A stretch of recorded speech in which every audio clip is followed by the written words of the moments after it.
There we go. We should be good. Check.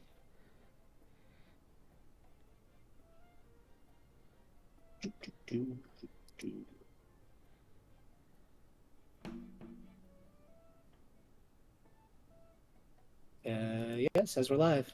Yeah. Ah, you can start the game now. I can. Will I? 'Tis always the question at the beginning of every one of these. I mean, we could do like we did a couple of weeks ago and just rant for 25 minutes. Yeah. So, Uh, okay, that was okay. weird. I don't know why that happened. What? Okay, great. It's one of these. Is it? Are you getting stuttering on your end? Because I'm getting Yes, stuttering on mine. I get occasional stuttering on my end. Yeah, I don't know what's going on. All right, well, anyway, what was I doing with this guy? I have no idea. Anyway, so in this week's news, Hmm. there's a boat full of not migrants, but refugees in the Mediterranean, coming Oh from yeah, the various wars in the Middle East. That sunk, and 500 people died. Um, yep, the survivors are being treated like criminals and being held in camps. fun. And it's this I mean that huge, ironically. It's not fun. right? And it's this huge black eye on the European Union and their policy towards the refugees, that they are somewhat complicit in making refugees in the first place, through Yeah. NATO and destabilization of the Middle East and all that stuff, and generally terrible. But the news has told us we shouldn't care about that. Instead, we should care about five rich dudes who got lost in a submarine. But one of them is like 19. I feel a little bit bad for that one. It's just kind of a kid. Um,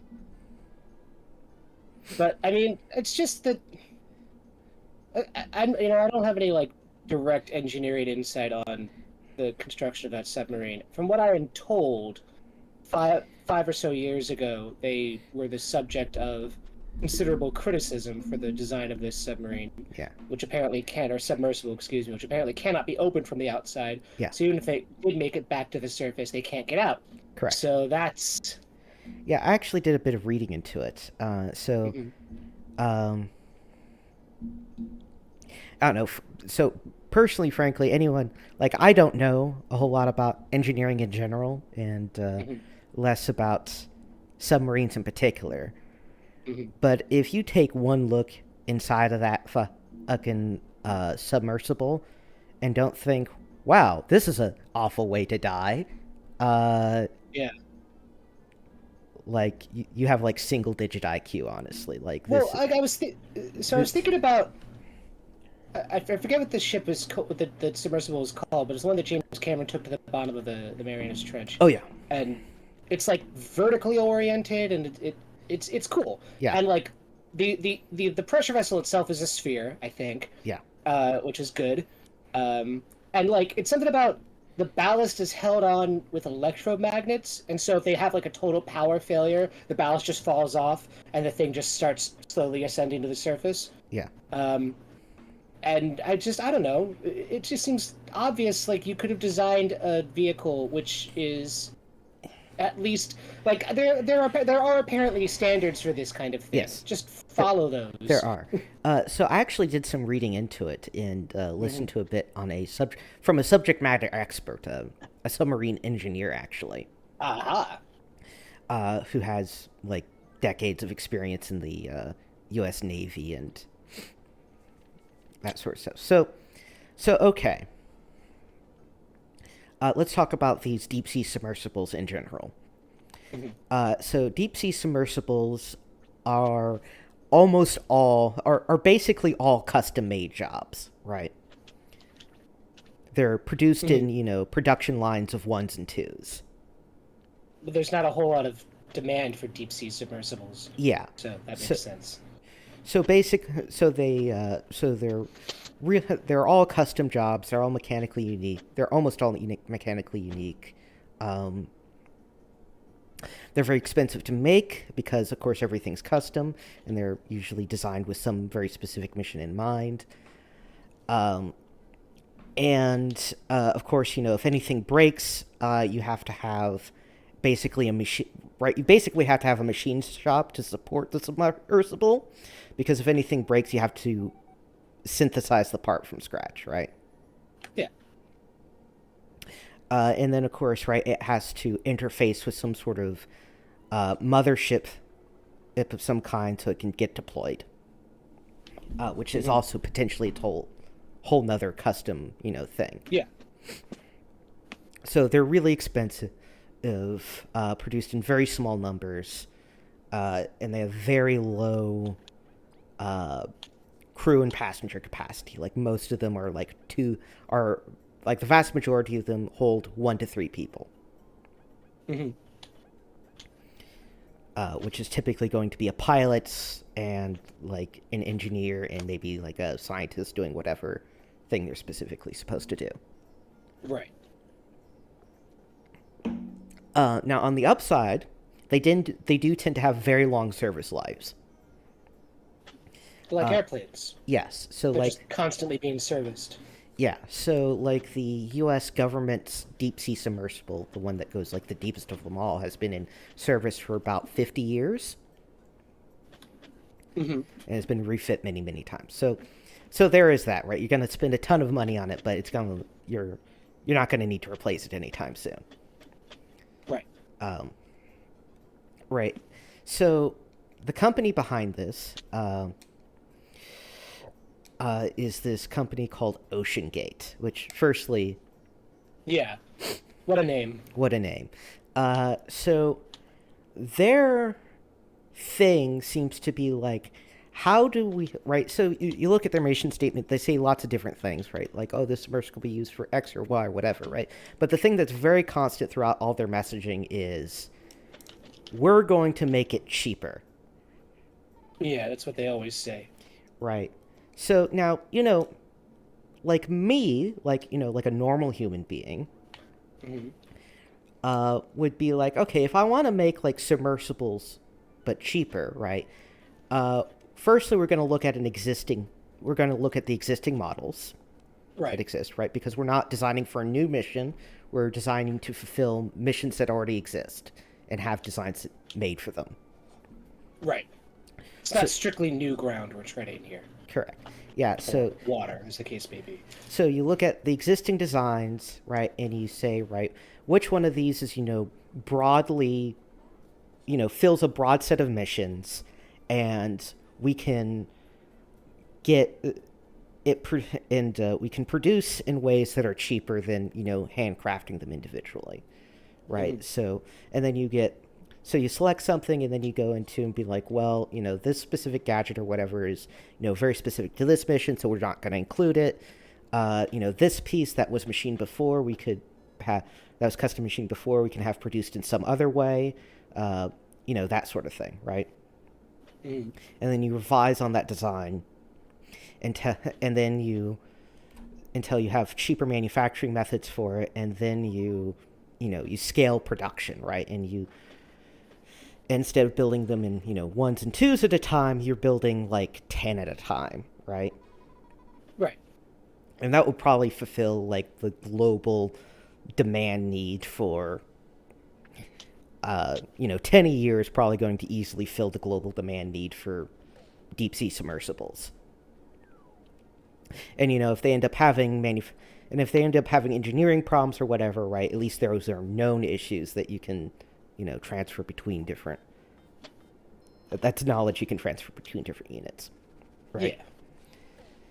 So, so what you'd probably do is, right, you'd hire some senior engineers, you'd get into contact with institutions and companies that have already built them. You'd probably license some whole designs, et cetera, right? That all makes sense, right? Yeah. Fair. standard. How does industry reduce costs? Yes. Yeah. Okay, so the guy in charge of this did none of that. Right. Okay, so the logic seems to be, right, instead of looking at a set of mission goals, right, and saying, right, how can we fulfill this in an economical manner? Instead, the logic seems to be, we will make it as cheap as possible, right, both in the development and in the manufacture of it, and it will be so cheap that people will eventually find some use for it. The parallels between this and the space industry are fucking staggering. Right. So make it cheap enough, someone will find a use for it. So let me describe the general construction of this vessel. So the main pressure body of the vessel is basically a pill shape, right? A capsule. Mm-hmm. The main cylindrical tube is titanium wrapped in several inches of carbon weave. Yep. The one end cap is a solid titanium dome, and the other end cap is also a titanium dome, which has the hinge and a small viewport in it. Now and it lays on its side, obviously. Now you'll notice, right, from this description, that there's no way of opening it when it's in the water, right? Yeah. Even if you could open it from the inside, right, you can't open it on the water. And moreover, it's only openable from the outside through 17 bolts that have to be tightened to close it and untightened to open it by a guy with a power tool on the outside.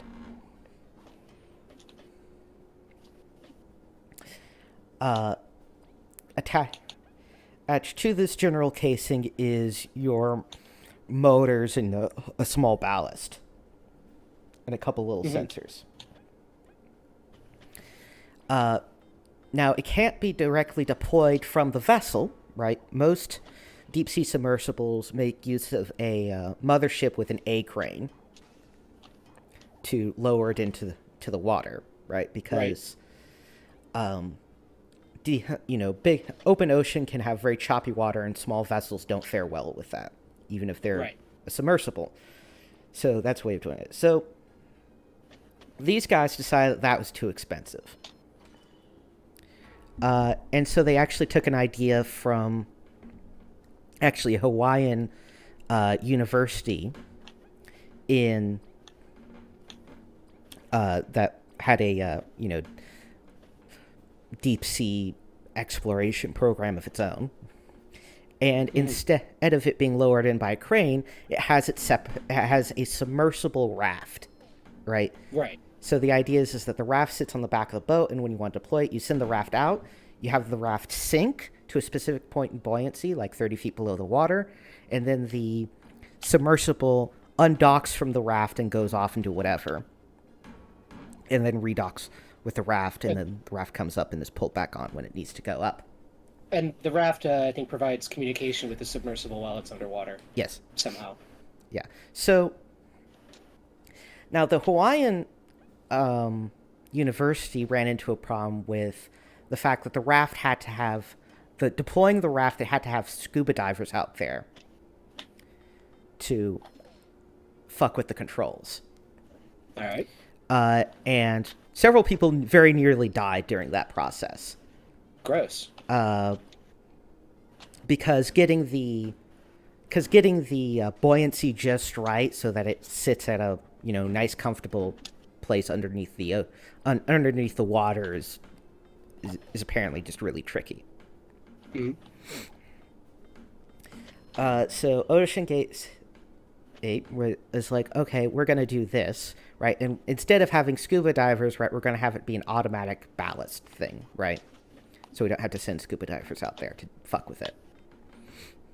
All right. So that's Fair a good enough, I idea, guess. right? Yeah. Yeah. The problem is it doesn't work. Oh.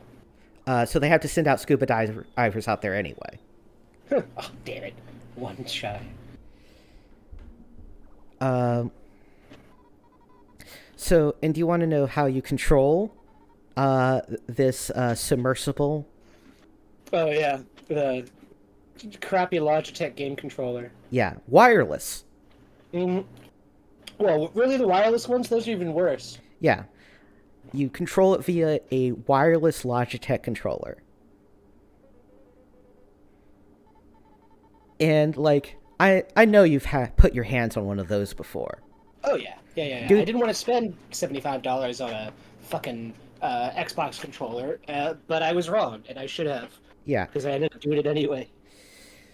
Would you trust your life with a Logitech controller?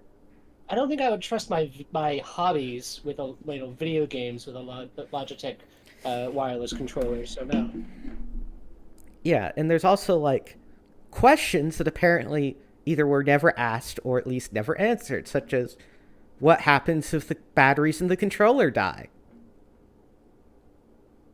Or if they're Or if they cheap game desync? controllers are notoriously finicky. What if they just lose sync for some reason? Yeah, what if one of the control sticks goes wonky and is just always lazing to the left? Controller drift on a submarine. It's horrible. Ugh. Yeah. So on and so forth, right? And also, it doesn't even have control things. It isn't even useful for control. Apparently, there's not even like a control in there for like controlling pitch and yaw.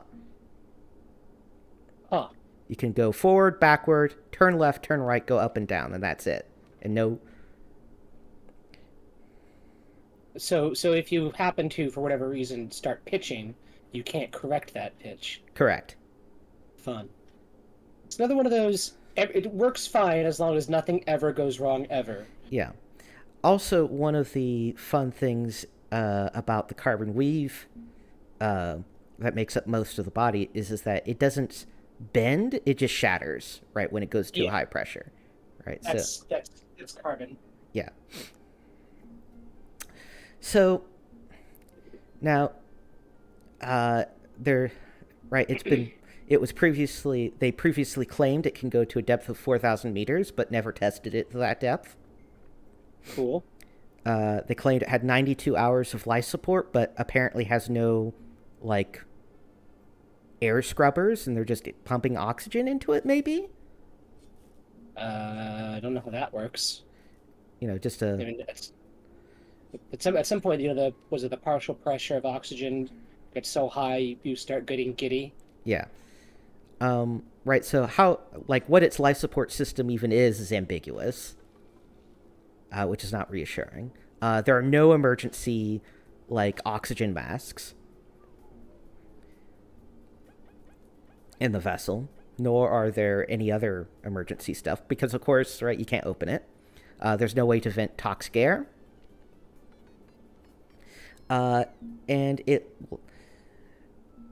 And so you can see it lacks basically any of even the most basic safety features.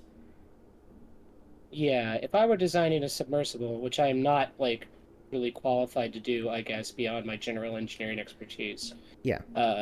I would not do pretty much any of these things. Yeah. Also, it doesn't have a GPS on board, right? Because Of course you not. can't. Partially it's because you can't really use a GPS underwater because of signal interference, right? Yeah. But there's ways around this. But the way they chose to get around this in this case is that the mothership has to be in communication with it and texts them directions. Yes, I had heard that. It seems like an inefficient strategy. Um. Well, this No. by the way, is why risk assessment as a formal profession exists. So Because people are notoriously bad at judging risk. So, do you want to? So this is basically just a death trap, right? It's no safety features. Like, it's basically just a metal cylinder that can withstand pressure, and with a couple fans on it, and that's about it. And they're charging $250,000 per person Yes. for these dives. Yes. And they wanted to go if that was the ticket price for if I were an engineer designing this thing, I'd go balls to the wall with, extra safety features, Well, because I that's want lots of billionaires to spend their money. firstly, need to point out a couple things. Firstly, what you're pointing out, right, which is, if someone can afford $250,000 to go see the wreckage of the Titanic, they can afford $1 million, right? That's true. There's there's you're not pricing anyone out here, right? You can easily quadruple the price, and the same people will still come, right? Because these are people because you're talking about a clientele with an absolute fuck ton of money. Literally more money than sense. Yeah. Yes, like they are spending more than a house of worth of money on a single couple hour trip to see a wreck under the ocean. On, as has been noted, a 3-hour tour. Yes. Terrible. Yeah. So basically, it seems that this was part of just defacing the cost, right? Basically, we're gonna have to do a bunch of test dives anyway, so why not have people pay to go along with the test dives?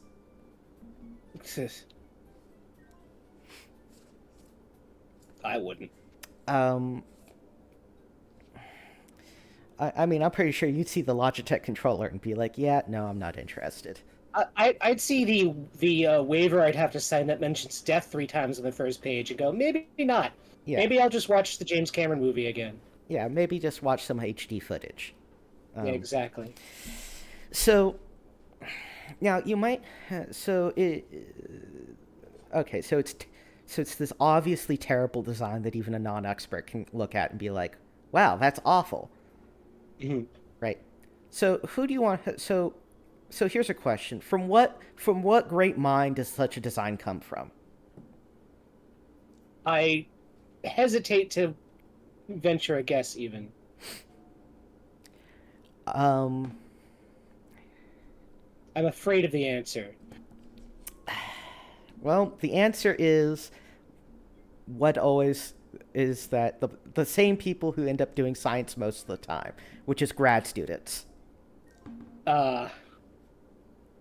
Grad students who have no real world experience designing or even operating submersibles. No. And why did they hire grad students? Because they're cheap. Yeah.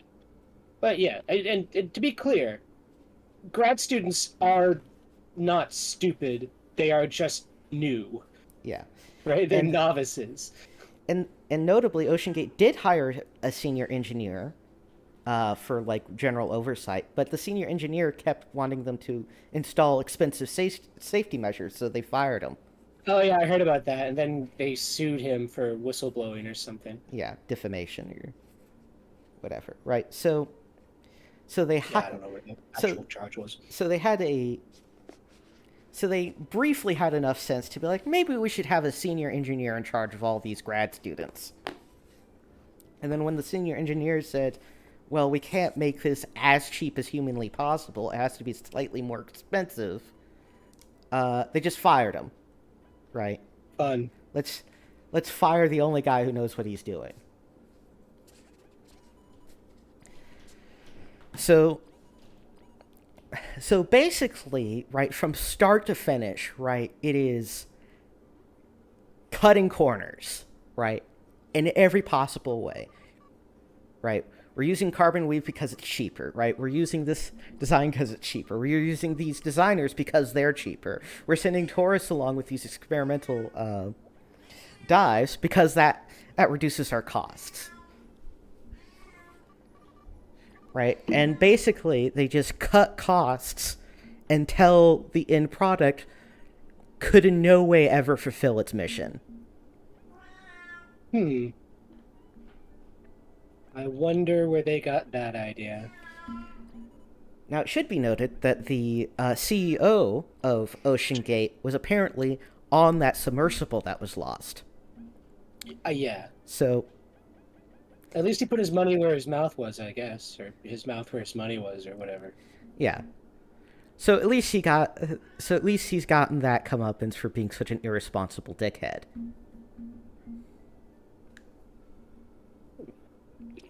He's fucking stat boosting shit.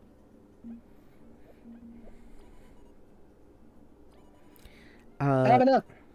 Yay! I can go back to it now. So now, almost certainly the people in that submersible are dead at this point.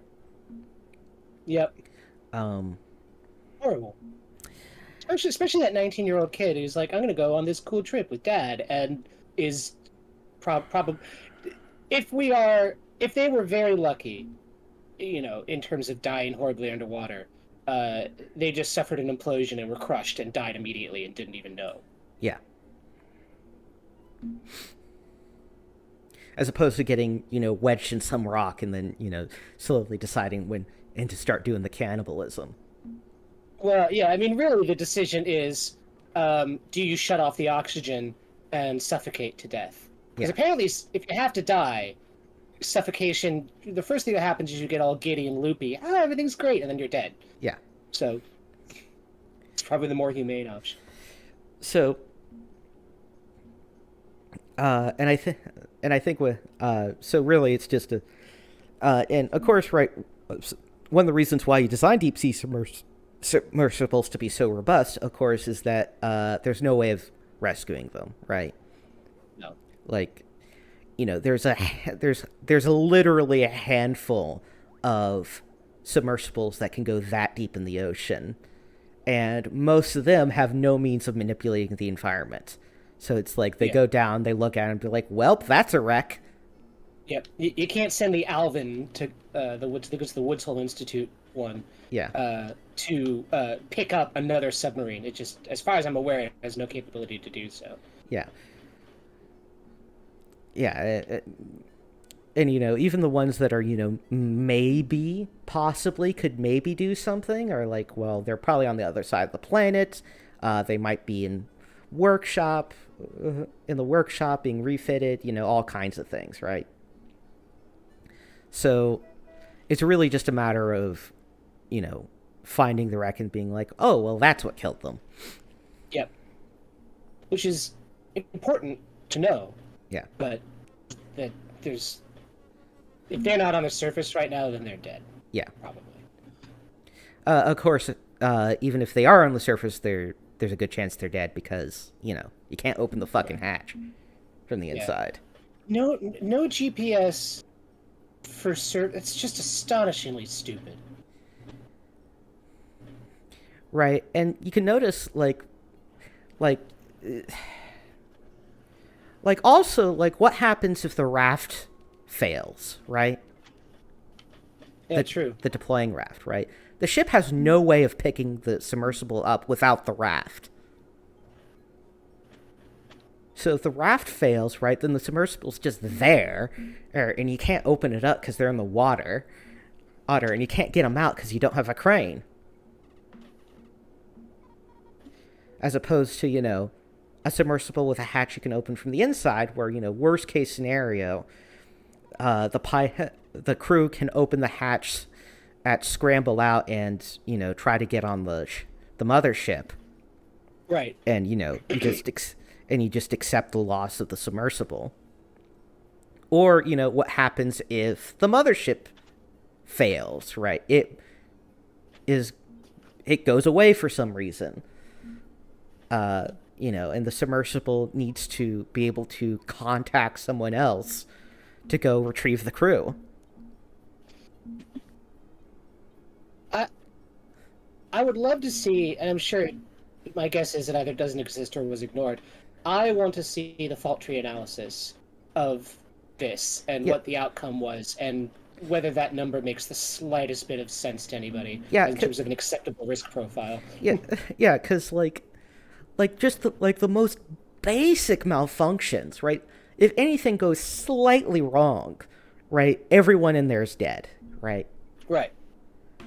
Right. The controller runs out of batteries. The raft fails. The ship fails. The you lose the bit for the nut that on the fucking. That's true. But that's an excellent point. What happens if you strip a bolt, Yeah. or the head comes off, or the ratchet mechanism fails? Yeah, it's just What happens if the summer if the what do you do if the dome gets warped somehow and now the bolt does now it's deformed and now the bolt is all fucked up and you can't undo it.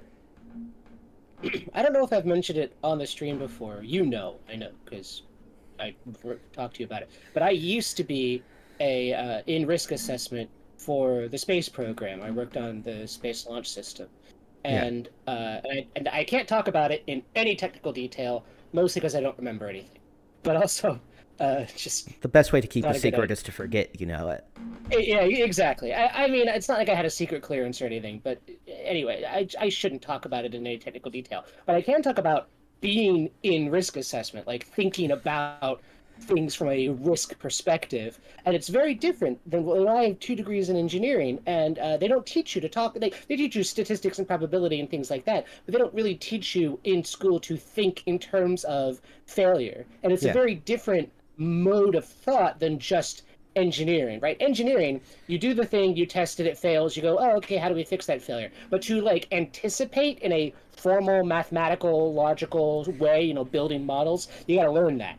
Yeah, it's the And they science don't of teach that to you. pessimism.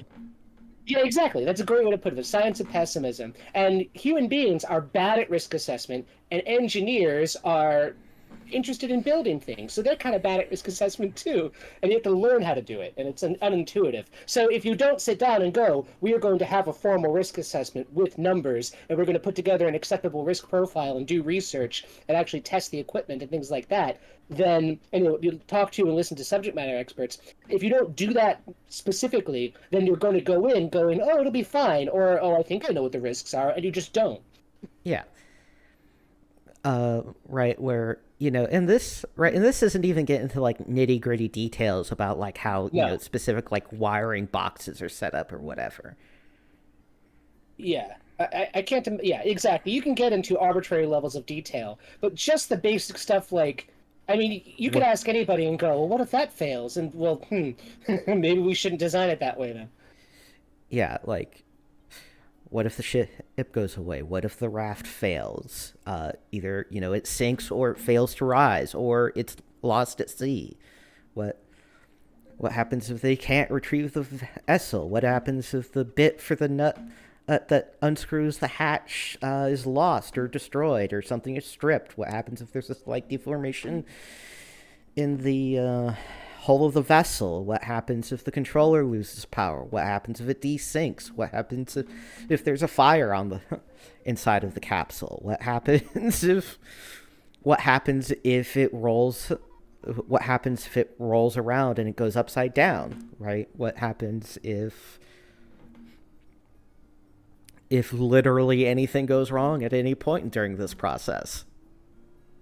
Yep. And it's basically just ignore all that shit because that costs money. Yeah. Yeah. Of course, it costs money. Well, it's like when Elon Musk said, and take who can believe anything Elon Musk says ever anymore, if he ever did. But it's like oh, we're gonna have a tunnel boring company because I only believe in enabling my own other corporations to work. We're gonna have a tunnel boring company. We're gonna cut it by a tenth or whatever the number was. I don't know the exact number. But then he just buys a tunnel boring machine, right? Yeah. Like, all right, if you had like some technological insight on tunnel boring machines, and we're like, all right, this is inefficient. We can do things better this way. Blah blah blah. But he just buys one, so I mean, no I mean, no technological difference, and it just turns out most of the cost of figuring out how to bore a tunnel is things like geological surveys, figuring out yeah, what the long-term environmental effects are going to be, shit like that. So yeah. I mean, of course it it's would. expensive. I mean, it would be nice to actually have better techniques to bore tunnels Oh yeah. because currently boring tunnels is very hard and incredibly dangerous. Um, Yeah. so if you could like cut down on either of those factors, that would be huge. But of course, right now he just buys off the shelf equipment and it's like, I know how to bore tunnels. Right. Uh, anyway, I bring this up in such detail because I think it would be because I think it's a fascinating analogy to what they're trying to do with the fucking privatized space program. Yes. Right. Yes. The more we talk about it, the more I'm struck by the similarities. Right, because notice again, right, the focus on tourism, right, adventure Yes. tourism to a high scale clientele, right, and what happens when Musk gets into this fucking mindset where it's like, well, we got to cut costs, right, we're gonna make a rocket as cheaply as humanly possible, right, and it's like, yeah, the we'll make a we'll make a space station that's like an that's like a inflatable castle, right? Right, and that'll do good. And it's like, what if what if something gets pricked, right? Yeah. Well, I mean that's the Transhab technology, Yeah, which was developed by NASA, and so I assume they did, good engineering work because they're NASA. yeah. But It's like, we don't need these advanced materials, right? We could just use. like how Kabu says, our funds are fine. I have literally no money.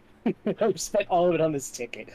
Um, but yeah. So what you said earlier, the let's make it cheap and figure out a mission later, Yeah. is the thing that is true in the space program right now. Because Like I've talked before about how I can't find any evidence of an actual there's no payload bottleneck that just needs cheap launchers to get through. No, yeah. it doesn't. It's not how it works. Right, like right, because the idea seems to be, right, if we make it cheap enough, then somebody will find a mission for it, right?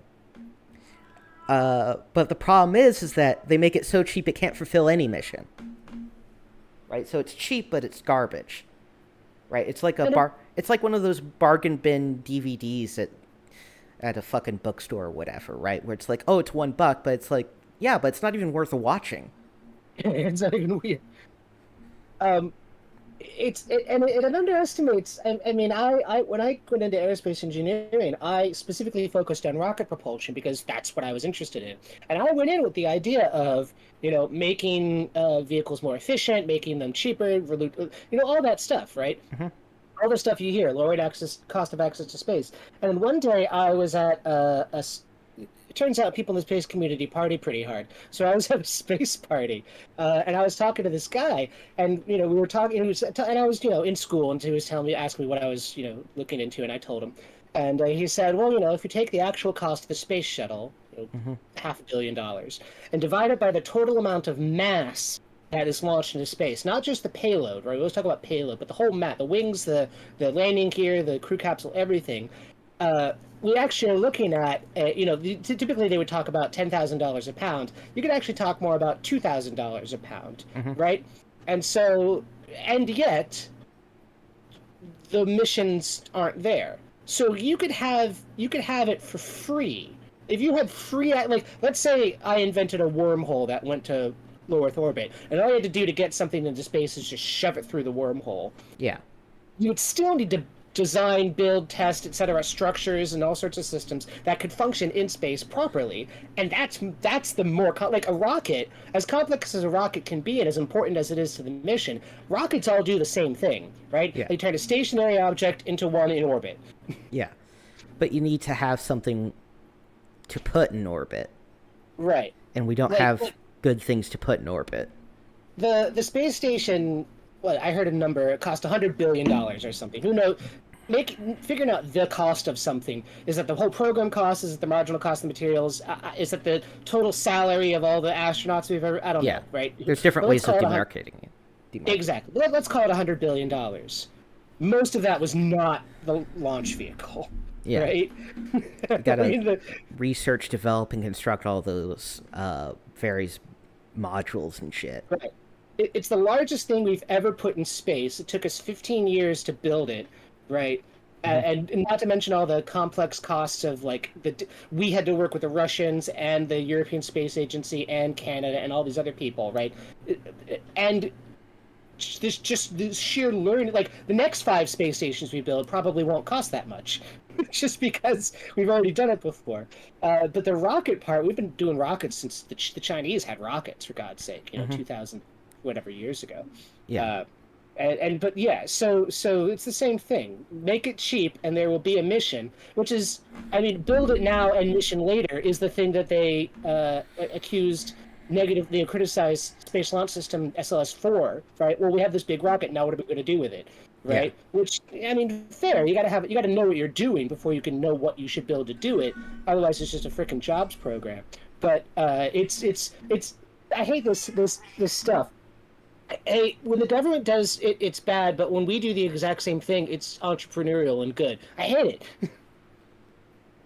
Excuse me. So, especially because I hate businessmen telling engineers what to do, Yeah. right? So, oh, the yeah. So just right, and also you can see like some of the old news coverage because it was actually got some news coverage for Ocean Gate. Before, right, where it's like, oh, look at these plunky Yeah. entrepreneurs doing.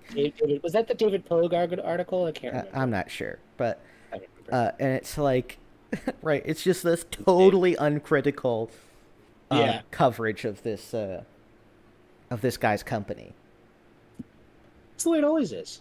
And we've talked about this before. It's this disappointment, right? The last 50 years we're promised a lot of cool things, and even the practical ones that we actually could do and maybe ought to have done, we didn't do for various reasons. Yeah, And we're like, oh, somebody's doing something, so that's good, right? Well, no. First of all, they might not be doing anything, and if they are doing something, they might be doing it wrong. And even if they're doing it right, the knock-on effects, like the nth order effects, might be horrible compared to all the possible ways we could be doing it that are better. yeah, If there were literally no alternative, fine. But there are many superior alternatives. So yeah. Also, I think it's sort of interesting. Also, looking at sort of the deep sea thing, like what missions do you do in the deep sea? Even it's like, well, you do science shit and you do like construction and maybe a little bit of salvaging.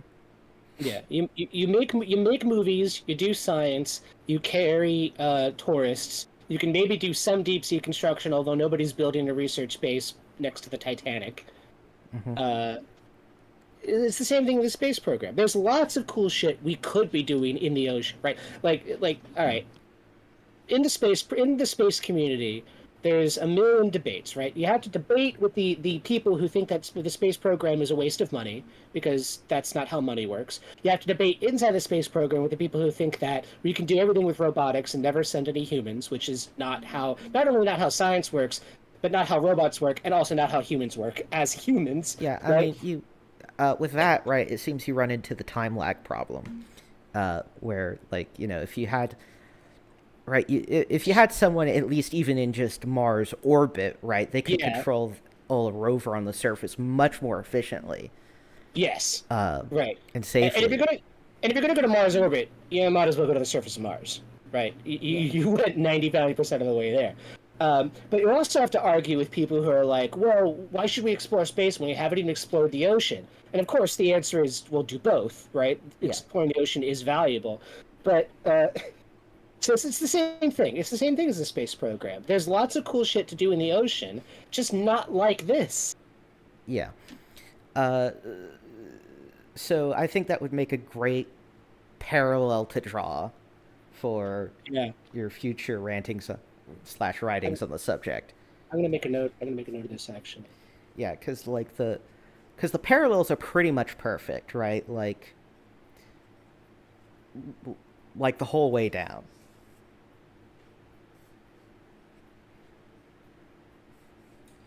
Even down to like the fact that the best the best deep sea submersibles are all government owned and the private industry just licenses the patents. They're either It'd be nice. government owned or they're owned by universities. It would be nice if they licensed the patents instead of just giving the patents away. I'm not sure if they actually license the patents or if they just give them away. I'm not that familiar with deep sea, Yeah, but it's a great parallel uh, it really is. It's in the dangers of making it cheap over all your mission goals. yeah. Well, so the problem I've always had with writing, right, especially any kind of like technical explanation or something, anything trying to solve a real problem, is I always have to be like, well, in order to explain this thing, I need to explain 14 other things in order, each of which is an entire book long. And I have to be so for this, right? Like, if I want to talk about the problems with the space program, at a certain point, I have to talk about all the problems with capitalism, the effects that capitalism has had on society, particularly over the last 50 some odd years, and the way that like, you can look at the space program as it is with this whole privatization thing in the lens of the tendency of the rate of profit to fall, which means I got to explain what the hell that is to people who have never heard of it, which is most people. So... Yeah. So, well, that means you have plenty of content for the grist mill. That's true. That's true. I should start a blog. Yeah. Because it's And then 2002. Yeah, and just do a YouTube PowerPoint presentation about all your rantings. I should. And I should. you'll have content for years and years and years to come. Yeah. I couldn't be, as much as I love the man, I couldn't be less interesting on a PowerPoint presentation than Paul Cockshot. So I have at least I have a floor. He needs right? we need to smuggle a good mic into his house.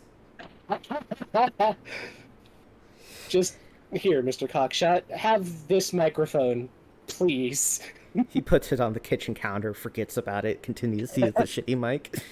It's like, it's so like what you've written changed my life and my perspective on the future in a very positive way. But for God's sake,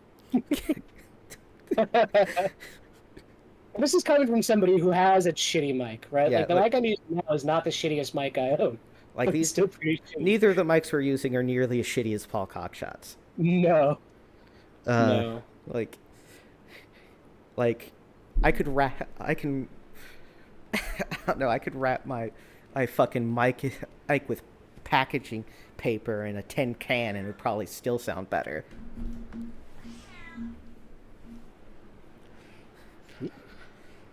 Fuck! I'm surprised he doesn't use fraps or an unlicensed hypercam. Yeah, I was gonna say unlicensed hypercam.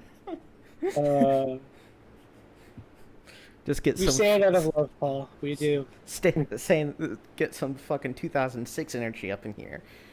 With the transitions, they're white text on the blue screen. And then it's a Naruto AMV with Linkin Park music.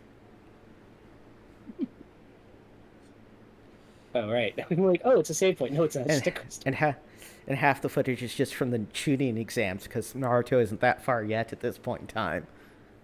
Well, I mean, to be honest, I watched the entire first season and then like the first part of the tuning exams and then stopped. Yeah, Naruto just stays kind of. So let's go on a completely different tangent about anime. Yes. Right. Please. The problem with Naruto is that Naruto's the least interesting character in the series. Yes. By a long shot. Like easily. He's boring as fuck. He never does anything interesting. He's just generic shonen protagonist, 257, right? Like Rock Lee would have been an interesting protagonist. The guy with the shadow powers would have been an interesting protagonist. Like many of these other side characters are much, much more interesting and have much more compelling, stories to them. Think about it this way. I just had this terrifying thought. If Naruto had been made, I don't know, 10, 15 years later, right? Yeah. He's a main character. He's misunderstood. Nobody likes him. And yet he's the most powerful person there. Yes.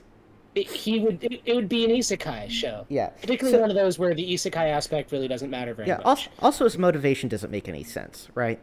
To be the president of his village, basically, yeah. Yeah. So why? Yeah. So the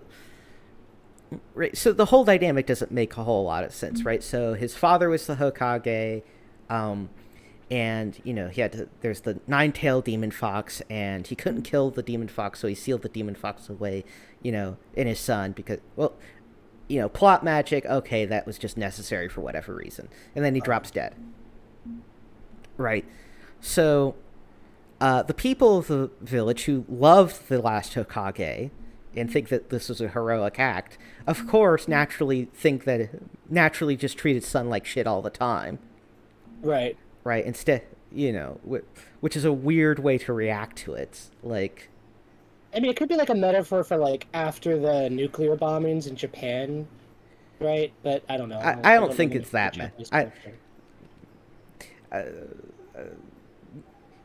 I don't think the Nine-Tailed Fox is pictured destroying many cities, so Fair, I guess. I'm not sure it's a metaphor for that. Also, like, what metaphor would what would make the children of survivors from the nuclear bombs outcasts? Was that a thing in Japan? I don't think that was a thing. Yeah. It was like if you were there and you survived, uh, apparently, I'm not a scholar. Apparently, you could be shunned basically for oh you're irradiated, you're something negative about you, that kind of shit. Oh, people don't. Yeah, Oh, people not understanding radiation again. Yeah, that.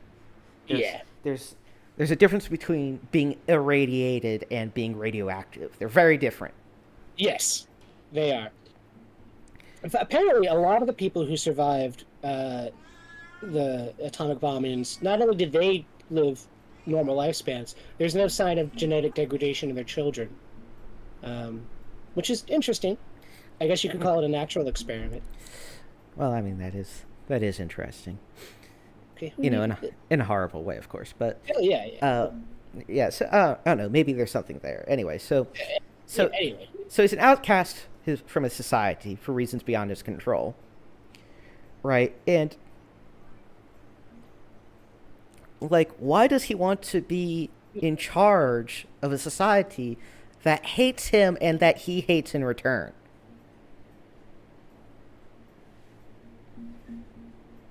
Right? I don't know. Particularly if he actually is like interested in doing a good job Yeah. instead of just, I'm going to be the dictator and punish all the people now. Yeah. Like I don't know. That might be an interesting thing. The main character's motivation is to become a dictator to punish all those who wronged him. But the popular consent seems to play at least some kind of role in the selection of the Hokage. Yeah. So that doesn't seem like a viable thing. So it's not really clear why he even wants to be Hokage. His dad was Hokage. Being Hokage is prestigious, but like also he hates everybody in his society, and they all hate him back. So like, why not fuck off and become Hokage of some other place? Who maybe won't treat you like shit. I think maybe they just needed like if there was like a position in the universe of like the best ninja ever, Yeah. but there really doesn't seem to be. So it's like, oh, I guess I'll just be president then, Yeah. or really mayor. I mean, it would have been pretty easy to make up, like, a Shadow Master Ninja. Yeah. 10th degree. Be like, I want to be that, which, doesn't necessarily overlap with the political thing. So there's that. And then, right, so Naruto's just not very interesting. He doesn't have any cool powers. He doesn't do anything. He doesn't have interesting motivations. Right, also, that's also part of the problem, right? His motivation doesn't hook him into conflicts easily. Yeah, that's true. He just Right. kind of gets dragged along because he needs to finish ninja training, which Yeah. is that even necessarily a thing to be Hokage? Do you have to be a cool ninja? Wouldn't it be better to be like a good manager? Yeah. There's also issues with the world building there. Like, are everyone ninjas? Like, and if everyone is ninjas, then who does all the non-ninja shit? Yeah, ninja plumbers, right? Yeah. Um, Ninja janitors. yeah, so the ninja janitor never cleans anything, he just hides it all.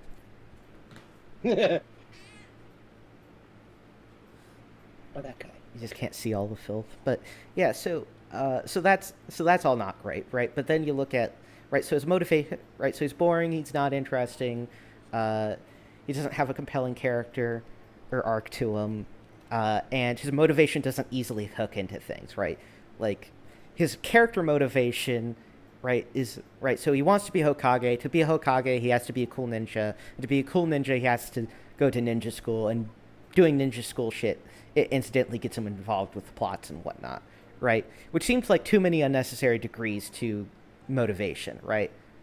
As opposed to, let's just take a parallel to another to a classic shonen series, right? Dragon Ball, right? You want something that you can't get by ordinary means. You want the Dragon Balls, so you want to go get the Dragon Balls, but lots of people want the Dragon Balls for the same reason, so you get into conflict, right? Right. And there's a bunch of them, so lots of different people can have a Dragon Ball, and so Yeah. you can yeah. Yeah, it's an excellent plot MacGuffin. Yeah. That's why we have MacGuffins. Yeah, as opposed to as opposed to like this ninja school thing, which is just sort of vague. Um, and then you look at his immediate team members, and they're also kind of shit, right? Right. So firstly, Sakura gets, of course, the short end of the stick, right, in terms of character development overall. Where it's like, what's her personality? Well, she's nice and she's in love with Sasuke, and it's like, well, that's great for a fucking primary female character.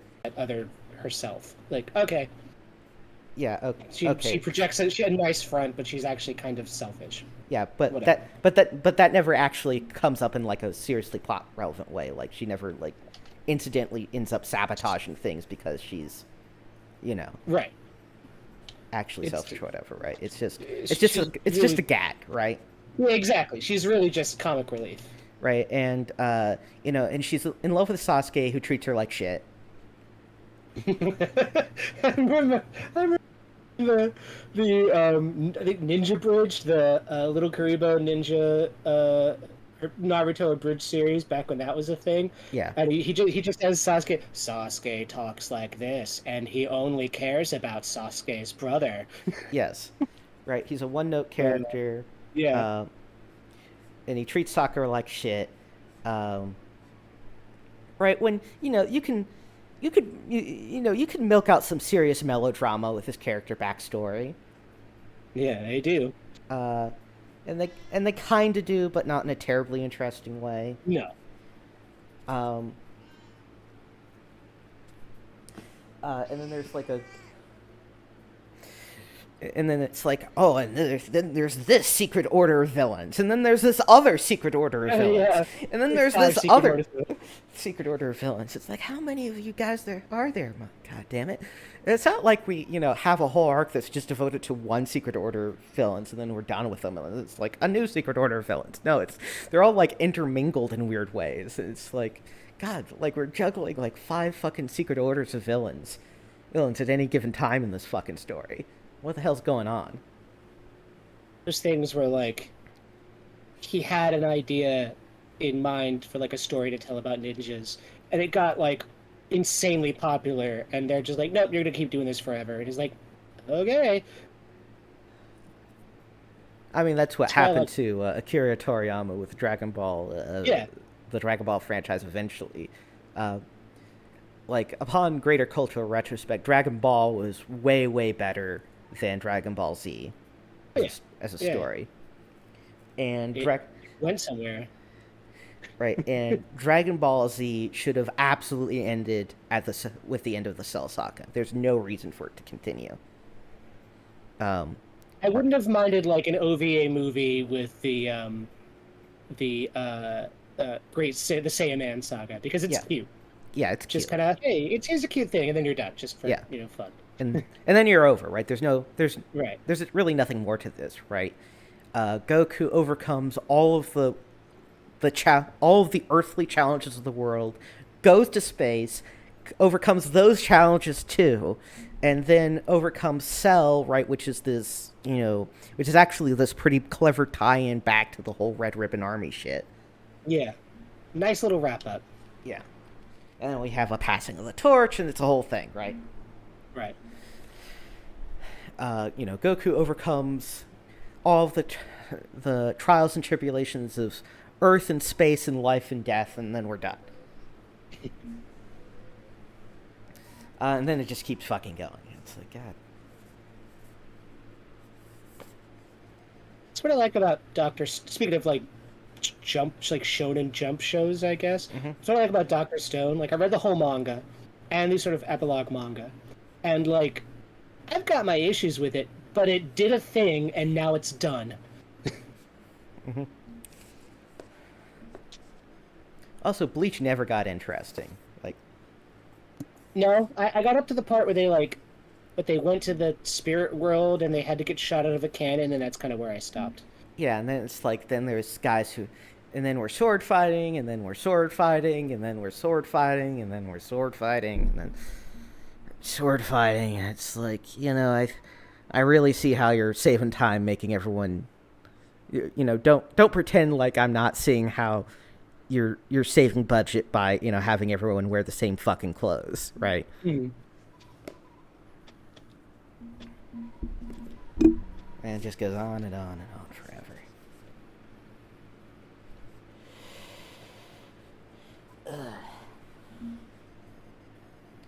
Oh, there was that fun thing that's probably going to be lost to history, but for a while there, fan subbers for Naruto in the early days really loved to fucking add in curse words there to make it more adult and edgy. Sorry. Yeah, I'm reminded of again the abridged series where because like Naruto has an like inexplicably raspy voice for he's like 13 or something. Yeah. He's just at some point he has an animated version of his arm come out with a cigarette and he just takes a deep pull on the cigarette and that's why his voice is raspy. Yeah. That's making fun of the English dub voice actress. Yeah. Yeah. Who ends up sounding like I appreciate the difficulties of being an adult woman trying to be the voice of a little boy that sounds, not too childish, but, in that sort of, 12, 13 range when, puberty's just starting to hit. Yeah. But Naruto definitely sounds like he's been smoking for a bit too long. Yeah, I mean, look, English dubbing is not easy because, like, okay, on the like very super high end of the spectrum, which is like so good that even the Japanese people who watch and like this show prefer the English dub is Cowboy Bebop. Yeah. Right. It's just unbelievable. Never gonna happen again. Yeah. There's there's like really a handful of those like that. There's like Cowboy Bebop. There's Baccano, Baccano, which is sort of incidental to its setting, right? Because of course Americans are better at doing American accents. Yes. And the other end, you have. I don't even know if this would be like the complete other end because I'm sure there's even worse dubs somehow. But at the other end, you basically have Garza's Wing. Yeah. Which is the English dub is so bad I actually love it because it's so fucking terrible. The English dub for Garza's Wing is a fucking 10 out of 10. Oh, it's amazing. It's so. Just thinking about it. It's so fucking good. There's dinosaurs here. My sword is unbelievably dull. But just that hard just that ultra literal translation through a drunk college student. Yeah. Giving the most wooden performance of his life. Oh. I love it. You do it like going back to Dr. Stone. Modern English voice dubbing is generally fine, right? Yeah. It's usually not amazing. It's generally fine. But then you get something like Dr. Stone, where the main character is Senku, who is 17. He's a 17-year-old boy, right? Mm-hmm. He sounds like he's been given. I forget who voices him, but he's been given this like sonorous adult man voice where he's like, now I'm going to talk about science for an hour, and it's like, not gonna watch it, but yeah, I appreciate the effort. Yeah, I will say, right, I think that the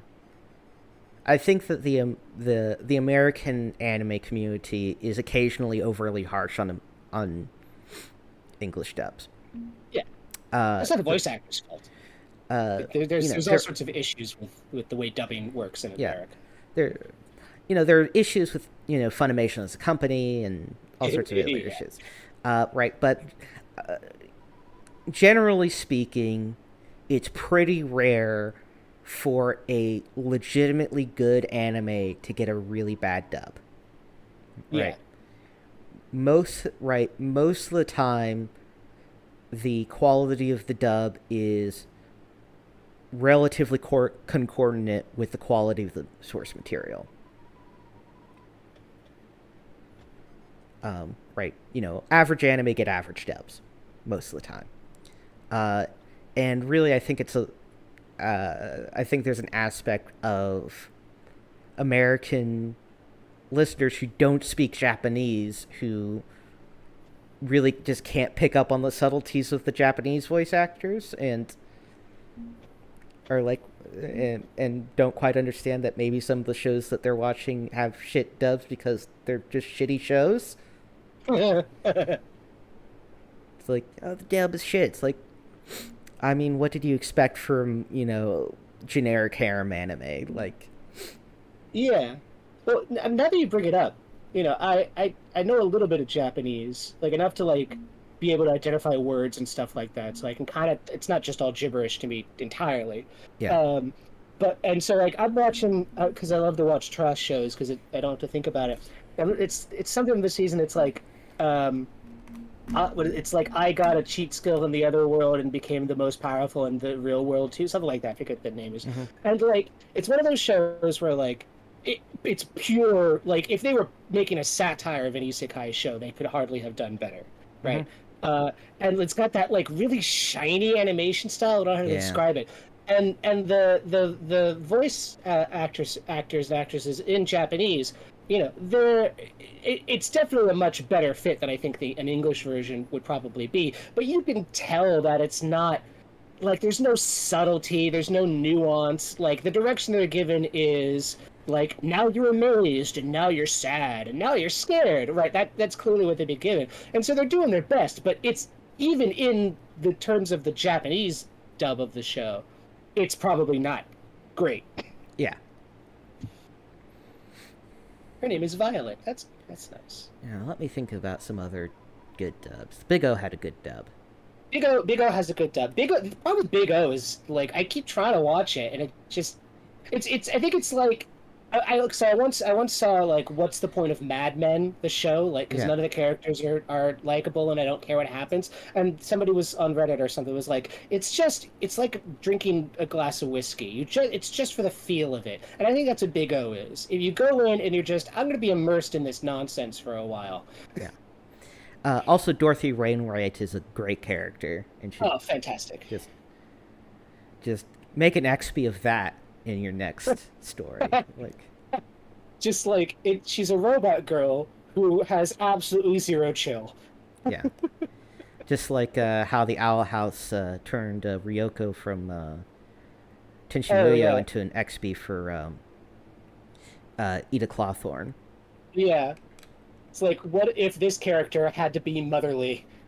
Yeah, which is a great bit because Ryoko's a great character from that series. Oh yeah, it's really the only character I remember from. Like, I watched that show a little bit when it was on Toonami, Mm-hmm. and that she's really the only one I ever think about after that. She, Like her and Tenchi, of yeah, course. she's definitely best girl, right? Like, let's Not let before that was really a thing, I let's guess. let's not even fib ourselves here, right? I don't know. She's the most interesting because she's a space pirate and she has to live with the princess of the space kingdom, and Right. it's I, neat. I mean, you could definitely put some spins on that show that would be interesting. It's like, you know, oh, it's just some generic high school romance anime, and she's like protagonist Kun, I have something to confess. It's like, what is it? It's and she's like, and he's like, please don't be moving away, please don't be breaking up with me, please don't. And it's like, I'm actually a space pirate. It's like, ah, well, that's good. Wait, what? Yeah, And then the space cops show up, and there are some things like if if I like my girlfriend or whatever were to say to me like I have to confess that I'm actually an alien from outer space, I'd be like, there, like of all the things you could have said that would make me like you more, I wasn't expecting that one. Yeah, it's like, It's like this is the opposite of a problem. yeah, this relationship got 100% more rad. Yeah, it's like I thought you were cool before when I thought you were just like a regular lady, but now that I know that you're from space, Yeah. I mean, we go to space like now and then never come back. Yeah, and then the rest of the series is just them and doing space pirate shit, because who gives a fuck about high school? What I like, so okay, I like romance shows as much as anybody else, but they're all almost all of them are the same, right? Will they? Won't they? Blah blah blah blah blah. But my favorite romance anime is Ore Monogatari, My Love Story, as it's translated in Japanese or in English, which I think it's really just My Story, where like the main characters they meet in the first episode and they're in a relationship. I think by halfway through episode 2 or 3, and then the next 23 episodes are them like learning how to be in a relationship with each other and like communicating and what each other like. And I'm like, yes, that's amazing. That's what I want. Yeah. So that would be that. But like in episode 2, they go to the moon. Yeah. That's what I would do. Yeah. Also, now that I'm handling my kitty cat, I looked it up actually. Tortoiseshell pattern is actually like calico, and the fact that it's only females. That's interesting.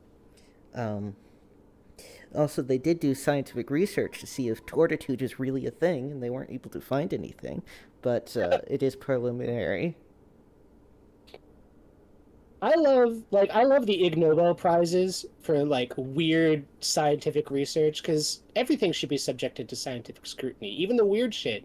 Mm-hmm. Like it, I love it. So like, are torty cats really a pain in the ass, or is it just in our imaginations? Like, let's do a fucking double-blind deep research study on it. Like, yes, I love it. More science, please. I just think it's normal kitty brain problems. Yeah. But how will we know without data?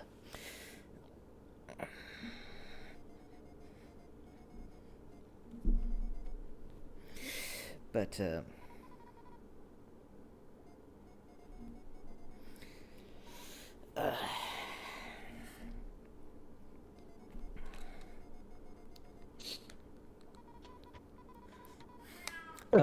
oh, fuck, I've just realized that the paranoia mission I have coming up is weirdly on topic with current events.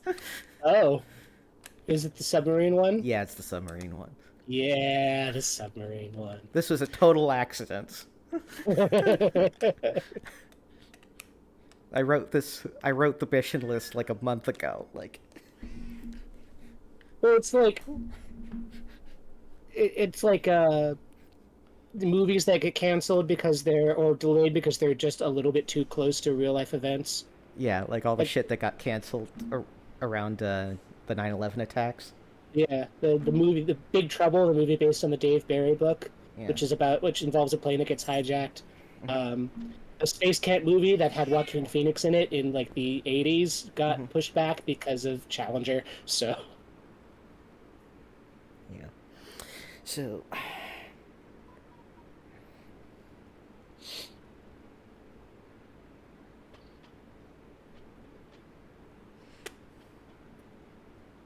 uh-oh.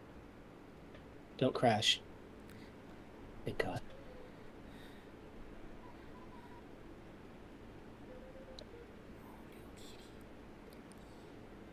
Save.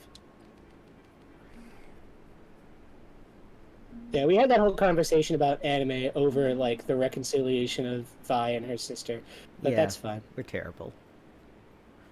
This is basically just a podcast with video game footage attached to it. Well, that's what they accuse the Game Grumps of being. Is the video game like for the most part the video game isn't important, right? There's a few of their series that I look back at because I like watching them play it, but mostly I just listen to them. Yeah, I do love their Kirby Golf series. Oh God, those are classic. Yeah. Classic. Those are like top tier comfort watches. Yes. I Uh, watched that. I watched the Sonic Boom playthrough again. Um, I watched them play Paper Mario: A Thousand Year Door 4 or 5 times so far, and that's like 135 episodes. Because it's the same thing. It's just cozy.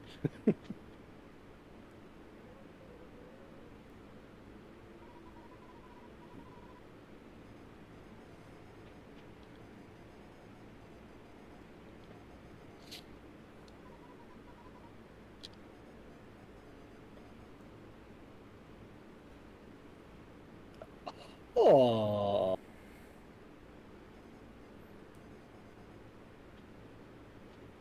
that's very sweet.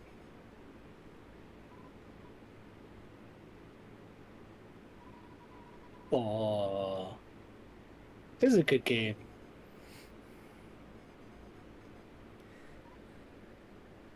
Hey, so you know how Onyeka didn't give a shit about any of the characters or anything that happened to them? And like this little moment of family drama is just so heartwarming, and I'm like, I'm gonna think about this for a while after I stop playing the game. hmm Sharing stash. The next game we have to play we play will probably have to be garbage just to keep up a pattern. I have there's a couple candidates for that, depending on how much torture you're in for. uh, I like Uh, that. That's a good that's a good painting.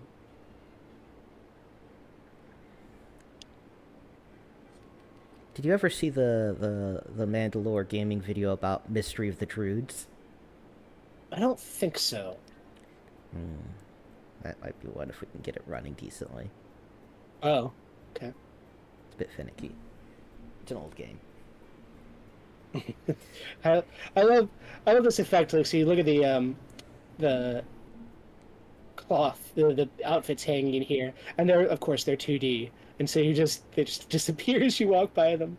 Yeah, I love it. What am I doing? I have no idea. I've actually done a bunch of these. Um, I'm not just like these two. I just don't think I'm gonna do. Uh, this one is part of the story. All right, I'm gonna go back to the power plant, which I think is where I should be story wise.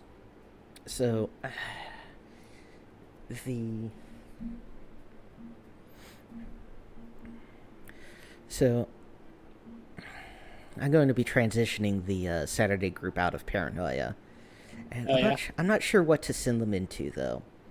I might so I might do the Ultraviolet Grasslands campaign setting, Oh.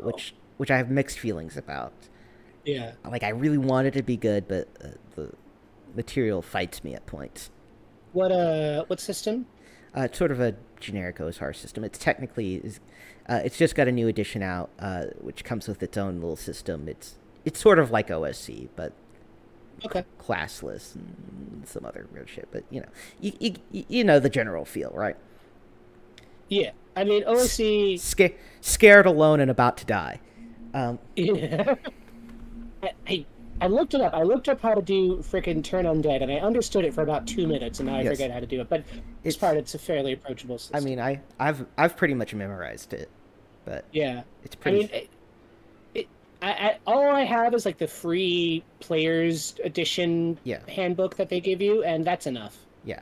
to understand to really appreciate it. So yeah, it'll be fun. You just really have to understand what hit dice are, right? Yes. Right. Yeah.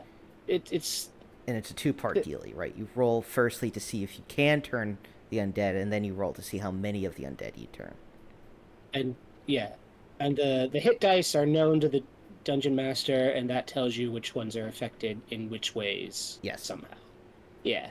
Going from least powerful undead to the most powerful undead, closest to the character furthest away. Yeah.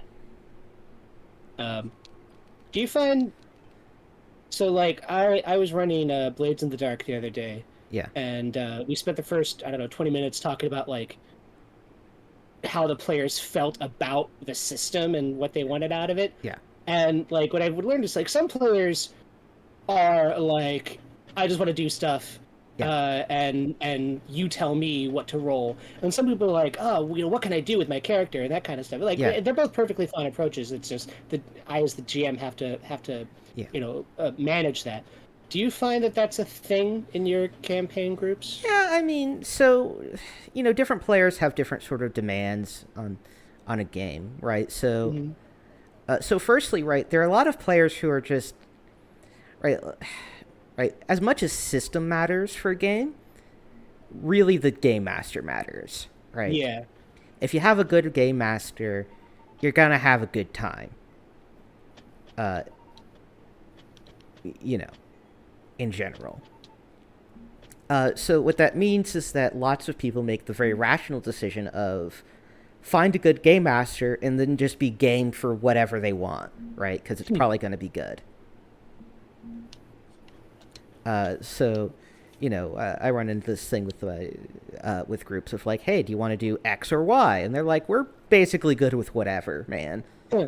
And it's like, well, Yeah, I was feeling internally conflicted, so this is not helpful at all.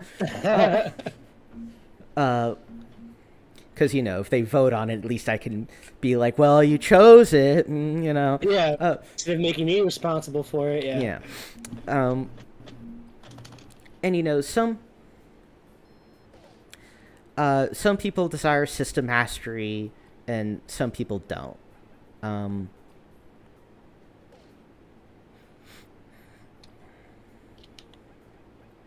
And yeah, I don't know what else to say. Yeah. Was like the other thing we were playing before we were playing Blades in the Dark was we were playing Curse of Strahd, and like I can never tell when people are like genuinely having a good time in Yeah. a session or when they're just like I'll talk I'm being a good sport and playing along and not rocking the boat. Yeah. And so, but It's like especially- without me ask. It's especially hard because you can't see anyone's faces, right? Yeah, exactly. It's all online. You can't see them checking their phone or whatever. But like without prompting, my players would be like, "Oh, this is a fun session." I'm like, "Oh, great. It's good to know." So I can't tell. Yeah. And like, I like if they ever wanted to go back to playing Curse of Strahd, which we stopped because we had a player leave and Yeah. just like the schedule conflict. I will do that because I like Curse of Strahd. I know what's going to happen. We can get back into it. I love Blades in the Dark.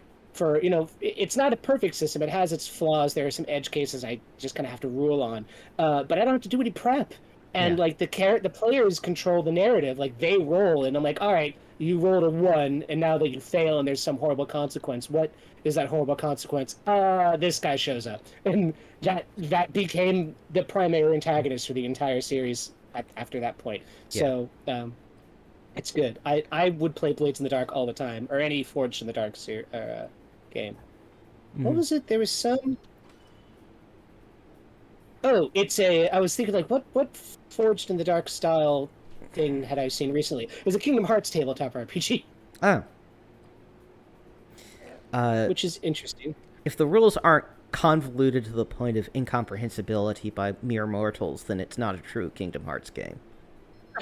That is the thing, right? Like, I mean, if it follows the similar system to Blades in the Dark, then playing the game is not that hard, right? Like, it's not like Eclipse Phase where I still am not entirely sure I know how the percentile dice thing works. Yeah. It's you roll a 6, it's done. You roll a 4 or a 5, it's done, but you have some complication. 1, 2, 3, it doesn't happen, and there's a complication. And depending on what position you're in, the complication could be, oh, you try again, or yeah, the bridge collapses and you all fall into the river, and now that's where you are. So that's simple. Everything else is just sort of character balancing. But it actually would make for really convoluted stories because stuff just happens. Yeah. Right, So- and then Snow White shows up in rocket skates or something, and it's like, Yeah. what the fuck is even going on anymore? And that's Yeah, basically yeah. the feel of Kingdom Hearts. Yes. A very, very strange game series that I'm not sure why exists. I'm not sure why I love it so much. I haven't. It's not like I played all the games, but like I think about It's it all the time. it's it's I think it's an embodiment of a certain cultural mood of the 2000s, of the aughts. Yes, It's that's very fair. it's very much the mood of early DeviantArt. Yes, yes, it is. If you want to know what early DeviantArt felt like, play Kingdom Hearts. Yeah. Right, where like it's a lot of weird random bullshit that's kind of trying to be more edgy than it really is. It's definitely like Disney edgy. Yeah. Like it has this really like dark like aura about it. I don't know how to describe it, but it's Disney, so it really can't get that dark. Yeah. And and the plot feels like it's a fanfic of something else. Oh yeah, it's absolutely one of those 3 million word long fanfics that's been going on for 20 years. Yeah. All right, I'm clearly like I need the get through the rock power, Yeah. and I don't know You probably get maybe that through the story. I don't know what my story. So I did okay. So I did the what was it? Oh, That's a side quest. these are like badges you get. Yeah. They're like achievements. Um, so Lost Books. These no, this one is sort of story based, but I don't know where to go for it. Must be clues somewhere. I guess I could look it up. These I'm just not going to do. I don't think. Unless I have to. Factory inspection did it. Power plant investigation did it. You return the thing to the Ant Queen, right? Oh, did I do that? I honestly can't remember. I don't know. I barely pay attention. I might have done that, but I'll do it anyway. It's like I haven't wandered around enough. Oop, that was a bad idea. Where's fucking B OSHA when you need it, huh? Look at this shit.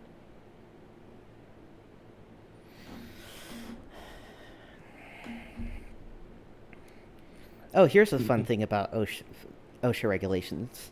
Mhm. There actually are no OSHA regulations regarding workers working in extreme temperatures. Huh. Seems like an oversight. So, your employer can make you work in conditions which are literally too hot to survive in. Um, for any long period of time, and that's not an OSHA violation, Explains Amazon warehouses. right? Right, because there's a certain temperature you get where it's so hot that your body can't cool down fast enough.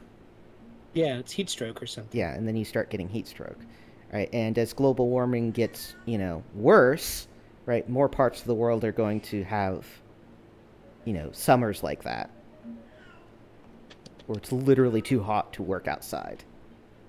There's this book by Kim Stanley Robinson, Ministry for the Future, something like that. I read the first chapter and a half, and it starts with like a heat wave in, I want to say India, that's so horrible that like some people just die. Yeah.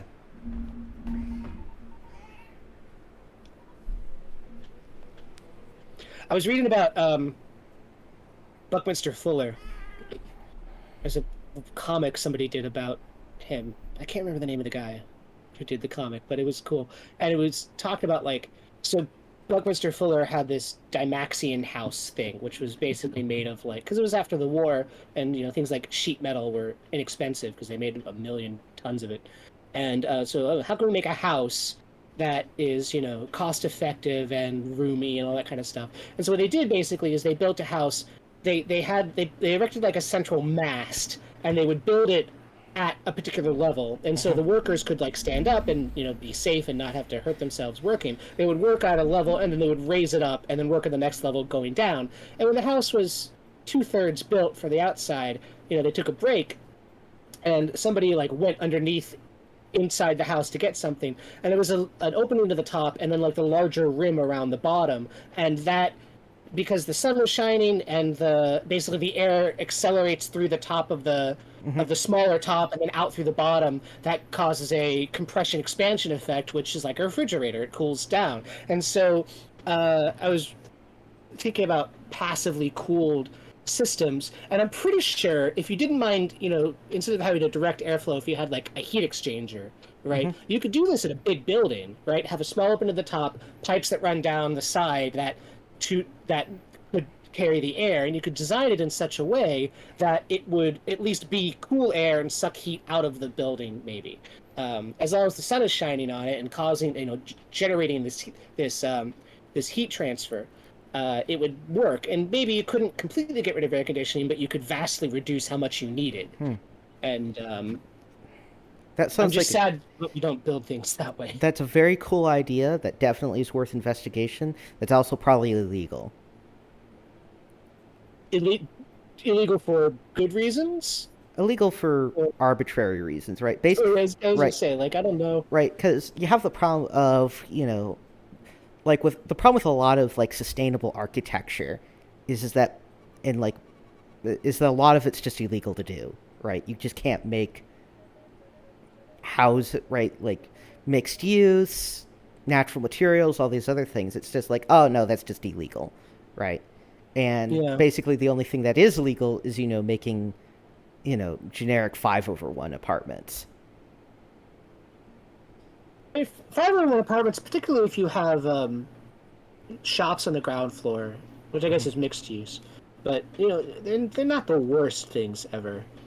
But it does bother me how we get locked into these systems of sprawl. You have to have a car to get around, Yeah. and then now people have single family houses because they have a car and they can afford to move, Yeah. live on car scales, and then they get invested in that house, and well, I want to make a lot of money with my house because somehow I'm going to spend it after. What am I going to do? Sell my house when I'm old, spend the money, and then die homeless? I don't get it. But anyway, I'm rich. I've got lots of money, and then you just can't. Anytime we're like, hey, what if we didn't have horrible sprawl with horrible traffic and horrible pollution and horrible dangers to pedestrians, and actually had, dense, walkable neighborhoods with shops and things that are still nice looking because we can have trees and shit. And they were like, no, because of my property values, and it just Yeah, I actually got into this shit with a libertarian actually, right? fucking nifty. Where so American suburban oriented development is actually like right is terrible, right? And it's also legally enforced on multiple levels through a variety of mechanisms like construction codes, zoning laws, et cetera, et cetera. Right? So you'd think, right, a libertarian would be on board with a critique of this, being like, see what happens when you don't do what the free market tells you to do? Right. Right, but it's like, no, it's fine. Government intervention in this case is fine. It's like, Yeah, like, it's it's like, what the fuck are you talking about? It's like, well, obviously things would have developed the same way, anyways, and the government intervention doesn't mean much in this case. And it's like, yeah, suburban-oriented development, a thing that totally naturally happened through big business and lawmakers, legislating it into existence, and is a thing that only occurs in the U.S. and Canada. yep. Right? No other country develops fucking, their fucking land like this. Hell, Europe got blown up, Yeah. right? And they deliberately built their cities the way they are now, which are Yes. maybe not perfect, but much denser. Yeah. Like like a bunch of their shit got blew up. They totally could have taken a different pattern of development, but didn't choose to. Right? Why? Right? And of course, you had rapidly industrializing societies like China and Russia and India and whatnot. None of them decided to go with the suburban-oriented development. China has apparently, according to Alan Fisher, put its high-speed rail stations in the wrong places in their cities. But fuck, man, at least they have high-speed rail stations. Yeah, like they exist in some capacity. Yeah, Yeah. it's So just it's like dude, it sure is fucking convenient that government intervention's fine whenever it helps rich people, and it's a fucking abridgment of all liberty and freedom when it happens to help poor people. Right. Particularly, I was reading about this on Reddit. It got me thinking. Um, Somebody was making a point about the difference between like an industrial economy policy and financial economy policy. Like compare the United States, which is heavily financially oriented, to China, which is deliberately industrially oriented. And for if you have a if you have a city which has walkable neighborhoods, relatively dense housing, public transportation, public health care, public education. Those are all, because remember, we're doing all sorts of accounting tricks to make things look cheaper or more expensive. Those are all things that, strictly speaking, don't have to go on the books for private corporations. And so they appear, at least, as free, even though systemically they're not. As opposed to the American neoliberal position where privatize everything, and then how come our children can't read good? Yeah.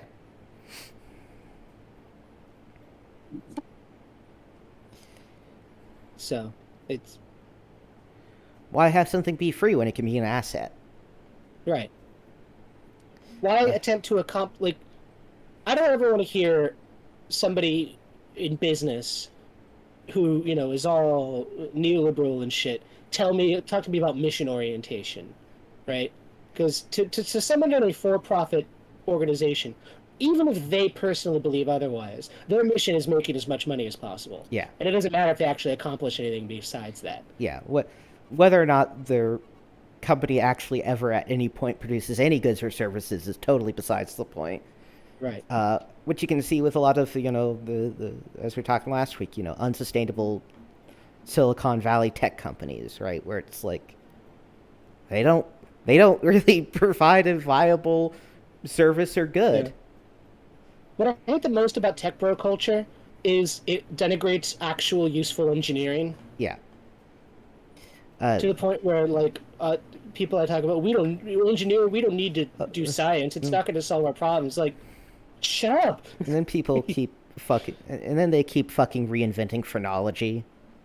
Phrenology? Isn't it Yeah. the study of like, the size and shape of your skull? Yes. Right, It's where a it's like thing? where like there's a recent news article, right? This happens every couple like every year or so, but like this new Silicon Valley tech company's developed a program that can analyze people's faces and compute from that whether or not they're criminal or not, and it's like that's phrenology, right? Yeah. Yeah. This has already been bullshit. this has already been disproven, right? Many times Also- before. No, let's say it was legit. The people think in absolute terms and not in terms of feedback loops. If you are a criminal and you know that looking a certain way will make you look guilty to these algorithms, even if it's not accurate, you will just deliberately not look that way, right? Get plastic surgery done, Exactly. right? Like, oh, your eyes move. Okay, well, I'll practice real hard at not moving my eyes, or I'll anesthetize my eyes slightly so they don't do that. Yeah, Right. or you have the other feedback loop, which is we assume people who look a certain way are criminal, therefore we dog them more strongly with the police, therefore they're more criminalized and more likely to go to jail, which then reinforces the cycle, right? Yeah. Or even the opposite. You pick a type of person who is going to be the criminal type, Yeah. and then the criminals just pick everybody else who's not that type of person. Yeah. So you don't reduce the amount of crime. You just change how it's distributed. Yes.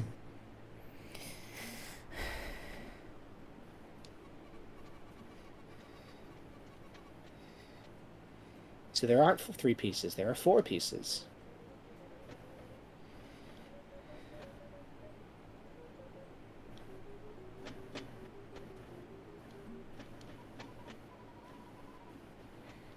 Yeah, probably.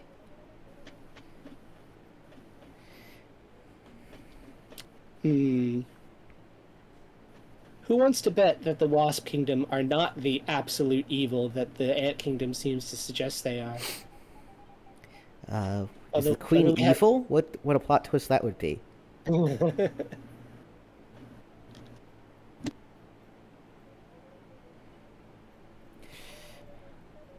Oh, Delilah.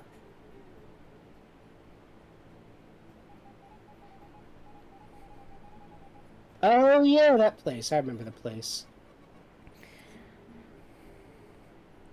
Yeah, so speaking of cops reminded me of there was actually a report put up by the FBI about they did a like months long investigation on the Minneapolis Police Department. Hmm. Um, right, and it was like open, right? So like agents would just like follow around a police officer or something, Hmm. see what they did, and they released their report, and like the amount of abuse the police get up to is just ridiculous, right? Just page upon page upon page of rampant abuse and corruption, right? Wait, Uh, I mean, if I were a corrupt official and I had somebody follow me around who's like, okay, I'm going to be watching you all day, every day for corruption, I would probably try not to do any corruption in front of them. yeah, but they apparently they just don't fucking care. They just do it all. That is Right. insanity. All right. So shit so like these police were responding to a suicide call, right? A suicide incident. So this person killed themselves in their home, right? Hmm. And they're at the scene, and some neighbors came by and were asking like, "What's going on?" Right? And so the police officer responded to this question by macing them. I did see a video Oh, on Reddit the other day of like, there's a guy, he gets pulled over for whatever reason, speeding or something, and the cop is talking to him, and then I don't know, I guess I forget exactly, maybe he's like being inappropriately rough or something, and then there's just a guy on the sidewalk, like on the other side of the street with his phone out, and the cop tells his partner to go and arrest that guy for obstructing traffic. yeah, And, like, this is all on body cam, and he's literally standing on the sidewalk. He could not be less obstructing traffic yeah, without being inside a house. yeah. He's And literally it's so just some random guy. yeah, apparently this was a few years ago, and the cops were fired and written up and stuff. But it's just, how do you have a body cam, you have audio recording, all of this is public information. How do you go arrest that guy for obstructing traffic when he's standing on the sidewalk? Yeah, right? and Like you gotta at least try to be clever about it. yeah, in the report they really loved macing people. Mace. Another Yeah. example was someone had a call about this, made a call about this homeless guy trying to start a fire in a parking garage. Hmm. So the police show up. The guy's already leaving the scene, right, and he did no fire starter or anything. So the cop arrests this homeless guy, gets him on his knees, and just starts macing him, and empties out the can. Jesus. There are also reports of various petty theft. Right, they arrested this teenager. They confiscated his possessions, which included a wallet, and he was eventually let go, no charges, and his wallet just disappeared. Great. And they and they filed fraudulent documents with the court saying that the officer on staff was unknown, even though it was recorded. The officer, who's supposed to be in charge of the wallet, and they just forged Yeah. documents outright. This is where the meta system has the audit channel. You And bypass the management systems of the subsystems in order to prevent this kind of shit from happening. Black police officers complained frequently to the FBI investigators that there was rampant racism within the police departments, but if you complained, then you were not going to get backup. You're not gonna get backup? Yeah. Right. That's Apparently, one black police officer did complain to his superior about a coworker making a racist comment, and when he was in a deadly situation, called for backup. Nobody showed up. Yeah. like it would be bad enough if it were like, you're a social pariah at the station, right? There's all sorts of things you could do that would be shitty. Not going for backup? Yeah. It's just, I don't like that guy. He complained about me, so let's let him die. Yeah. What the hell? And if you don't, And if you don't show up for backup, nothing happens to you. That's that's unbelievable. Yeah, and also How, there's how, how are police? also Never like mind.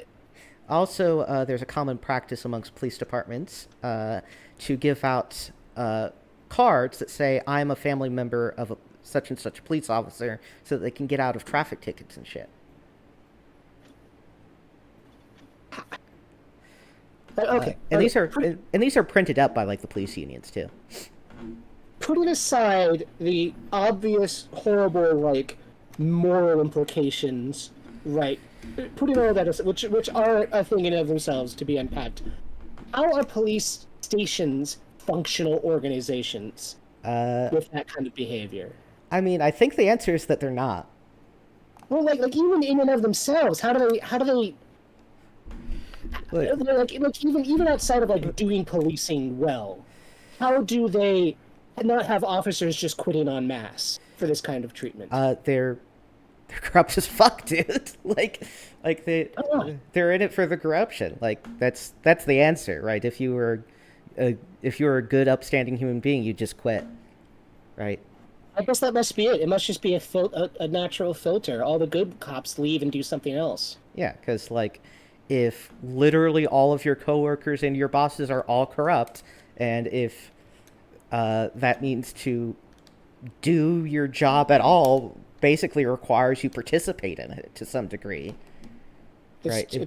If you have like a moral conscience, it turns into like, well, I can't do this, right? Like you're covering up for racism, for obvious violation of legal rights, for rampant harassment, for cronyism, just the whole way down, right? That's unbelievable. And this is on top of other shit like filing like basically like faking their hours so they get tons of overtime pay. That's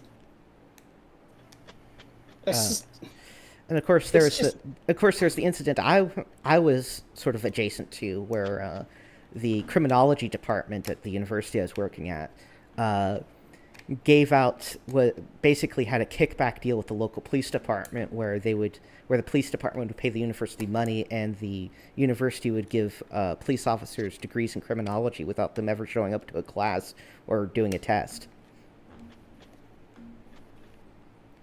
And you can't see it because it doesn't come over the microphone. That's me staring in disbelief. yeah, so right, what's hilarious, of course, is it's the criminology department.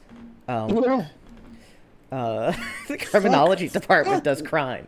It's all so much. It's all I can't. Yeah, It's all so much worse than I think it is. yeah, so like, Like on a systemic level. also something that occurred to me the other day, was so in most unionized workplaces, right? You have the line workers who are unionized, and then you have management who aren't unionized, Right. right? Under the idea that somebody has to be there to represent the interests of the company, right, as opposed to Right. letting the union run things, right, which will just serve itself. Right. And it occurred to me that in police departments, literally everyone's part of the police union, including the commissioner.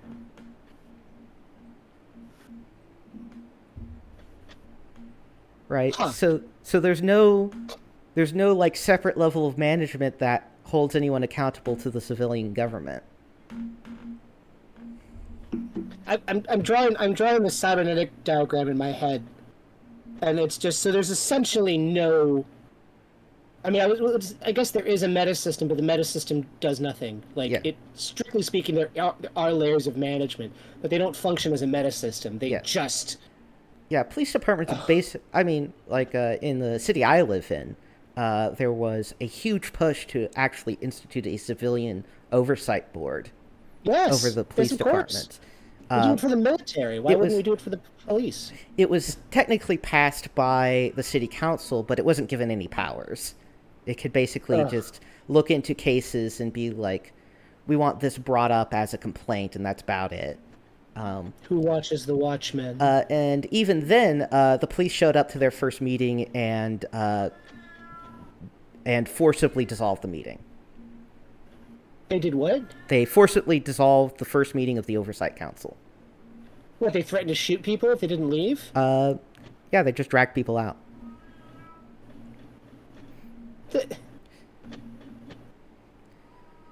Yeah, they're like, these people who, incidentally are saying bad things about us are causing a public disturbance. You all need to disperse. Right. So the greater point to this bit I'm going on about, right, is that the police in the U.S. are just wildly out of control. Just on every level and in every respect, right? There rampant abuse, rampant corruption, no oversight whatsoever, no accountability. So it's fascinating. So you know J. Edgar Hoover. Yeah. According, there's a recent biography about him that's out, and from what I understand, for all of the man's flaws, personally and professionally, there's no evidence he ever did anything that he didn't run by the president and Congress first. Yeah. Which means these police officers and systems are systemically more corrupt than J. Edgar Hoover. Yeah. Yeah, basically. Who, maybe he wasn't corrupt, but, abuse of power, all that kind of shit he's accused of. Yeah.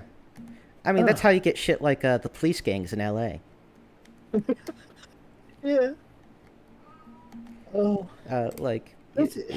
Right, and right, so they're, right, and also, again, right, most city and local governments spend a third to a half of their entire budget on their police departments. Yeah. And and it is politically impossible to cut their budget. Right. So they're sucking up resources and providing. I was thinking about cybernetics of health the other day. Yeah. And if you think about like the parallels between so what is a billionaire, right? Yeah. A billionaire is a person who they may do work, but as a billionaire, as a capitalist, they absorb command of resources, whether it's liquid resources or liquid is irrelevant. They absorb command of resources and they take those resources under their own authority and do not disperse them for the health of the system, but for the health of themselves. Yes. And that is cybernetically identical to cancer. Yeah, basically. Cancer does precisely the same thing. Yeah. If that's what police systems are doing, then they are cybernetically identical to cancer. Yeah. So and you do not live with or negotiate with cancer. You destroy it. Yeah. And so if you're someone who is interested in good policing, right, the social and systemic necessity of police per se, this should be horrifying. Yeah, because like this is like a level of like what the fuck is even going on that you're just like, you know what, no, entire police department is fired, right? Every single one. We're forming a new police department and nobody who was part of the last police department is allowed to join. Right. In fact, I'll go through the records. Everybody who complained and then left, you get to join. Yeah, so because you actually kind of care about doing their job properly. Yeah, so and then you get like a foreign country with a better police system to come in and train your new police system. Well, for God's sake, we did it with the trains. The French run the trains in half the country, passenger rails. Yeah, in some places. So like they're expensive. They're very ineffective at fighting crime, and they do all this other shit that's hugely detrimental and destructive. And it's just sure is great that police reform's never going to happen. Every day, I learn something that makes me think that this system will just die and collapse under its own horrible failure. Yeah. And there's nothing we can do about it. Yeah. Right. And the thing is right, because that's really the cherry on top. Like, fuck all's going to be done about it, right? Like everybody, like the corruption and the problems and the everything are just obvious, right? Like with any sort of cursory investigation into the problem. right? The FBI, sends guys to shadow people, and it's like, don't do too much corruption when we're watching, right? Like literally, like the lowest level of auditing you can Yeah. do of a system. Yeah, Oh, the most blatant, unscientific. We're going to watch you and tell you we're watching you and tell you what we're watching you for. yeah. So please don't do anything illegal in front of us, and they just do all Right. sorts of rampant bullshit. Where it's like, that's cool. Well, does crime, does crime, does crime. It's just Yeah. It's like, hey guys, every time we do something illegal, we have to write it down and publish it in a public report, so you better not do it. And like, cool, I just do it anyway. yeah, because they know they're not going to be held accountable. Like, what if they're doing less than they normally do? Yeah. Like, what if they are holding back? Yeah, right, because like what would they do if the FBI guys weren't there watching? Like, would some of those suspects even be alive still? Unbelievable. Unbelievable. So like, but of course the cherry and chop is the politicians are never going to do anything about it, right? Like Joe Biden's fucking solution to it is we need to have more racial sensitivity training in police forces. Yeah. It's like, oh, that's also another thing. One of the most common like reprimands for police misbehavior is to send them to coaching. Uh, and only 25% of people who are sent to coaching actually ever receive any coaching. But it's coaching.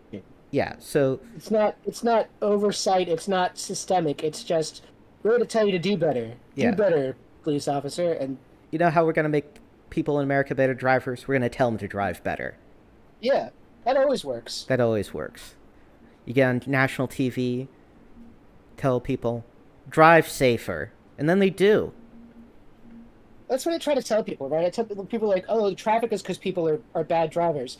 No, it's such a tightly coupled system. Any minor failure, Yeah. like if you're driving along, driving perfectly, and all of a sudden, one of your tires blows out. Now you've caused a backup for potentially Yeah. tens of miles.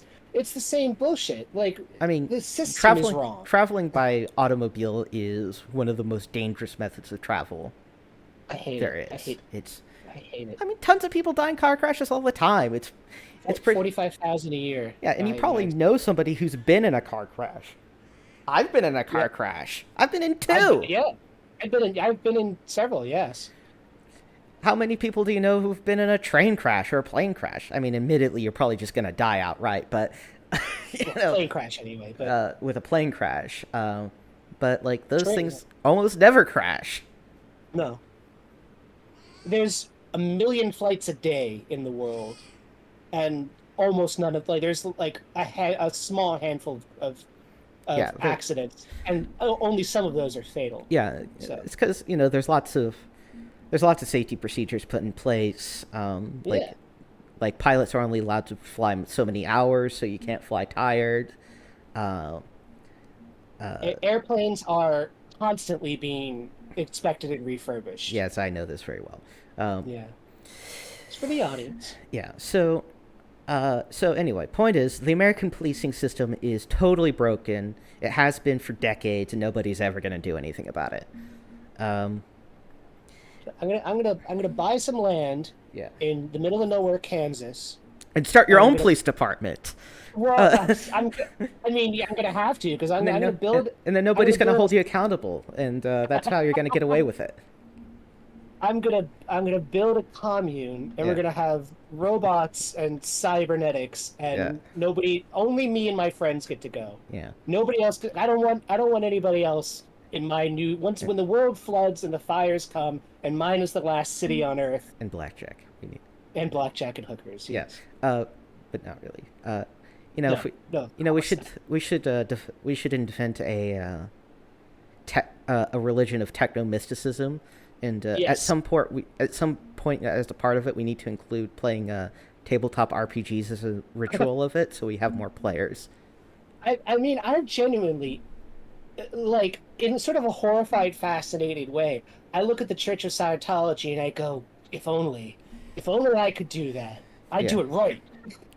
Yes, I'd be a cult leader, but in the right way. but for good. Yeah, but for good. It's like, give me all of your money and I will use it for good things. Yeah. The problem with cults is really that they're like an abusive relationship. Oh God, yeah. Uh, it's sort of fascinating in that manner, and how you can have like this collective abusive relationship. Yes. Um, and also how like the zany ideology is actually like a feature, not a bug, because it is a way of measuring how much you control people. Yeah. It's like, well, Well, if I can make them believe this absurd bullshit that's obviously disprovable, then I basically control their mind. so the most interesting thing about 1984, the George Orwell book, to me, which always seems to get glossed over when people talk about it, is the fact that not only is there no Big Brother, like there's no Big Brother, there's no like Yeah, the nobody benefits from it. yeah, no, yeah, it's a system that oppresses itself, Yeah, and that's fascinating to me. yeah. It's as a Uh, systems theorist. of course, so how cults develop over time is also sort of interesting. In firstly, uh, cults sort of counterintuitively, cults don't recruit among people with mental problems. Interesting. They specifically target, right, because, well, one, people with mental problems are less predictable. Sure. The second is that they're able to contribute less resources, right? So mentally stable people are more profitable to target. Uh, and then, of course, most cults end up dying out after, their leader, kicks the bucket. At which point, they tend to splinter off, and you'll have, competing, whoever the cult leaders' lieutenants are will, typically split apart and compete for power. But also, cults tend to have a problem, even if they somehow do survive intergenerationally, they have a problem of that the children of the cult don't receive an education, right? They just receive an indoctrination into whatever the cult's Mm-hmm. doctrine is, which means that they're useless to provide money for the cult because they have no skills. I I looked at the Church of Jesus Christ of Latter-day Saints, right, the Mormon Church, Mm-hmm.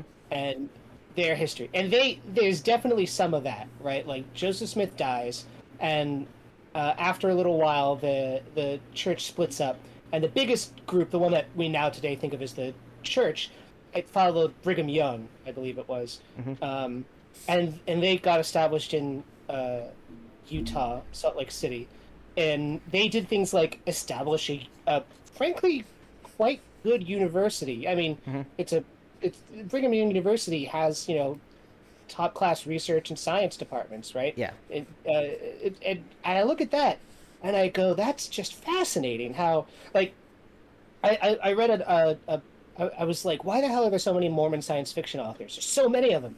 And I read an article written by a Mormon science fiction author, and she was like, well, we believe kind of weird stuff, so maybe we were good at writing weird stuff. And I'm like, what a fascinating like group of people, right? Yeah.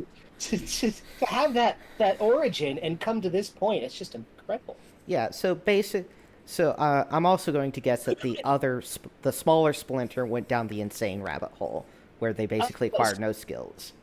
So there's as far as I'm aware, there's like three major pillars. There's the by far the biggest one, the Church of Latter-day Saints. There's I think the Community of Christ, or maybe they changed their name recently, but and they're sort of kind of like the Mormons, like they're a little further away, and they're as far as I can tell, they're basically just kind of a church, Yeah. regular ass church. And then there's I forget what they're called, but they're the like crazy. They're the ones who you see like getting arrested for having six wives and stuff like that. Yeah. That as far as I'm aware. And so yeah, it kind of runs the gamut. Yeah, so basically somebody halfway sane ended up taking the wheel, uh, Yeah, and they're the orthodox ones, and the so to speak.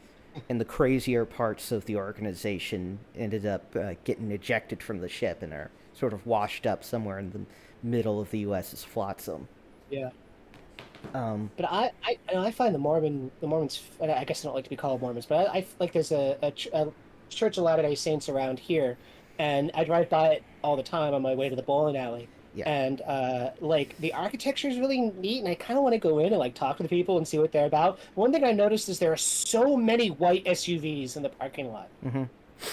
What the I don't get it. What the hell is up with that? Do they I, decide one day we're gonna buy the same car? Like, I I don't don't, know. I don't know, man. Um, Although I imagine there's probably growing tensions within the mainline Mormon Church about how to react to all this, you know, socially progressive stuff that's going on in culture. Yeah, I don't know. Because it's definitely happening in the Catholic Church. Uh, and after Pope Francis dies, there might be a split between Well, it's the in, between the American and the German Catholic churches. I don't know the distinction. So basically, the Catholic Church is everywhere, Hmm. uh, Yeah, but Catholic. and its most populous areas, of course, are throughout Latin America. But its biggest Mhm. money, right? Its most important players are the German and American branches, right? They're the most wealthy and influential branches of the Catholic Church, Suppose that makes sense. and they have radically different ideas about how to deal with uh, issues of the church's structure and about how to deal with new socially progressive notions, right? So Hmm. the German church has been like, we don't do gay marriages now, but if the Pope said we could, we'd definitely be game for that.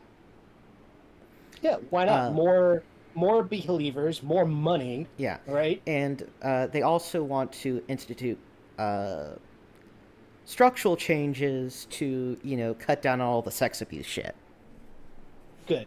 Uh, so Sounds like a good idea. from flaming communists like ourselves, Yeah, reasonable idea. it's a good The start. the American the American church basically wants is the conservative branch, right, which wants things Of to course. continue as is, no acceptance for the gays, uh, and no changes to the structural system to make anyone more responsible for anything. The wonderful thing about the First Amendment Yeah. in the United States, a church only lives in as far as it can attract people to attend it.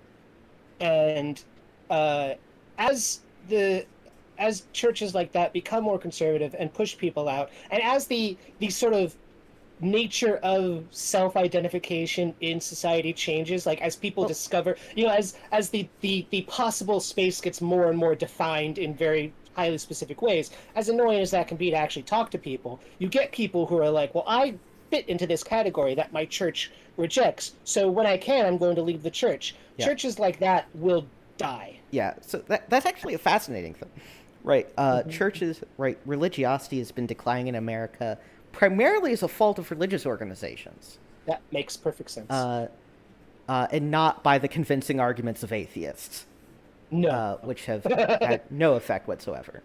Uh, No, I can't imagine it. Sorry, Richard Dawkins and all the new atheist people. Your Yeah. arguments mean nothing to people. Uh, but rather, churches in America have becoming more and more conservative, which has been driving away a substantial portion of their, you know, attended space Hmm. Yeah. as they continue to double down on a dying population. As the joke goes, the fastest growing uh, religious category in the United States are nuns, Yeah, as in no religion. yeah. Um, anyway, this is why we need to start up a new progressive religion of techno mysticism. I, I think I do kind of agree with the idea that humans need some kind of religiosity. Like, it doesn't need to be like an organized religion around supernatural shit, but it does need to be this like sense of awe of the universe and of one's part in a greater whole. Hmm. And I think in order to not only succeed, but succeed and be stable over the long term, that needs to happen. It's a big thing in organizations because you talk a lot about organizational culture, which frankly runs the roost, right? Hmm. Organizational culture is what happens is what people do when they're not being directly supervised in order to do something, right? And so it's particularly if you're spread out along a lot of different industries and a lot of geographical areas. Organizational culture is really important as a way to keep people tied together over great distances. And you have to you can't perfectly design organizational culture, but you can have a lot of influence over it if you try. Yeah. And so if we're going to be successful at improving the world at an organizational level, it is vital to say what can we learn from religion in terms of instilling that sense of togetherness in people. And symbols are a really important way to do that. Legends are a really important way to do that. Stories of 9 myths. So like my teacher in learning about management would tell us the story about the guy who runs FedEx. I forget his name. Maybe he died. I don't remember. But like, I don't even know if this is true. But they were basically done. They had some kind of problem. They were going to go bankrupt. So the guy, he's in Vegas for a conference or something to secure a deal. Deal doesn't go well. So he withdraws payroll from the company, puts it all on black, and wins. And has enough to keep things going. I have no idea if it's true, but just the story of it gives you an idea of how FedEx is supposed to try to see itself as an organization. And that's really important if you're actually trying to, like, I wouldn't recommend making a religion, but learning from religion is really important. So let's workshop workshop the doctrine of our new religion. Look, the Catholic Church has been around for almost 2,000 years, fairly consistently, and that's incredible. Nothing's been around that long. But the doctrine of our new religion. Premise 1, materialism, yo. Yeah. It's so... Because we want to have a religion based on materialism and genuine scientific inquiry. And how do you do that without it becoming ritualized and thus meaningless? I mean, that's already what science is, to a huge extent, is just ritualized. Oh, it's peer-reviewed. You mean you had an overworked professor spend 20 minutes on it this week? Yeah. You got the mysterious piece. Yeah. Yeah. Well, and then the publisher parish thing for funding means you have a high volume of very, very small papers, like very incremental papers in extreme niches. So only a few people are really qualified to comment on it, and they have to comment on a ton of shit that doesn't really advance anything just to say it's peer reviewed. It's not. No wonder people try to get around that just to get published. The incentive structure is all wrong in science.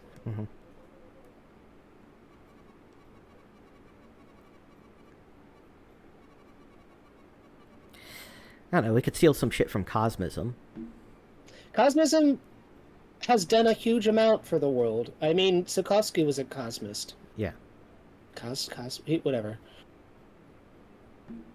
Sokowski, I love Konstantin Sokowski is great. He's one of those people. He lived in a hut, well, a house, but he lived in a town that he was a hermit of, even in that town, and he taught in a Moscow, St. Petersburg, something like that, and that's the only time he ever left. And he made such incredible contributions to the world in a variety of scientific ways. And also he was associated with this quite weird religion. It's awesome. Yeah. It's like reading about J.D. Bernal. Yeah.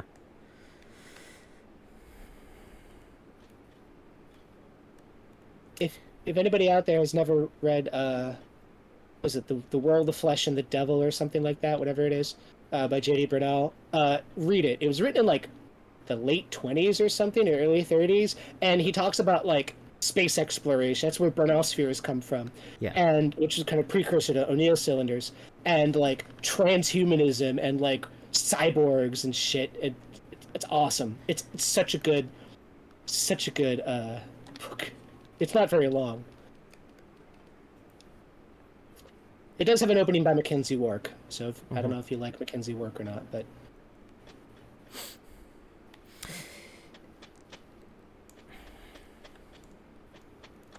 I'm supposed to be going somewhere.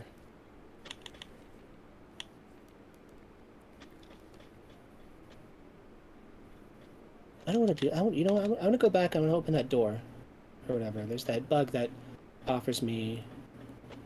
It's not that way. It's here. Is this right? Yeah. Chill. Inventory. Look at this. Look at we still haven't gone. Oh, we went to Middle Island, but there's a huge chunk of the map we haven't been to yet. Yeah, man. Wouldn't it be great if there's just like one other location on that side of the map? It's like we're 15.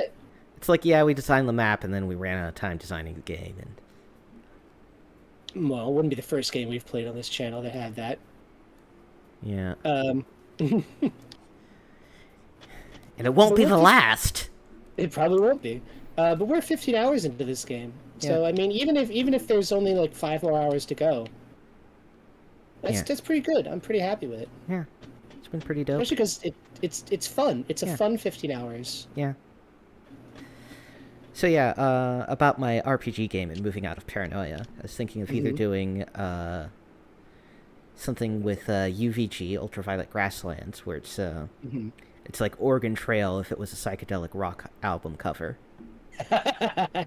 Yeah. Also, Oregon Trail, a game with a gameplay loop that is weirdly underused.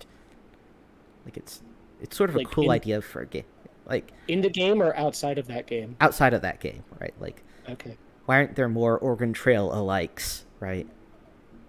Because like it's a really cool like mechanical premise, right? Like you'll load up and you have to anticipate your problems and then adapt as you go along, and it's sort of this roguelike thing, right? It's it's cool, and like no games do it. Why do I need this? I don't know. It's just another fast travel point. Yeah, but like there's only so many spaces for fast travel points. Like I think there's like one or two more maybe, and like this one and the one over there are like right next to each other. I don't know, man. Game design's hard. I guess so. Oh. Maybe I'll be glad of it when I have to go back there 1,000 times. I love this person's pose. Yes, I do go into that one shop in the mall with all the cool swords. How could you tell? I love that store. There's Right. there's always that fucking import store with all the weird with all the really weird shit in it, Mm-hmm. and it's kind of really expensive and also kind of low quality. You get like a weird tchotchke of like a Chinese dragon or something. I would buy her stuff.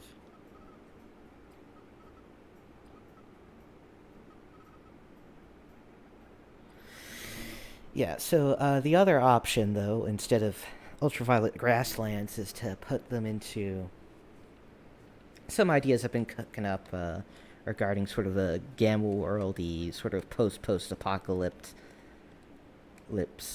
science fantasy sort of thing. And sort of the idea I had for a short campaign would be basically they're all like these strange mutants with all sorts of weird powers, and they're part of this community that's basically a cargo cult that worships the power of Adam, right? Oh, You know where this is going. yes. I think. So basically, their magic stones have that keep their radiotrophic fungus alive that they eat have lost their power, and they must now go on a quest to the holy mountain where these stones are stored to acquire more. Without, like, what are these strange symbols that a previous civilization has put around this mountain? Yeah, and This door is hard to get through. Better work really hard. yeah, and like the right and yeah. Whoa. So Hold on. Go on. My cat has decided to knock everything over. yeah, so obviously the joke is that they're on a quest for nuclear waste. Right. Um, It's just hot dirt. yeah, it's just hot rocks. Uh, and so they have to, travel the lands and explore other like side, dungeons or whatever, and to get these rocks, and to get and get the magic rocks, and then return home with them. Uh, and encounter all sorts of weird mutant shit on the way. Fungal forests and electric snails and It would be a good opportunity to like describe something mundane in very strange ways, like a subway tunnel, yeah,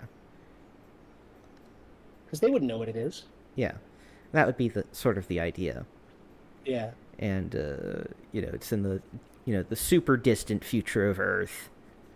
Um, After the rise and fall of countless civilizations.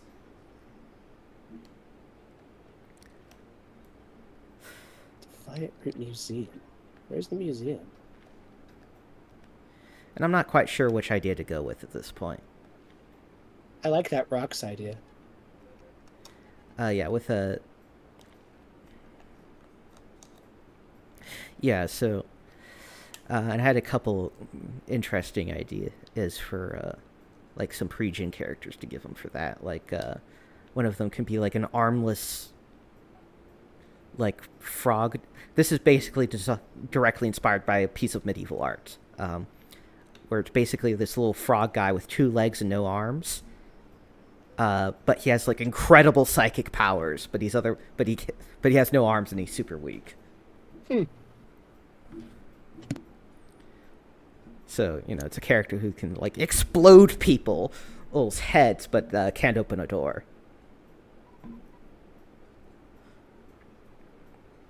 So the Daleks, the old Daleks, they couldn't go upstairs. Yeah.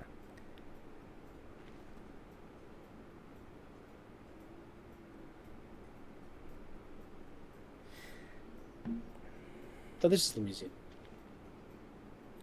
And I was thinking of having their little like village be particularly isolated from the rest of the world. So they're actually like so their weird little atomicism religion is actually like kind of weird even for their case. And like one of the more common religions in the world is basically worship and veneration of AIs that control satellites and a bunch of the leftover technology that's laying around. So, their god of war is a global defense AI. And they have a god of transits whose holy places are, metro stations. We would call a global defense AI something like Ares, though. We just would. Yeah. And, you have the weather control satellite who's, the god of, fertility and the weather and whatnot. And that sort of idea. That'd be kind of cool.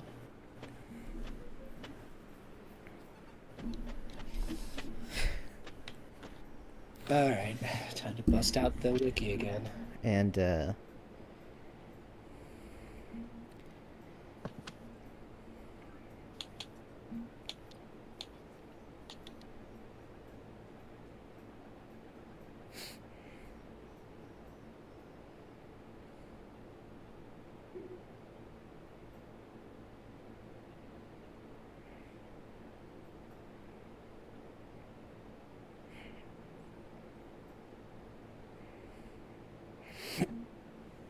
I gotta complete another quest.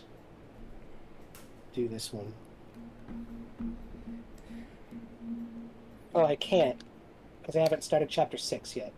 Okay, great. well, there's at least 6 chapters. You're on chapter 4. Yep. Cool. So that's... It does confirm my earlier conjecture that some of these side quests might not be completable until later. I don't know why you'd get them then, but... whatever. They probably just distribute the quests based on the region that they're in, and not the stage of the game you're necessarily in the story. I'm sure there'll probably be at some there'll probably be some chapter, and it's like, well, we're free to go fuck off now before we deal with the final boss or whatever. Yeah, there's always one of those. Hmm. Where are you? Oh, you're the mayor. Yeah. I think I've been there. Of course, for the alternate UV ultraviolet grasslands idea, the idea is that the party is basically commissioned by a psychic cat to deliver a parcel to the Black City, which is on the other end of the basically this big Silk Road dealie. And they're a caravan company, and it's like, well, you have 3 years to get there and deliver the package. 3 years. Yeah. I was going to say that sounds familiar, but it's because it's the opening plot to Akudama Drive, the anime. I forget which one that is. It's like a cyberpunk future where there's been a war between two different cities in Japan, and like one city just rules over the other city, and they're connected by the Shinkansen, and all the characters are named after like what they are. Like, I don't remember any of the names, but like one of them is fighter or whatever. That's just the name they're referred to. It's a really neat show. I thought the ending was a little, but I like it a lot. It's got a lot of charm to it. But anyway, what shows up is a robot cat, and it's like, hey, all of you criminals, let's get together and do a thing. It's deep. I recommend it. Yeah.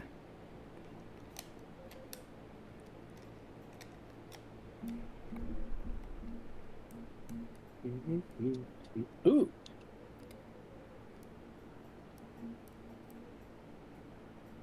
I like that guy.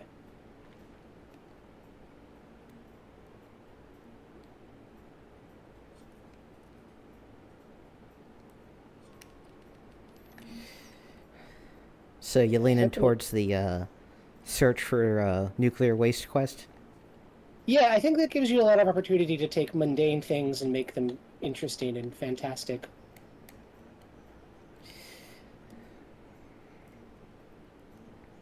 I was thinking of having one of the big treasure troves they can run across be just a stockpile of bicycles.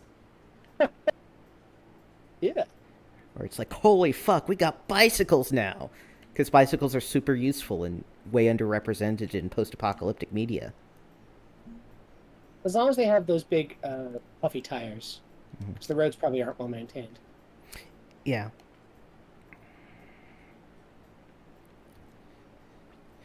I actually did read some articles about, like, why wasn't the bicycle invented sooner? And their primary explanation, right, so basically the bicycle could have been invented a lot earlier, although it would have been more of a niche luxury item. Like, it'd just be like something like nobles have or something. Because it would take longer for basically materials that were both sufficient and cheap to make bicycles, later on. And that actually one of the major stumbling blocks was just the design aspect. People were thinking about how to have a foot-powered carriage, not a foot-powered horse, right? Oh, that makes sense. And it turns out the foot-powered carriage idea is just a dead end. And nobody figured out a way to make that really useful. They kind of have those, like you see in the beach sometimes, they're like 4-person pedal bikes. They kind of have that. Yeah, but those aren't terribly useful. No, and you never see them outside the boardwalk, for one thing. And the thing that really broke it was, right, so originally bicycles were more like scooters, right, where you, like, they didn't have pedals, right, you just sort of kick on the ground and you stroll around. Then they had the, and then they had the limitations on, the mechanical advantage of using the pedals, right, which was actually the size of the wheel initially, which is where you get something like the penny farthing, right, which is that bicycle with, like, the really huge front wheel. Right. Right? Because it's trying to maximize the mechanical advantage of, you know, being a big circle. Right. And then what actually got people to the design of the modern bicycle was not trying to improve the mechanical advantage, but was trying to make the bicycle more safe, right? Because the penny farthing isn't very safe, right? You're very high up and it's easy to fall over and you get hurt. So it's like, so, and that's how we get the safety bicycle, which is the modern bicycle, which uses the chain and gear system that gives a huge mechanical advantage without having to have this big ass fucking wheel.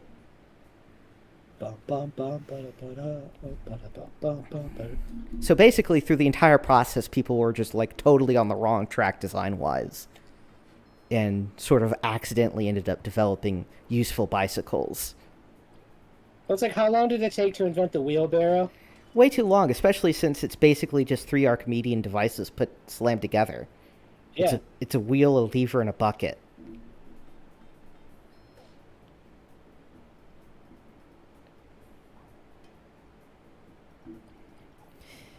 And nobody invented that until like the late Middle Ages for some reason. Yep. Even though it's super useful for all kinds of things related to agriculture and construction.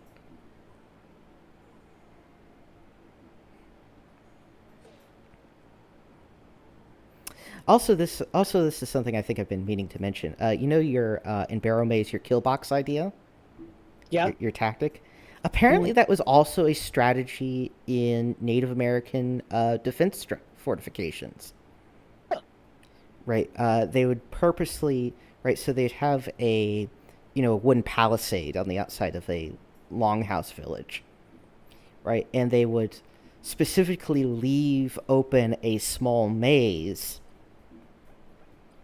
that invaders could come through, right? And they would basically form a kill box around the other end so that they would have, you know, 3 or 4 guys fighting one of their guys at a time.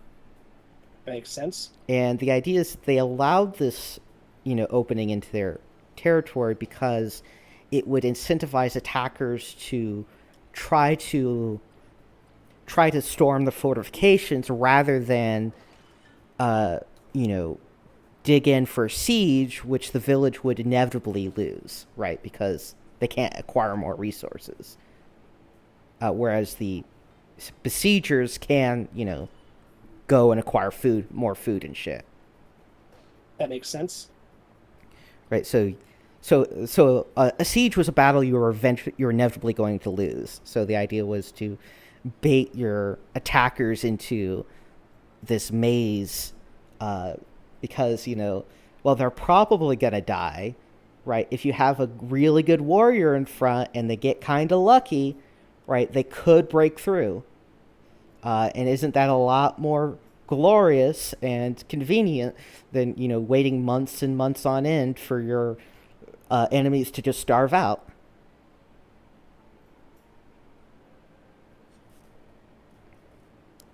So anyway, point is that the party in Barrow Maze rediscovered ancient Native American military tactics.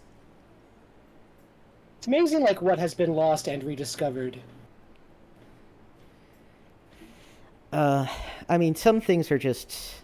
Um, there are some Well, things which just don't tend to survive the historical record well.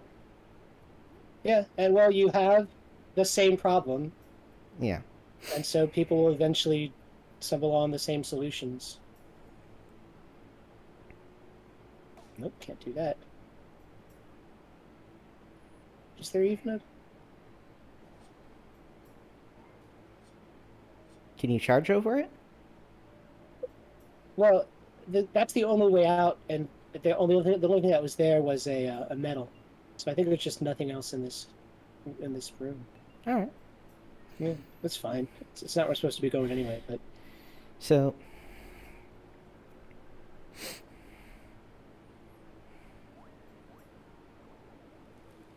ooh, you're powerful enough. yeah.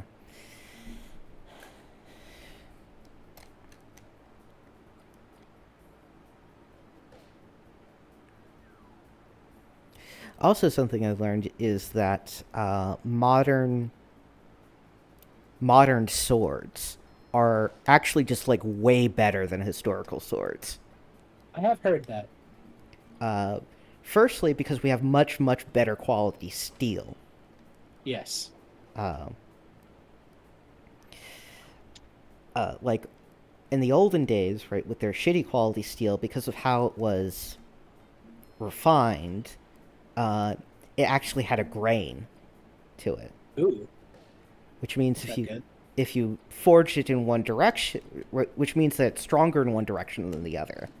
Right.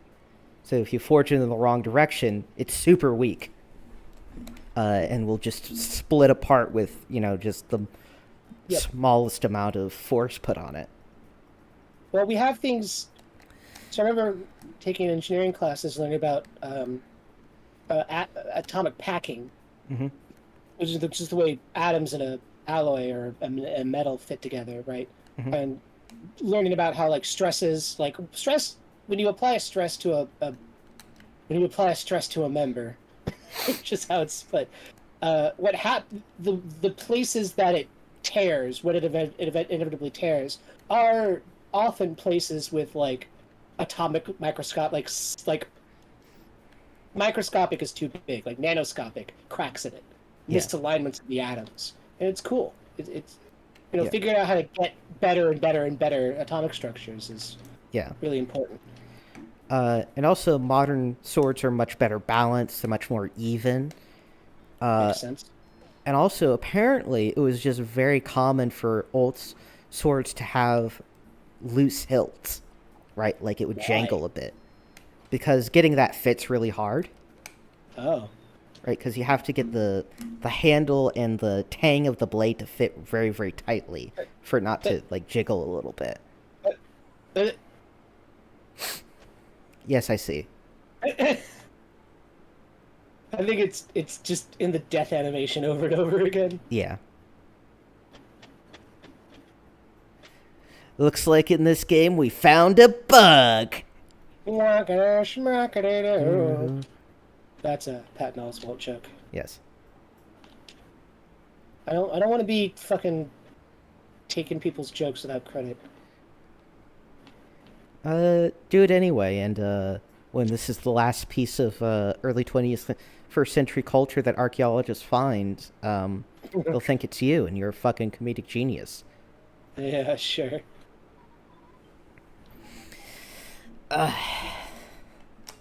Of course, they also just wouldn't understand it at all because, like, No, you go rackety schmackety do, and it's like, what does that fucking mean? like Is that what? is that some ancient like religious incantation? Yeah, Like what is it? In reality, it's a reference to old sound design and comedies. yeah. I mean, I'm referencing the Patton Oswalt bit, which is about making horrible jokes. Yeah. So uh yeah, and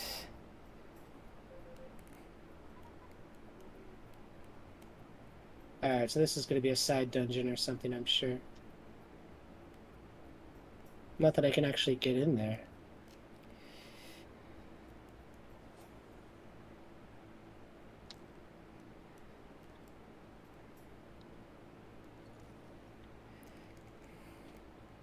T-posing to show dominance. that's how you do it. Us Californian girls, we're unforgettable. Fine, fresh, fierce, we got it on lock, I think is the next line.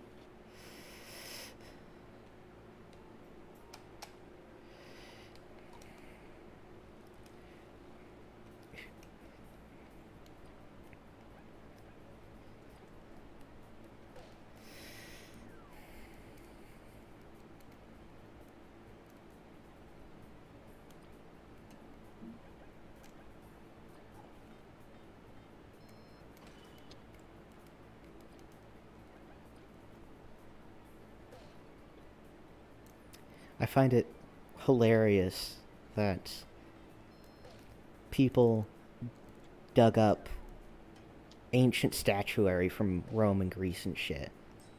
It's all bare white marble, and then we've had like hundreds of years of aping that style, Hmm. And then we find it was all actually painted, and we're all basically aping the style of a broken piece of art. I The remember when I first learned that. Um, Apparently, there was this guy. He had like all sorts of uh, Roman style or whatever statuary around his like swimming pool. Yeah. And then when he learned that they were painted, like, oh, I'll have them painted. So there's a whole bunch of like statues of painted naked people Hmm. around a pool, and the neighbors complained he had to have them sandblasted. Yeah. Even though they do look way more rad painted. Like, Oh, they look super cool painted. yeah, it's like, oh, this is obviously how this was supposed to be. Like, Yeah. like this looks way better. It's also things like, oh, what? I should know this. I took a fucking art history course. The fucking temple in Greece and Athens. The Parthenon. The Parthenon, yes.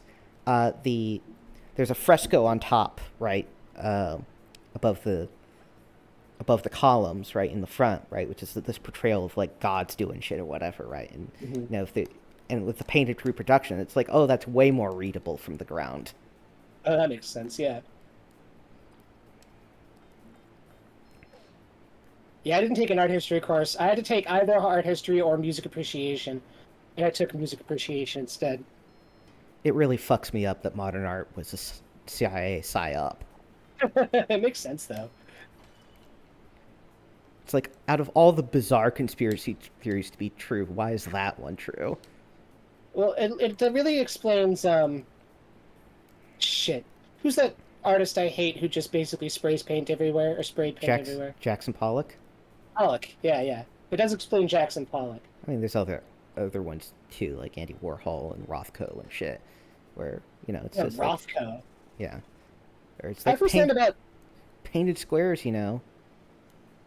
so I think it's in Texas somewhere. There's the Rothko Church. Yeah, I first learned about that from that Robert Pattinson movie.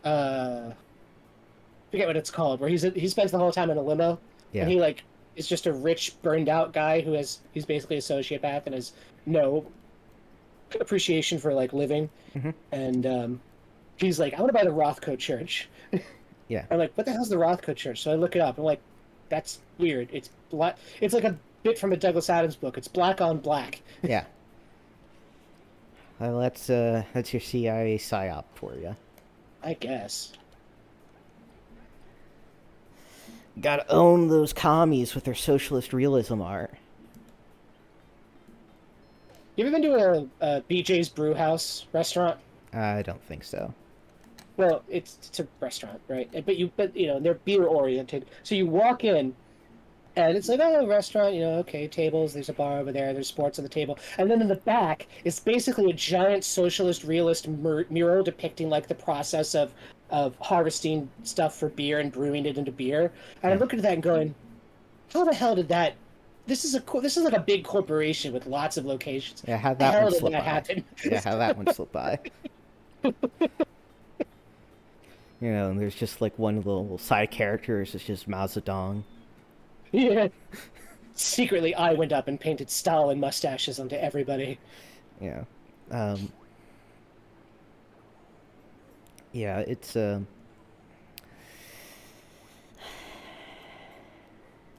think I've been here. yeah, you've been here. I remember this. Yeah. You fucked around with this for a while. Yeah, and I knocked that over, yeah. I think this just takes me to yeah, it takes me to here. That's right. How are you guys here?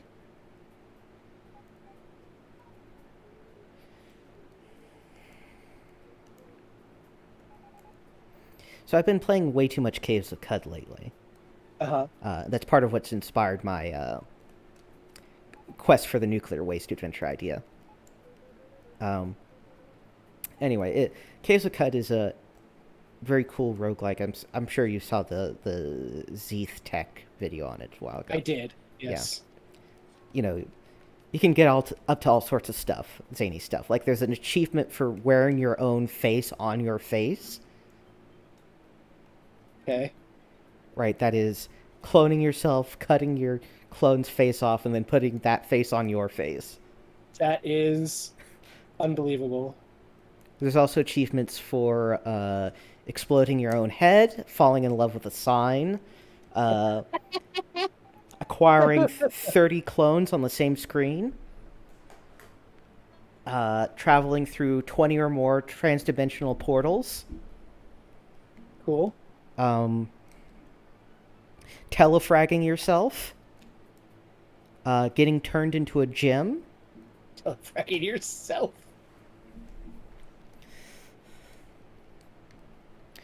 I like games where it's obvious the people who made it aren't enjoying themselves. Yeah. The mods on the Discord are real fucking sticks in the mud, though. Gotta warn you. Oh, really? Yeah. About their game? About stuff in general. Yes, I think I told you this before, but they they they actually put spoilers and like trigger warnings in front of not mere pictures of, but mentions of food. That's okay. That's them. Yes, you did mention that. Yeah, they're a bit right. What makes it especially aggravating is it's not actually part of their rules, right? They just right like their like rules page on their Discord doesn't mention that at all, right? It's just But that's really weird for the people who have developed Yeah. a game where you can Well, they're clone not- yourself, tear your well, own the face develop- off, and wear your face as a mask. well, the mods aren't the developers, right? These are Oh, fan okay. They're just the fans, mods. and so it's also super confusing because like there's a huge cooking system in Caves of Cud, right? So, and it's a mandatory thing you have to interact with at some level, right? So like why is the why is the Discord for a game more heavily censored than the game? Like Yeah, and They these are should- people who like this game. Are they likely to have these, horrible food phobias? yeah, I don't get it, man. Like this, like you literally can't play the game this community is a part of if this is such issue. It's like someone. It's like It's a catch-22. it's like being like, oh, we have to censor pictures of clowns on this Discord because some people have, phobia of clowns. And it's like you're a Discord dedicated to a show about clowns. Right.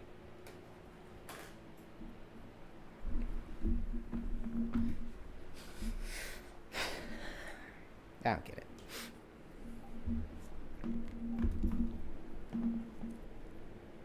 Here we go. That's my favorite badge that I have, medal that I have. Thanks.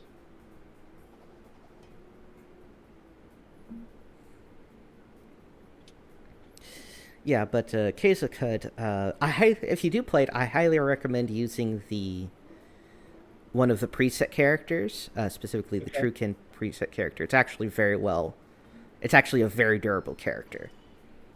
Alright. And also playing on roleplay mode, which allows you to save at settlements, as opposed to, permadying when you die. Yeah. Because getting deep into Cud can take a really long time.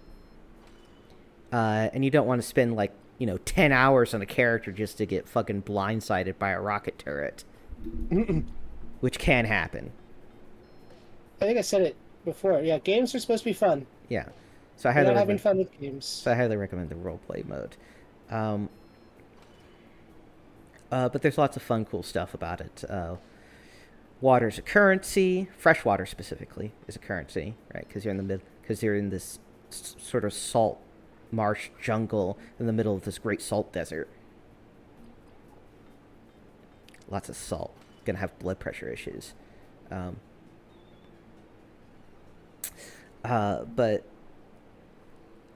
the design, I actually right. So there is like a main quest, but there's lots of randomness to it. So some parts are random, some parts are sort of parameterized in certain ways, right? So going through the main quests, you eventually have to go to like this underground bunker where there's some people you need to talk to get advice about decoding this signal that's going on, right? And they're like, well, we don't trust you. So, go to Golgotha and grab a droid and repair it and return it to us. And then we'll trust you, right? And this is a nasty trick on part of the game designer, right? Because at this point, you should be I was about level 9 when I got there. You can definitely get there at lower level, like 7 or 8, pretty easily. And Golgotha is way higher level than that. It's like It's one of those. I was level 19 when I was able to finally do it. And The nasty trick of the part of the game. yeah. Now the gimmick is actually pretty interesting, right? So Golgotha is basically level upon level of machines and conveyor belts and slippery goo everywhere, while bunches and bunches of crabs and bullshit attack you. Cool. And they're infinitely respawning, so you can't kill them all, right? And the idea is you have to make a mad dash through, the jungle gym of danger. And go down chutes until you get to the very bottom where there's this giant slug, and then you fight and then you gotta fight the giant slug and get a robot body and take the elevator back out. Cool. So when I did this, I loaded up on shit and I sprinted through the earlier levels with just this huge fucking conga line of enemies following me. Fell down the last chute into a giant pool of ooze, got up, started hitting myself up with a bunch of tonics, which are basically like potions in the game. I ended up accidentally overdosing on the Hulk tonic, and my character went into a blind rage, which literally which turned all the graphics red and literally scrambled up all the tiles. So at that point I was like, well, I guess this is a job that only a flamethrower can solve.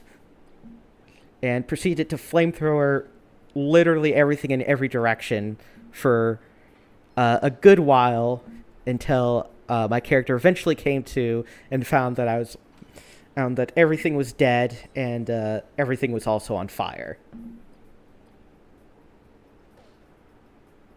I like games that do that, where it's like, let me tell a story about this random shit that happened.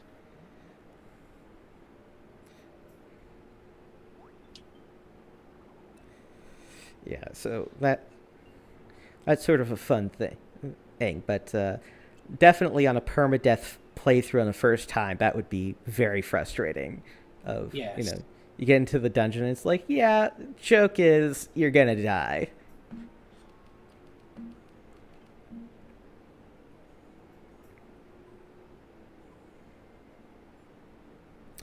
Yeah, but it also does interesting things like it has a generated history, right?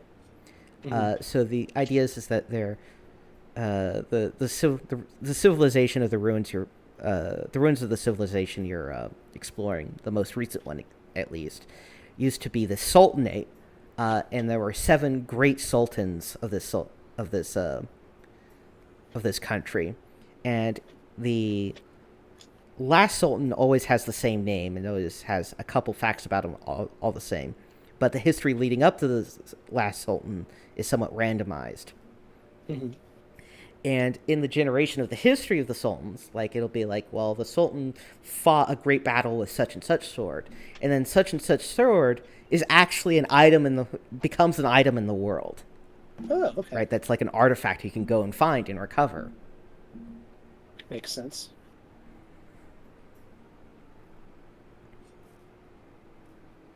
Oh, I know where this is. Yeah, that's the other side of that thing you're trying to jump across. Yep.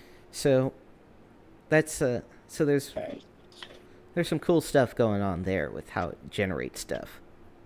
It's kind of like Dwarf Fortress, where there's a history that gets generated. Yeah. Also, talking about uncool generation of stuff. Mm-hmm. There's the new Marvel Nick Fury TV show. Yeah, I'm aware that there's Secret a show. Invasion. I think it's called Yes, Secret Invasion. that sounds right. And they unveiled the opening, at least, the opening credit sequence, and they used AI generated art for the opening credit sequence, Oh, and it looks terrible. It's oh no. right because I bet you, right, they're just testing the waters, right? They're like, how much will people really react to this? Let's see. Let's see how much we can get away with, especially with this writer strike going on. It's just, I mean, we've discussed the possible positive uses of Oh yeah, AI in art, but doing it like that is fucking plagiarism. yeah. It's just stealing. Cool.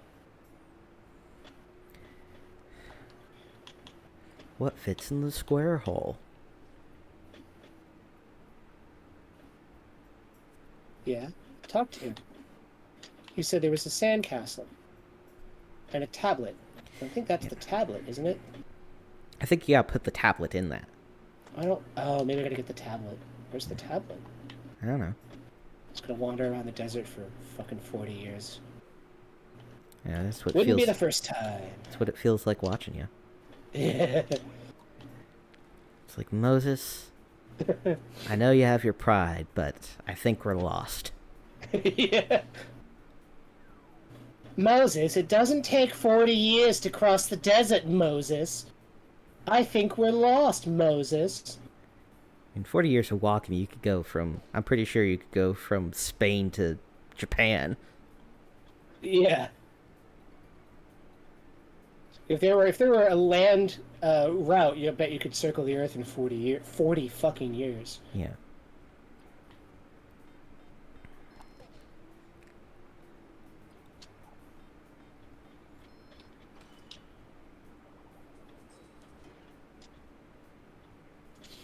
I need to heal.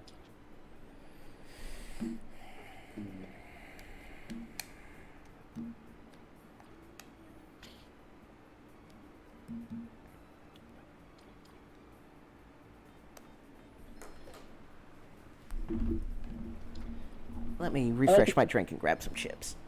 Yeah. Oh yeah. What?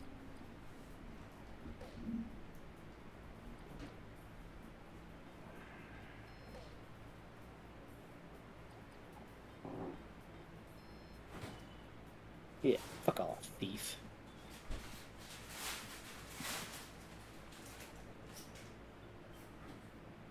How many?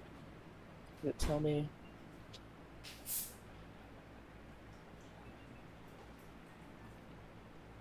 Ben's keeping track, so I don't actually know how many to feed. I don't think it's been 20 yet. I think I've been over here. Yeah, this is this place. It goes just over there. What about down here? What's here? Oh, this is the entrance.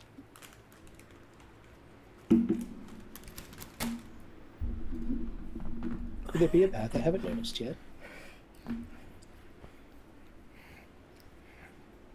Well, I mean, I can definitely see something, but I can't get up there. I get the double jump, I can roll that thing over and I'm jump over back. the thing. What the hell are you saying? I'm just mumbling to myself about navigating this place. Well, like, for example, I mean, this is an obvious, like, roll the thing over and there's a path up to the top, but I don't know how to do that. There you go. Ooh! Item.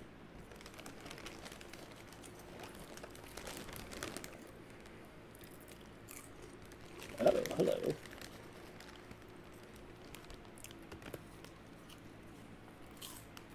Okay.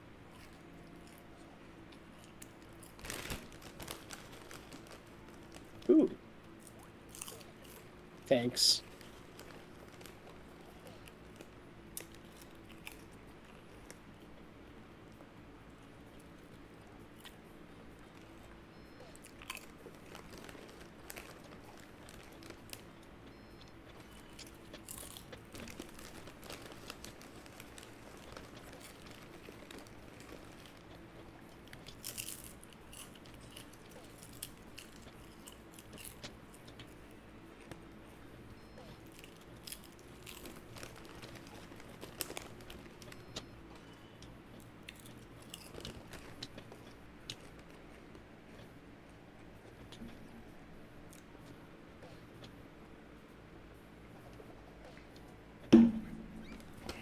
Oh, he just stole a thing. That's what he does. Because he's a thief. That makes sense.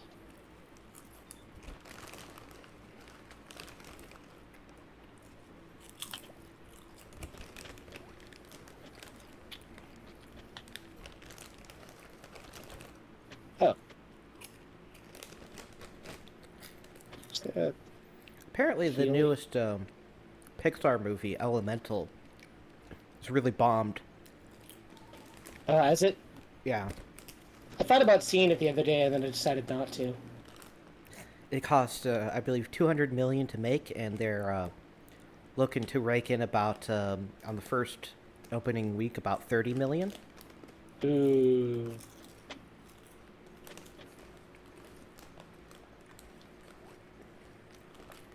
Like, again, from a technical perspective, that's really impressive. Like, doing liquid and Oh, just yeah. like animating liquid like that is a fucking nightmare. And all the effects animation, that's it's very technically impressive. But also, I just don't give a shit. I don't know. I, I'm not just it just doesn't really seem like something I want to watch. They are making a movie that comes out next year, I think called Elio, and he's basically like a kid, like a 10-year-old boy, is mistaken for like the ambassador of Earth to aliens. Hmm. I don't know. It's space, so even if it's mediocre, at least it's mediocre in space.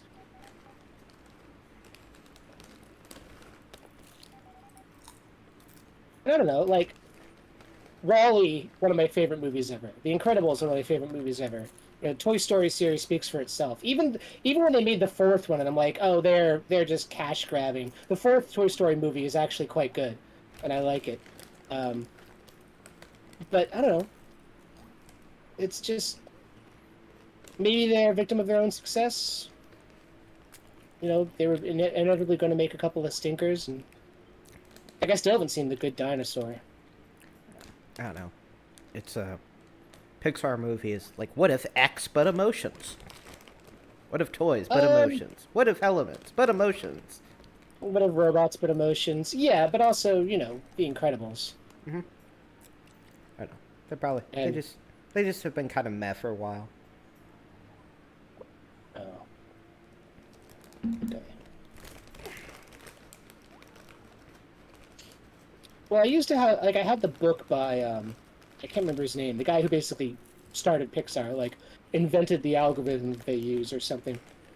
And the book was, I was getting into management. It was about good management. Well, Pixar, okay, I'll read it. I'll read some of it. And then I found out that he was found guilty, I think, of like colluding with the heads of other animation companies to keep wages low. Hmm. And I'm like, what a piece of shit. It's fucking horrible. Was it John Lasseter? No, no, it wasn't John Lasseter. It was the other guy. Hold on. I'll have to find his book. Pixar. Create. I think this is it. Ed Catmull. I'm pretty sure it was Ed Catmull. Hmm. Yeah. So I might be confusing some people, but somebody in high up in Pixar was accused of collaboration for wage fixing, and it's like, hmm dude, you're fucking Pixar. you You can don't need to do this shit. they can afford top tier talent, right? Like, Yep. That's. Hmm.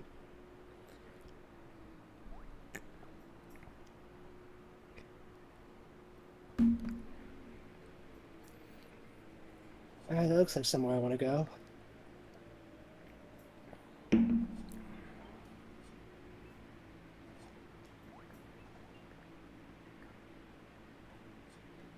See, I feel like I should have more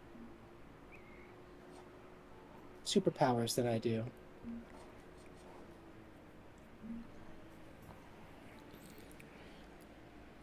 Maybe you should just advance the story a bit. I'm trying.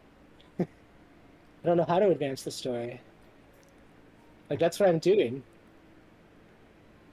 Head back to the Los Angeles follow Team Slacker's lead. The mayor of Defiant should have some information. He said to go to uh, the northeast, which I did, because I thought I did. Just look at the wiki.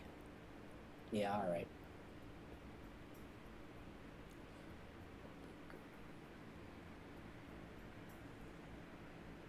Los Angeles.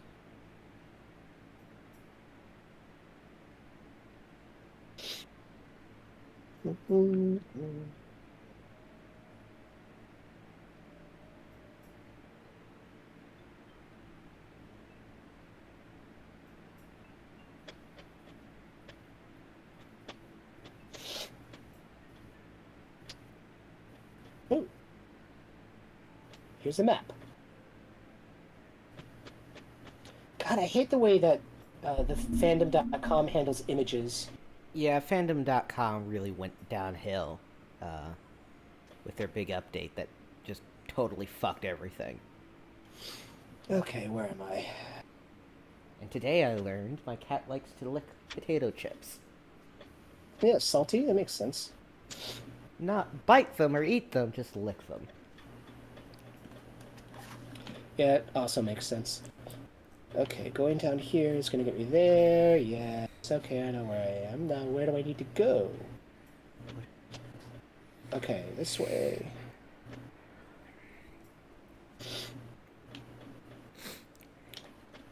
If I can.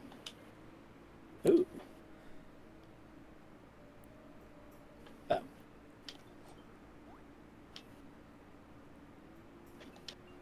And then this way. And then... Nope, go away. Here? I thought I already went this way. Oh, I put the thing in the thing and then the sandcastle appears. Alright.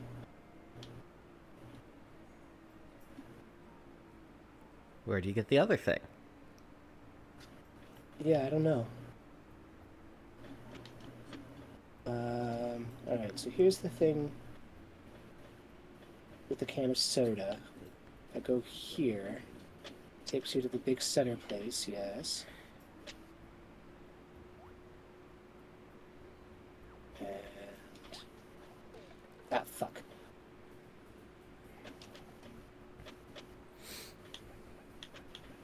I don't feel like dealing with this.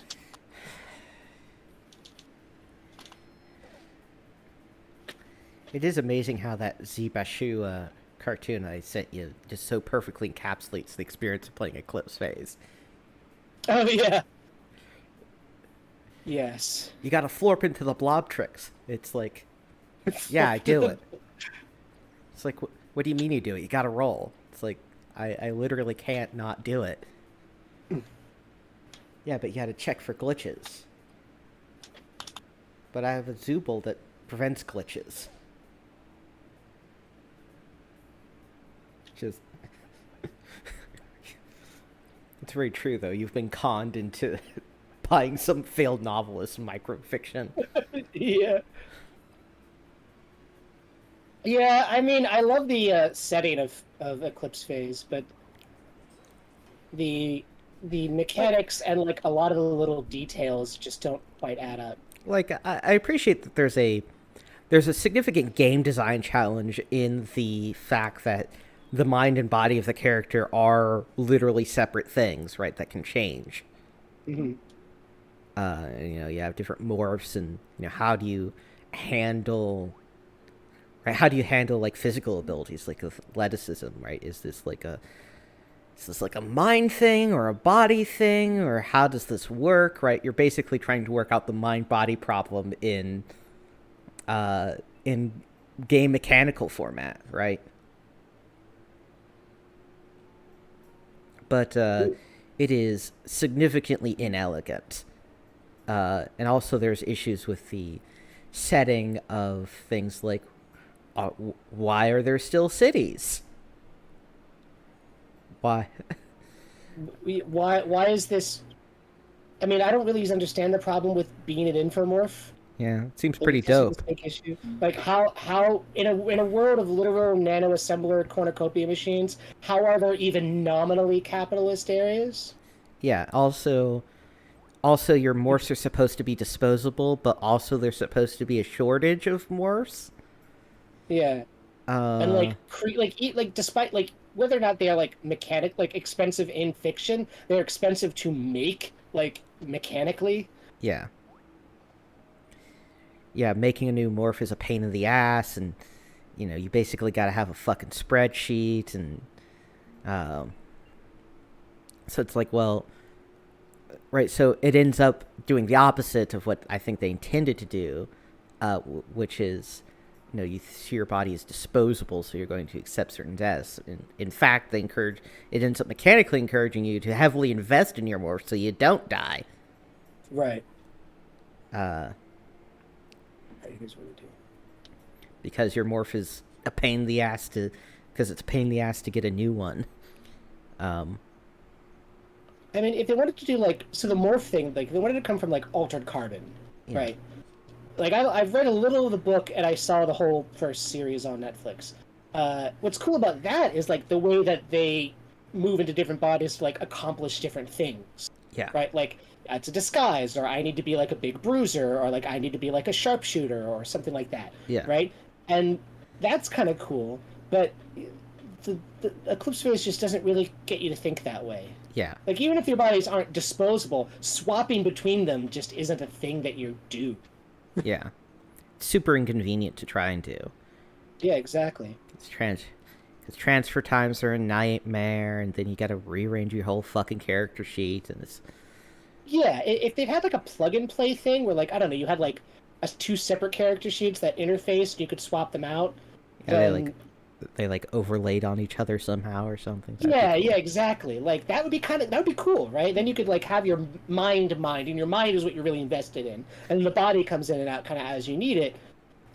Like when we were playing, and we all, you know, we all got sent into like my character got sent into the body of the dinosaur. That was Yeah, cool, because flame breathing dinosaur. Now I'm doing a different thing, right? yeah, For this setting. yeah. I was Gamera. Yeah, you were Gamera. That's right. You were the giant turtle. Yeah, there's a fire-breathing T-Rex and chain guns, and Gamera was there. It was wild. It was cool. You I still still have that? have that. Yeah, you still have I the art do. piece. It's on my wall. I'm looking at it right now. Yeah.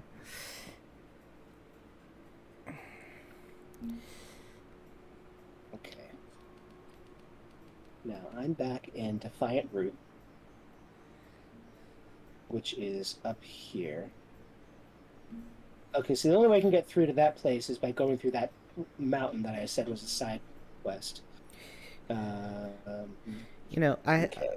when I was doing some art classes in college, right, I had someone compare my art to, that sort of pop artist who like would do like these big canvas pieces of like comic book panels, right? Yes, I think I know exactly who you're talking Yeah, about.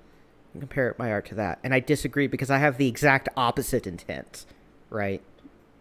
Um, right. That artist did not, right. He basically took, right. So, like, he didn't like these weren't like panels out of his imagination, right? They were actually from specific comic books, Oh. right? And he wouldn't credit the original artist, right? And Ooh. right, the idea, right, is it's kind of like a joke, right? It's comic books are these shitty lowbrow art, you know. Look how, sort of novel it is for me to do like this really high quality painting of this really shitty image and put it in this really prestigious context, right? So he had so it's actually this very condescending art that's also doing a bit of plagiarism. Yeah, yeah. um, right, and I have the exact opposite intent, which is I want to, I like to tap into like giving the feeling that the image has like a narrative context to it. Yeah. Yeah. I think you succeeded really well in the piece that I have. Because I look at it all the time and I'm like, like I was part of that story, and I'm like, oh man, what's gonna happen next? Yeah, it's right. It's like the most rad panel from a comic book that doesn't exist. It doesn't exist, right? For That those was I love. for those in the Go ahead. audience who don't know what this image is, it is of a fire-breathing T-Rex with a bunch of shit on fire and clouds, and also a little narration caption that says something about the Ex-Human Menace or something. I forget the exact Yeah, wording. and then the bottom it says to be continued. But that was the same Eclipse Phase game Mhm. where our GM, like, I wasn't play I didn't play for the first however many sessions. I don't know. I came in later, and our GM, like a year before I was playing, was like, because there's that joke from Yeah, the Homestar uh Runner joke. the whole started with like blue laser's gonna blow up the ocean, and he comes up to me and he's like, so you're a science space guy? I'm like, How yeah. would And you he's like, blow up how an ocean? how would you blow up an ocean? I'm like, all right. So there's this whole thing about like a gamma ray burst. Like a gamma ray burst could blow up the ocean if it hits. He's like, okay. And like a year later, I've forgotten about this. And I come into the game, we do the thing, and we're in space, and we go through one of Yeah, those. I and forget the gates. yeah, the underwater cruise, Yeah, and there's the underwater cruise and all that kind of stuff. And we go through, we open up one of these. There's like the alien warp gates that are, I forget they're called. And we yeah, open up what, and the plan, the bad guy's plan is to open up one that's like, because they're fixed in time. yeah, It's weird. And so the other end is like a, a star that is about to explode and send a gamma ray burst. And so every time you open the gate on our side, a gamma ray burst comes out. And yeah, he's like, I'm gonna blow up the ocean on Europa or wherever it yeah. was. And I'm like, oh god. Yes, that. This is a pun a year in the making that I have been unwittingly a part of. Yeah, that was brilliant. It was Oh, really, really, really good. yeah. I Uh, still remember. yeah, that was great. But yeah, so I have like the exact opposite intent in the art pieces I've done, which Yeah. is like I actually have an immense respect for these underpaid comic book artists. Well, and so saying that your style, like artistically, is like that is just saying that you have like a comic book e style, which is true. Um, I don't know. I have it, sort of a weird style. you do, but I mean, like in terms of these pieces, Yeah, they're comic book e. yeah. Um, ooh, Court Chief. My art is And definitely heavily inspired by something, but I've totally forgotten what it is. I know how that is. Like I can look back some of my like early writing and be like, I know exactly what I was reading at the time I wrote this. Yeah, And now I'm like looking at the stuff I'm writing now and I'm like, I understand like the influences, but I couldn't exactly point to which part comes from which. yeah. Like there's some artists whose style I am aping very closely, and I've totally forgotten who it is. When the same comes the heaven of those keys when there's bandits, the team heads out specifically to the bottom of the well. Okay.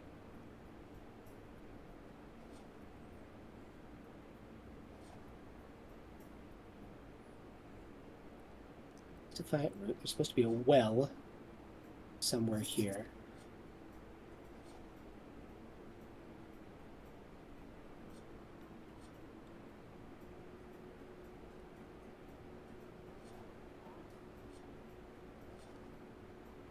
Oh, there's the well. And there we go.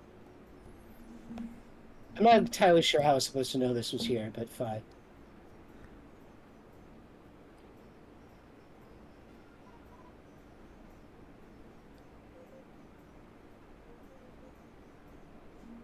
Actually, while I'm here, I'm going to see if that lady who wanted me to find stuff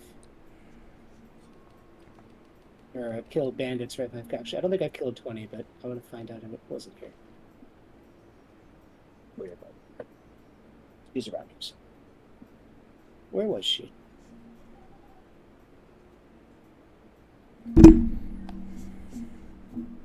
Whatever. I think she's this way. No.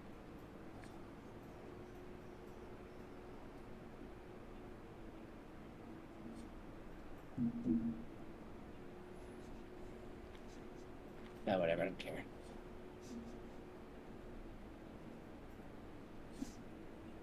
All right. I need the The bandit hideout. Where's the bandit hideout? Southeast? Cat. Hello, cat. No, cat. You're a good cat. We don't get to play video games. She only knows one phrase, I want. Yes, she is a being of pure desire. Where's the bandit hideout? Oh, wait, I think I know approximately where it is. Southeast.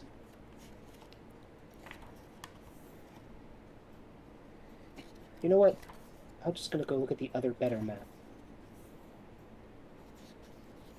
It actually labels things.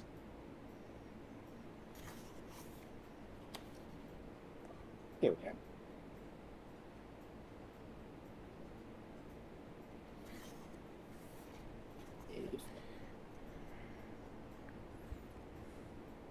Okay. Defiant route. Okay, I know where it is. And in fact, it's just easier if I take the free transit.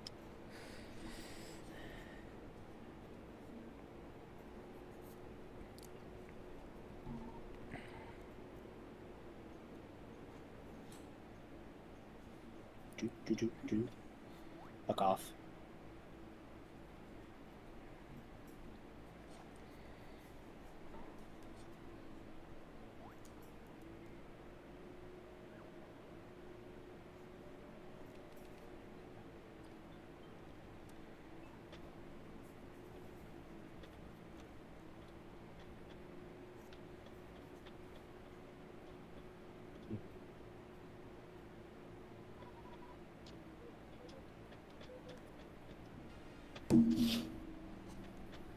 Oh, Jesus.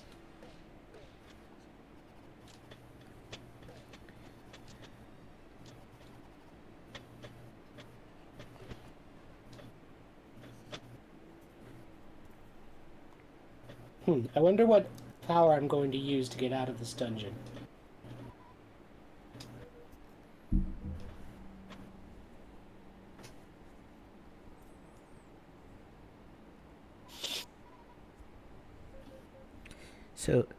So here's a question for you.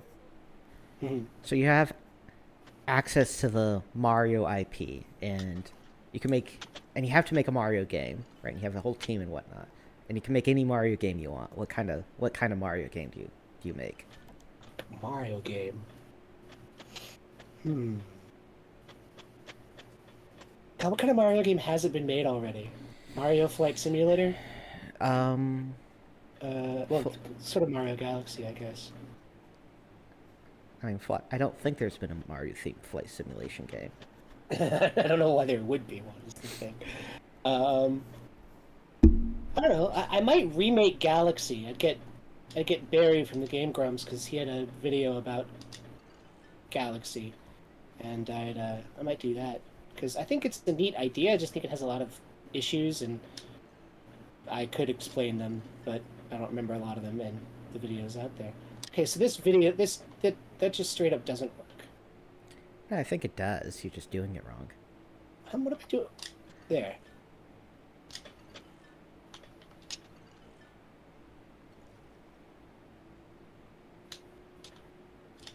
Let's use another beamerang.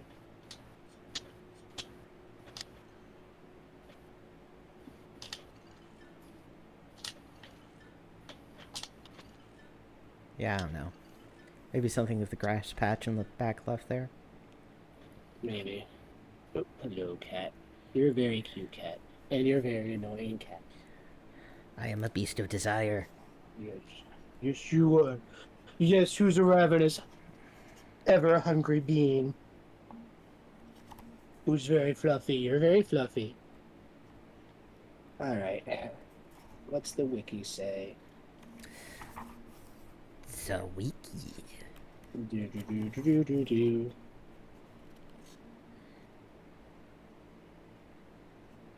Do do do do do do. Oh. Huh. That is.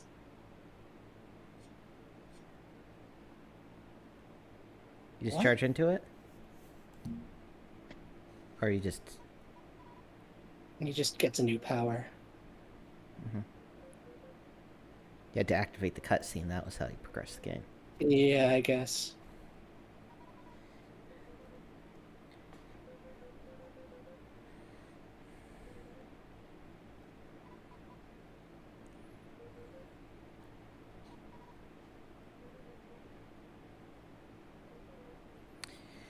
You know, I find it interesting that MMORPGs just don't hit that RPG itch, right? Right? Like Hmm. they don't really feel right, at least in my experience, right? They don't really feel like you're playing like a really good RPG with friends. Yeah. They feel like their own kind of distinct thing.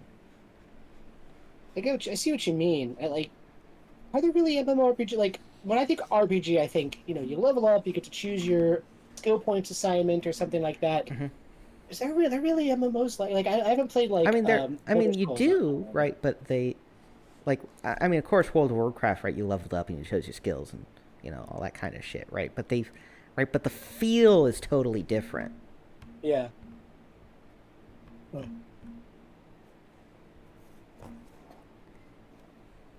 I had to sneeze. Um, yeah, I was gonna say maybe they're not very linear. They're really more like open world games. But Skyrim is, and I would definitely call Skyrim an RPG. Yeah. So I don't know. It's just the like quest model for like World of Warcraft. Go and find me 10 whatever. You Yeah. don't get that in RPGs, Yeah. in like single player RPGs. Well, at least not good ones. No, not good ones. Ones that are trying to be World of Warcraft, but But couldn't afford server space, so. right. Understrike.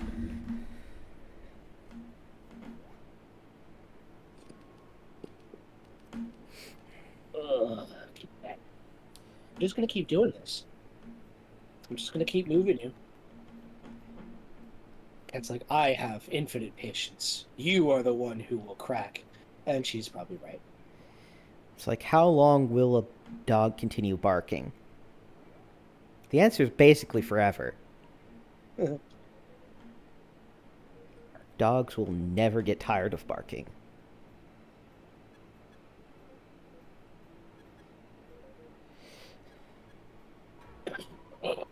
Yeah.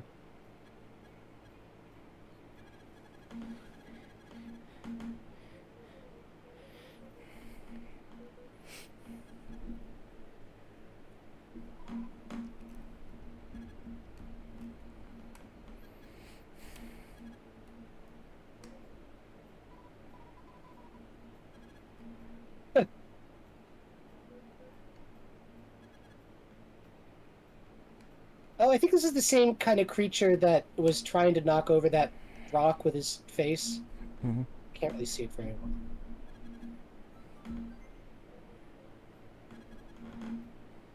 Iron Seed.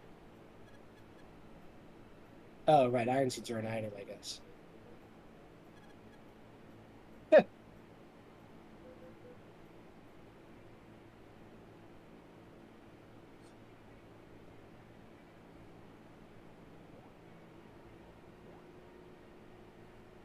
It's gonna be a yeah stealth.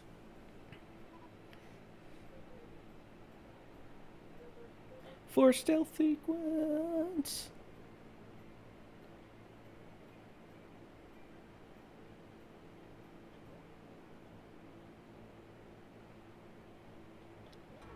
Oop.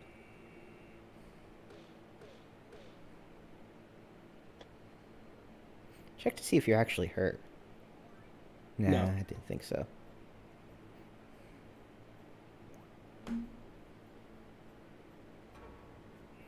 Nah, you can't just rush straight through. It's a stealth game. You can always rush straight through. It's not like Hitman with the homing briefcases.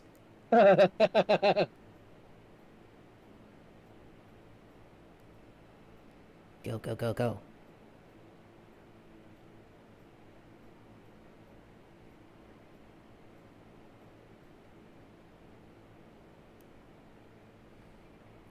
I'm immediately sensing a problem with the flat at characters. And Yes.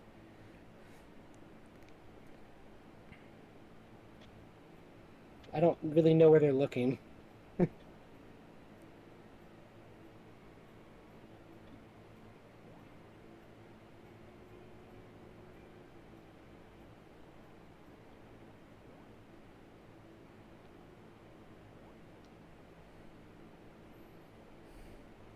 Okay. I was going the right direction the first time then. yep.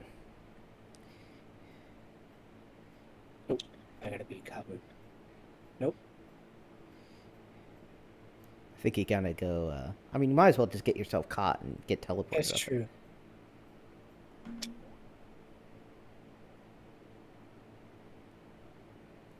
Or you can just cheese it.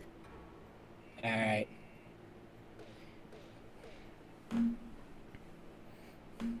I think they're trying to go for that level of.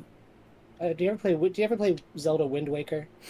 Uh, no, actually, I've wanted to actually though.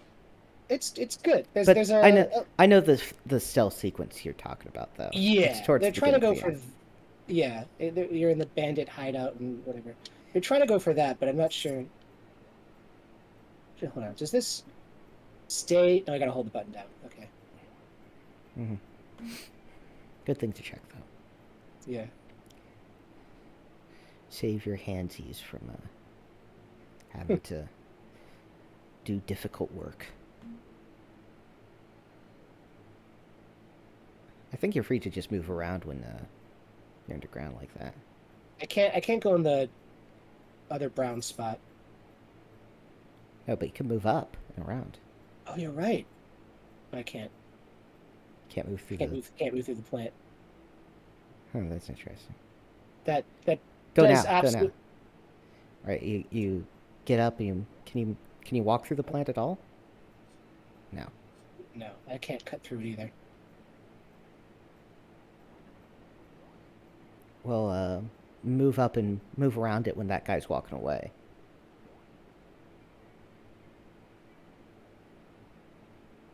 Yeah, I'm having a real hard time understanding like when I would be spotted or not.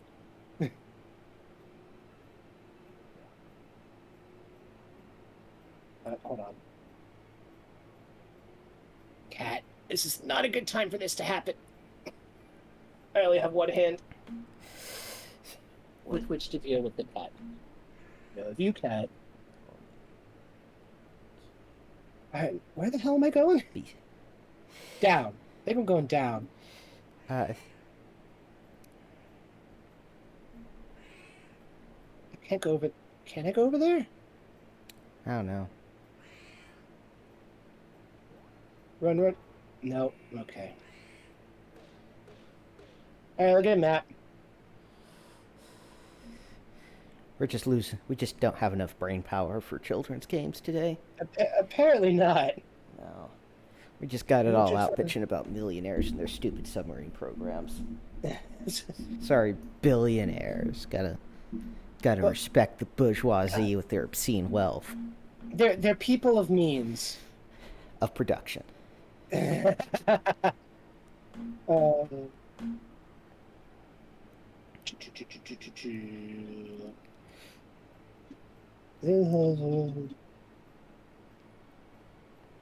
to the right of the main hall is a cafeteria.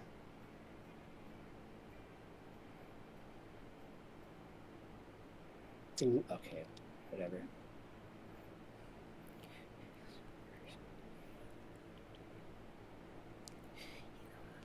Okay, he goes down.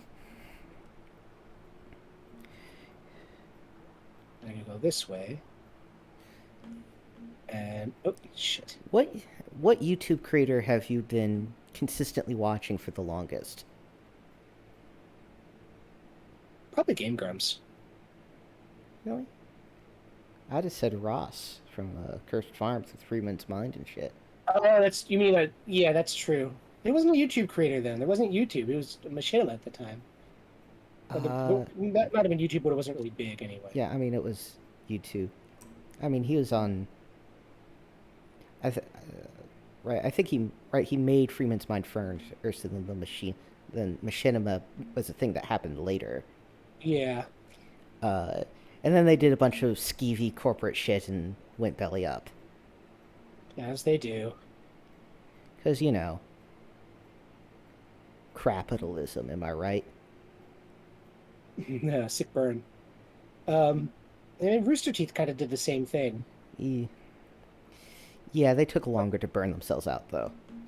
I went and read some of the synopsis for the most recent season of Ruby. What even is that show anymore? Uh, I haven't been paying attention at all. What stupid shit have they written lately?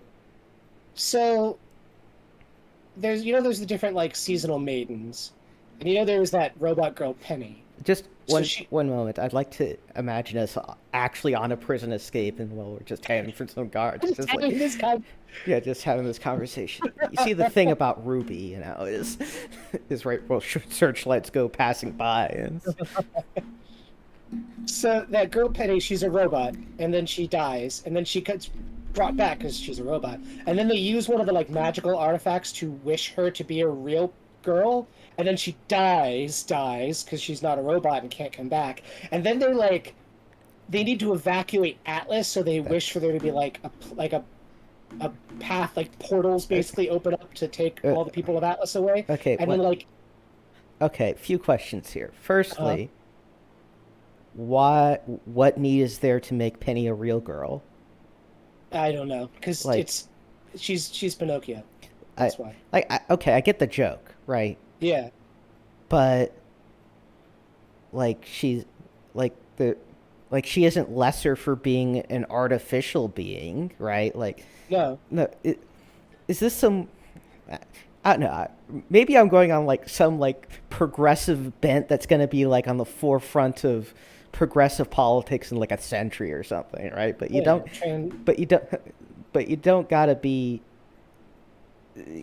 fleshy necessarily to be a dignified intelligence being, right? No, I intend to not have flesh at some point. Yeah, Eventually. in fact, flesh kind of sucks. Except the Flesh from Kablam. He's super strong and super naked.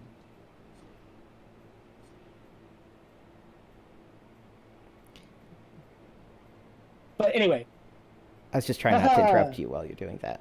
yeah. So he Might want to just hide in the corner they're- while you're distracted. Yeah.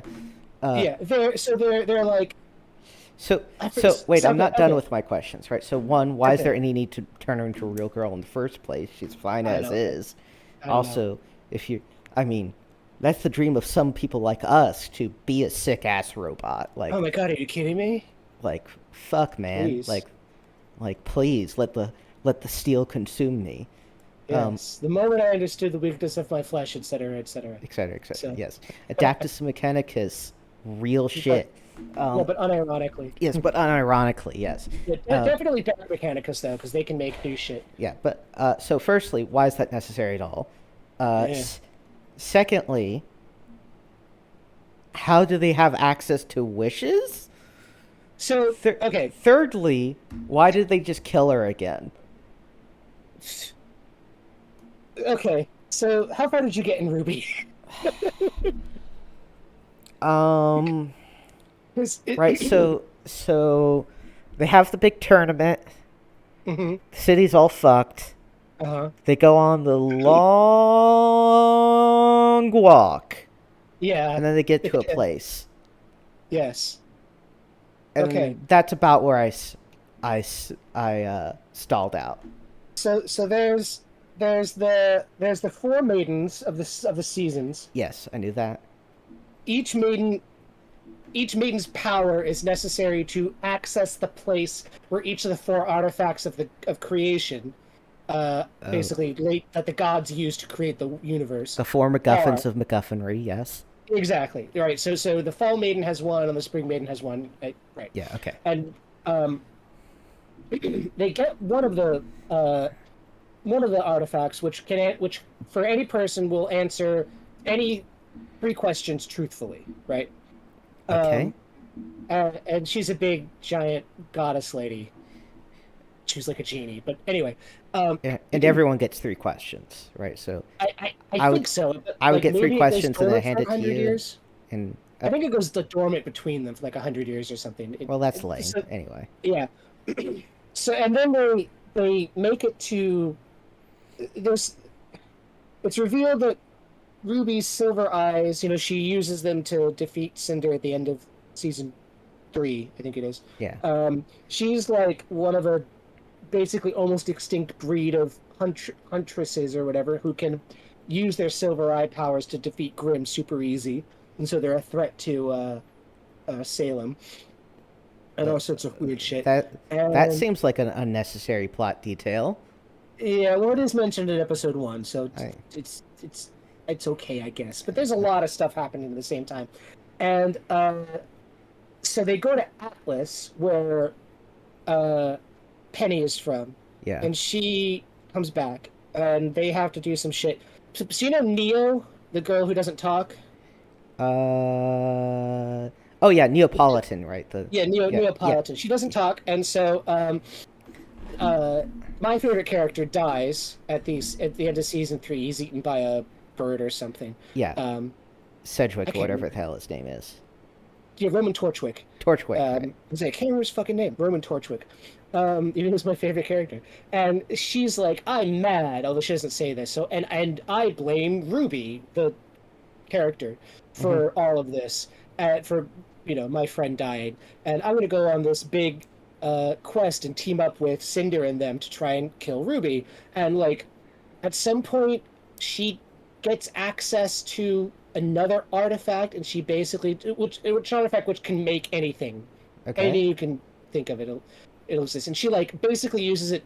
I think this is what happens. I only kind of skimmed it. She basically uses it to make fire on Atlas, which is this big floating city. And Hmm. so all the people are going to die. And so the good guys get it, and they use it to, hold on, 18, 18, almost, almost, Oh yes, 10 the more clock. seconds.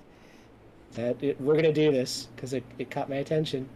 Uh, uh, Uh, uh, uh, there it is. Oh, hey! hey. And so the good guys use it to like make a webway basically of portals that take them somewhere safe. I forget exactly. And so people Oh, going through that, and then all they're right. like they have like a big climactic fight like in this non-dimension where the paths go, and at some Yeah. point they fall off. And they Uh, fall off into like an alternate dimension where the gods are from, and there's like a big tree. And like get if you like drink a special potion or like Chris, Christmas. I gotta be honest with you. I feel like you're uh-huh. describing a dream to me. Yeah, so I mean, this is just what this is not the full story because I only skimmed it. But Okay. like, so there's this tree, Okay. and if you like get sucked up by the tree, you like undergo a process called ascension, where Uh, you come out as yourself, but like different with all your memories gone. Fuck if I okay. know. And uh Neo is there, and she's like, I'm gonna try and trick Ruby into doing this. So, which basically is kind of like killing her because she loses all her memories, and that doesn't work for plot reasons. Like Okay. she maintains enough of her sense of self to like escape it, and then at the end of that arc, Neo is like, "Well, I'm just gonna do it," and then she just does it, and she like ascends and becomes something different and loses her memories, I guess. And that's where we are. And like That Winter is a maiden, Weiss's sister, and Penny was a maiden for a minute there, and then she died. I think she had to die so Cinder could steal her power, maybe? I don't know how it works. uh, But that's Ruby now. that well, that seems really unsatisfying. Yeah, really convoluted and unnecessary and way too much world building. Yeah, and like what like we didn't need new fantastic elements to throw into the pot to make the plot work, right? No. We already had a lot going on. This guy just runs back and forth a whole lot. So the other guy, there is a chance to get by without being seen. Yeah, well, that's Ruby, though, right? I mean, they had to do Yeah. necessary, important world building in supplementary material because they couldn't include it in the story. And like, I mean, some of that is because Monty died, and like whatever control he had over like what elements actually got included into the story, kind of lost with him. And also some of it is that Monty did a whole lot of like fight scene stuff for character development, which I don't think really carried over. What? You moved out of the area. I didn't move anything. Uh, I don't know. Uh, Your controller had an aneurysm. I don't know what to I tell you. guess. Pain in the ass. But anyway, that's been a perennial problem with Ruby. Yeah, Like, and I understand why people like it so much because there's so much potential there, and the characters are really neat, and, like the fight scenes are good, and yeah, like there's some really cool story elements, but it just doesn't come together to mean anything. yeah. Honestly, I felt like the creative team had much more handle in creating like Chibi Ruby, right? Yes, Where it's just like, that's what people how about say. we just create a bunch of like really cool OCs, and then have them like interact in really mundane ways in a fantastical world, Yeah, right? And that's pretty, it's not high art or anything, but it's pretty solid. yeah, that's the was it Jello Apocalypse? Is that the guy? Yeah, So this is basically Ruby. Yeah, if you watch that, like I think that's only accurate up until about season 5 or 6. Um, but that's basically all you need to know. I mean, it's neat for like the setting, and if you learn like enough to read the fan fiction, that's really all you need. yeah. Um, and it's kind of weird that the writing is possibly the weakest part, given the fact that that's also probably the cheapest part. Yeah. Right? It's writing scripts is super cheap. Um, all the other Well, animation and junk is what's expensive. yes. I mean, you also consistently get very bad writers on any project. Um, That's fair. but like I don't know, I feel like Ruby could be pretty simple. Part of Ruby's problem is there's too many fucking characters, Yeah, right? If you kept it focused on just the main four characters, yeah, then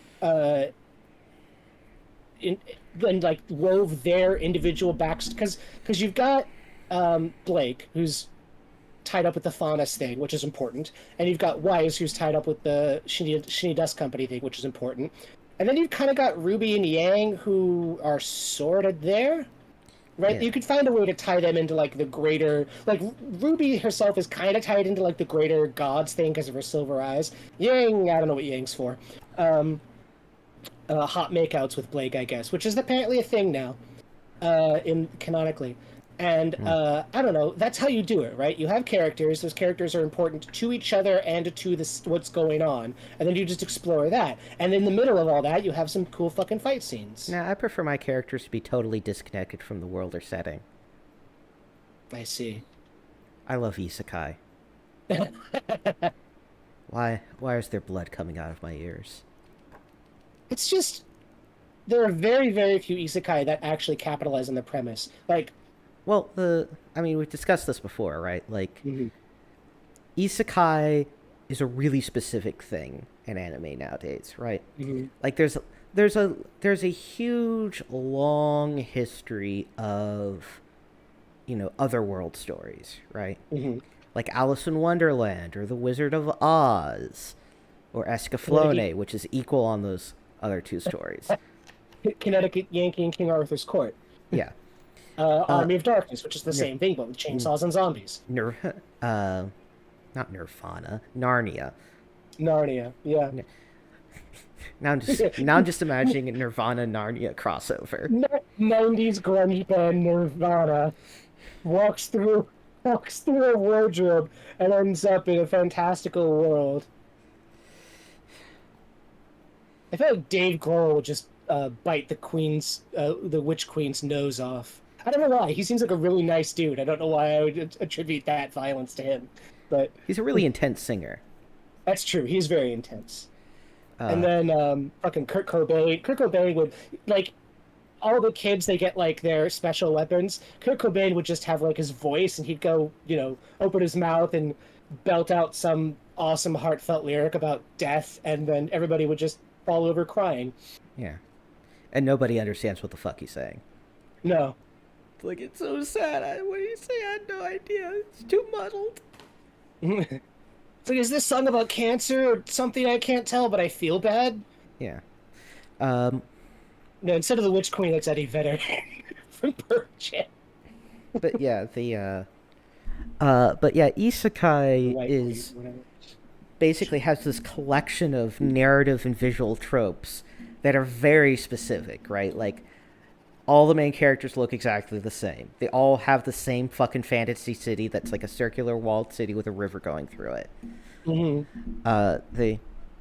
They're all super powerful, but nobody appreciates just how strong they are, right? They're this underappreciated overdog, right? And the former bro Digi, right, in his video, the Asterix horse sucks. I think just sort of encapsulates it very perfectly, right? It's just the same fucking tropes over and over again, right? The same combination of bullshit, right? And it's really specific to a point where it's like, if I want another isekai anime with a pink-haired main character girl who's voiced by the same person, I have several choices. Yes.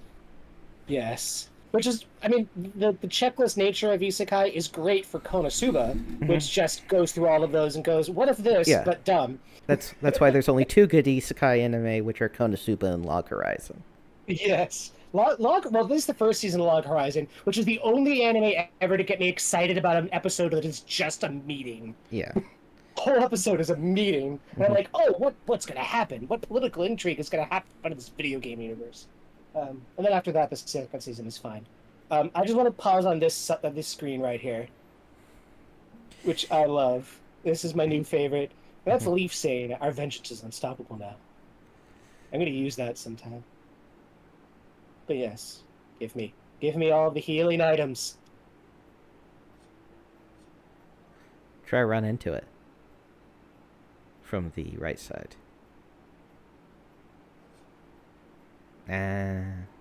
No. Sad, but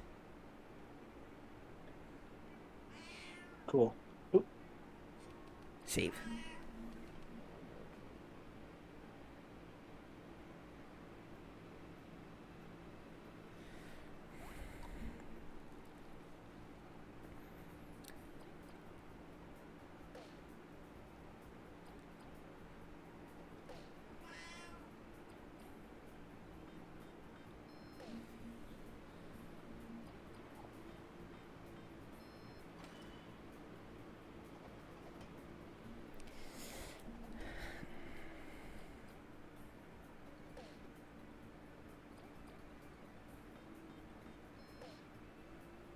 Did you ever watch AVGN? I think I've seen like one episode.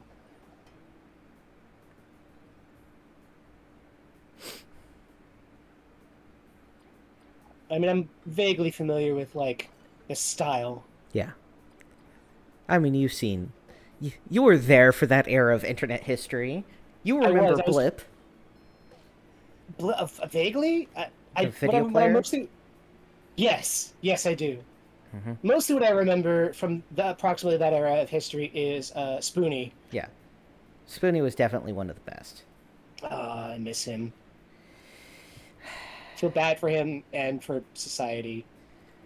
Man, But I get it. I've seen the down the rabbit hole about him. Yeah, it just... it just really sucks to watch someone fall from grace, right? It's just like... You had it, man.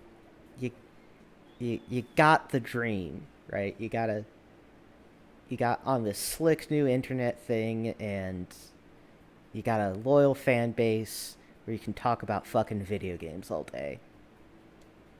And then his life just fucking falls apart. And it's just...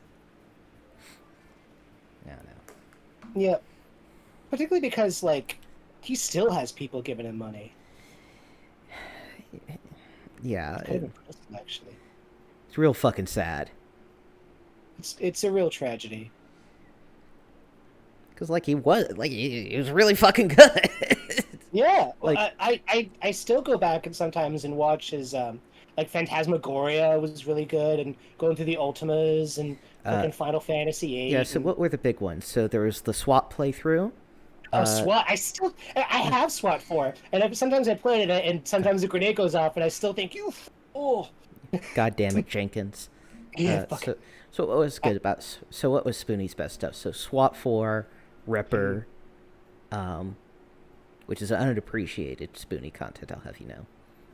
I think I gotta go look that one up again. It's been a while. There's his retrospective on the Ultima series, Hmm. his retrospective on Final Fantasy X specifically. Uh, Yes. 10 and 8 are the ones I remember. yeah, he did some other ones, but they weren't as good. Um, Oh, that's what, where. Hey. let's see, what else did he do that was super memorable? Um, and of course, right, his various retrospective videos on the Highlander series. Oh yeah, yeah, that's right. I forgot he did some on movies. Yeah, did some of the movies. He did one of the games that was really shitty. Um, yeah, he had a lot of good shit. uh, And he had crossovers with Linkara and Nostalgia uh, Critic and Nostalgia Critic. Yeah, yeah. bunch of those guys. The Did the Uwe Boll movies? Oh man, Kitty, what's the matter? cat. What's the matter, little kitty? Kitty cat. Sometimes I think you just see ghosts. No, oh, don't bite me. Don't bite me just because I'm petting you. So, so yeah, it's unfortunate he tanked, but made a lot of good shit.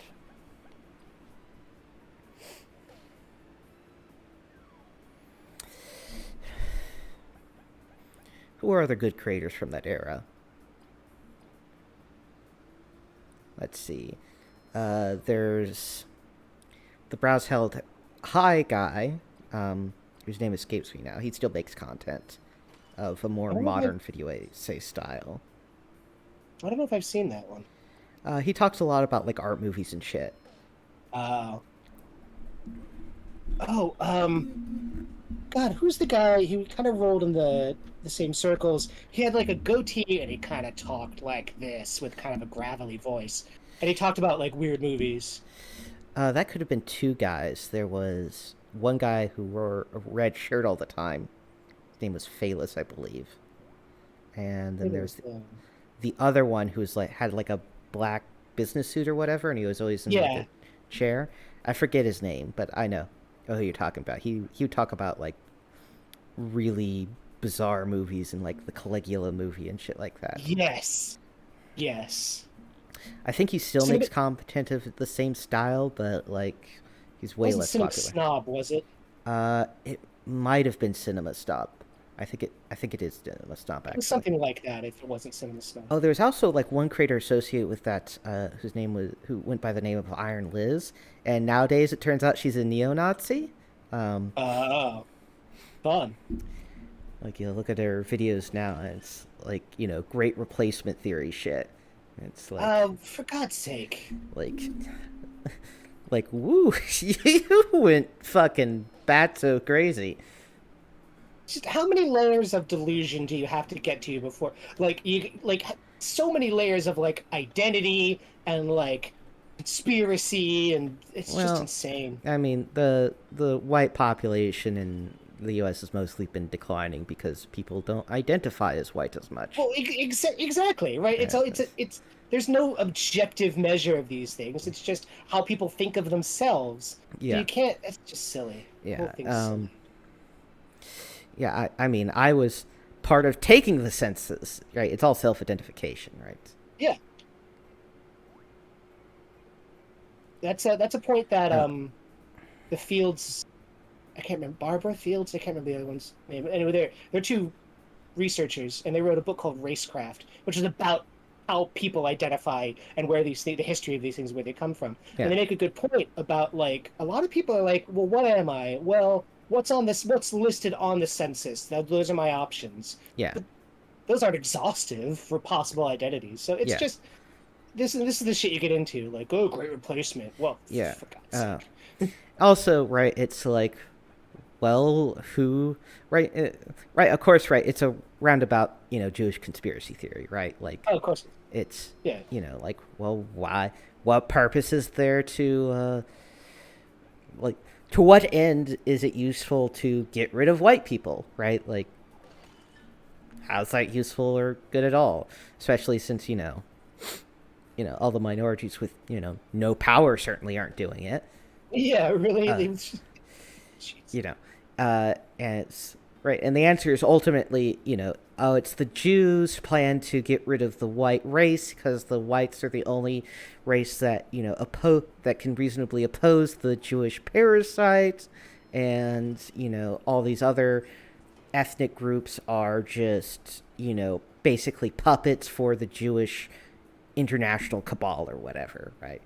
That's what it boils down to. God, the world must make so much sense to these people.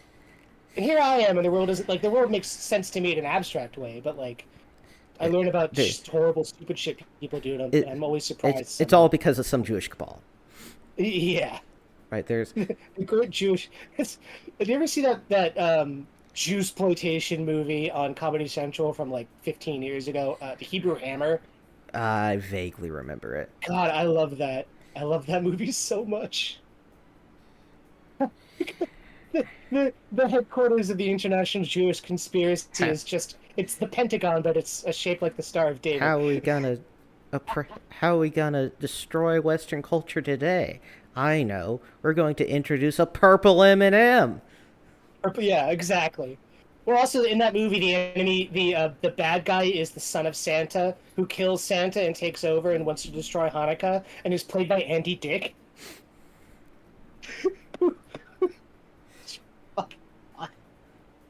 What a very strange time on Comedy Central that was in the early 2000s. Yeah. But I love that movie. So,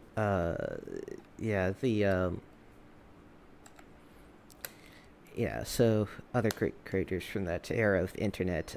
Lindsay Ellis, I think, always did a good job. She was otherwise known as the nostalgia chick in her earlier days. Yeah, But I, I I, think I really, I don't really watch her. She did a video about Mel Brooks that I only kind of half watched. uh, she had the benefit of being like actually a student of cinema, Right. um, as opposed to some other people. Um,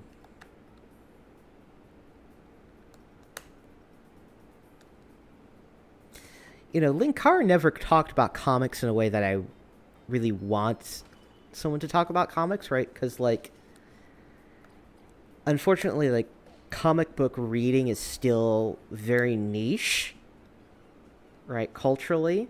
So focusing on, like, oh, here's, like, the worst comics ever made isn't, right? Like, I have no reference point, right? Like, I don't know what the great, I didn't know at the time necessarily. I know a bit better now.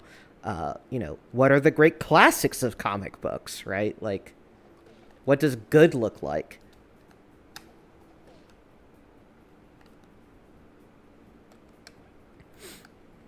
And he had the Mighty Morphin Power Rangers Mega Review series that he never fucking finished, where he talks like for like 4 hours about Power Rangers.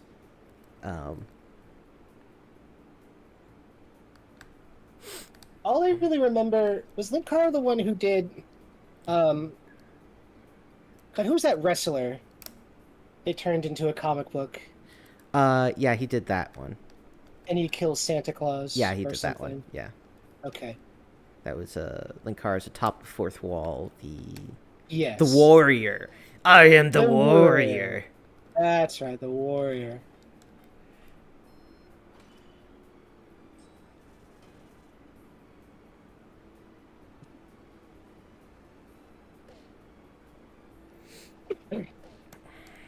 Coughed at just the wrong moment.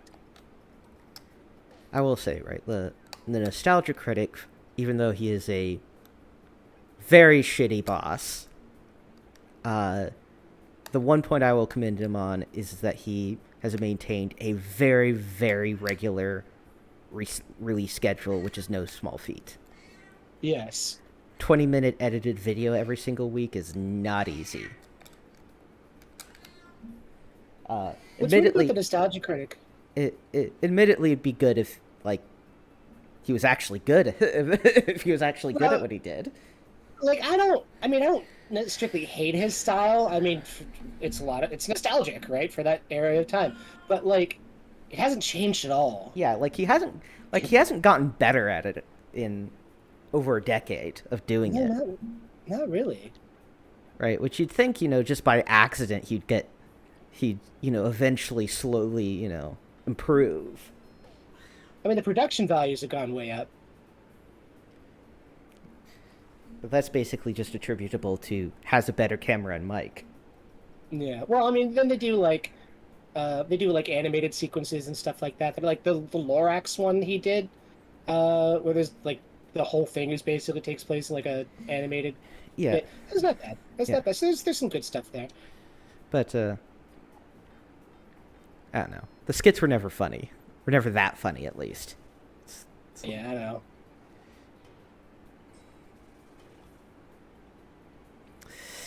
Um, yeah. I don't have anything that restores TP. And now we have the new age of video essayists. Video essayists.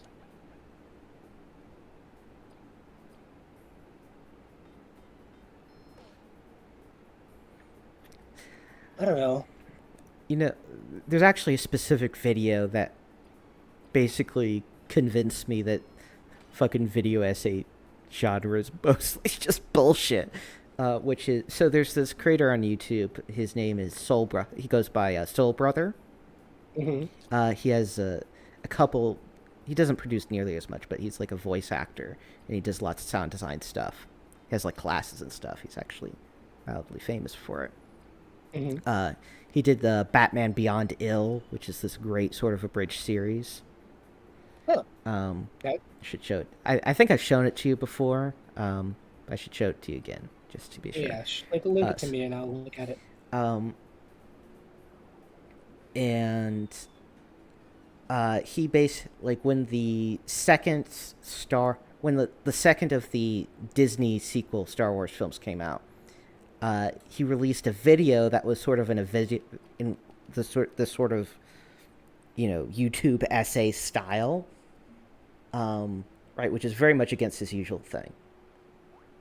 And like 2/3 of the way in, he's like right where he's complaining about the movie. It's like this is what's wrong, and the cinematography here, the whatever there, blah blah blah. Right, and then 2/3 of the way in, and he's like, what the worst part is? I haven't even seen the movie.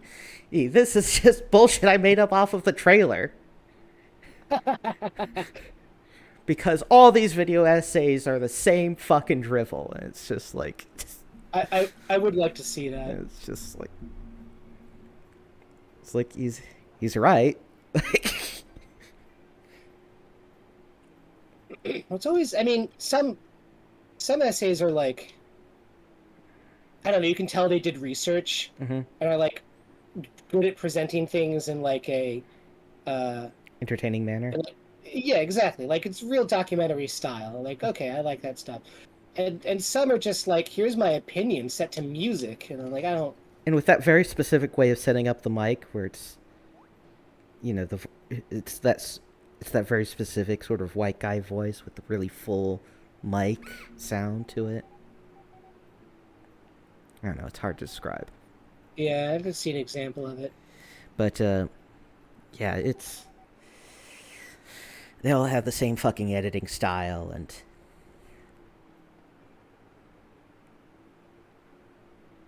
we're at this again, are we? God. Come on.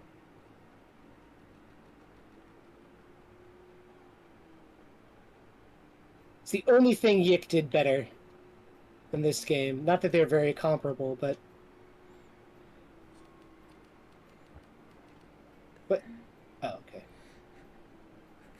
It's just a dead end. What? Hold on. There's clearly stairs there. Can't go up the stairs. Yeah. Like the boundary between scenes is there. Yeah. I see what you mean. Oh, okay.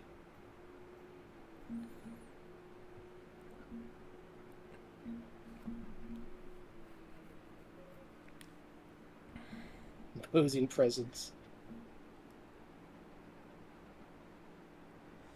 Aren't you the guy from the bottom of the well?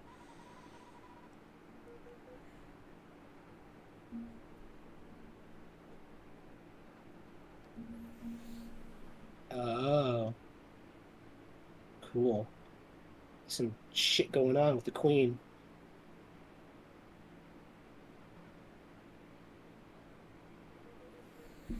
Aristophanes.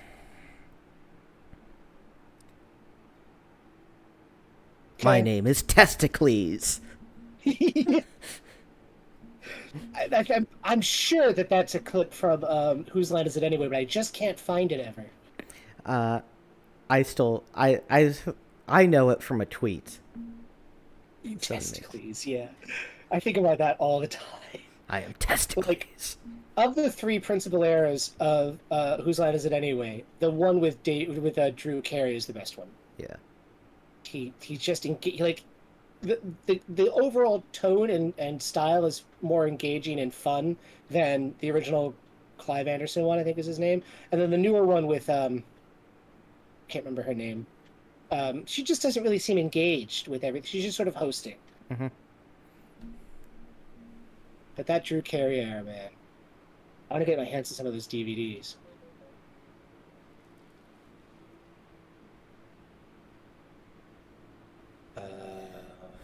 Okay. Kick his ass. Kick his So ass. you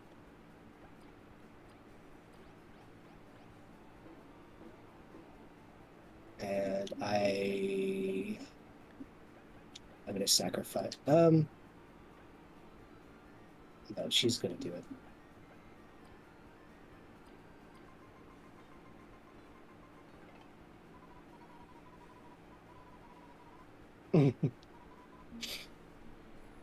I like how everybody's got their own individual separate thing to say. Okay. How am I already down? Oh, Taunt. oh, taunt was two. That's right. Yeah. I pay attention sometimes. I don't. Ah, fucking delay. Yeah, I mostly just focus on how am I going to beat this guy. Oh, I just don't have any points left. Fine. Um, you know what? Let's see if I can't freeze him.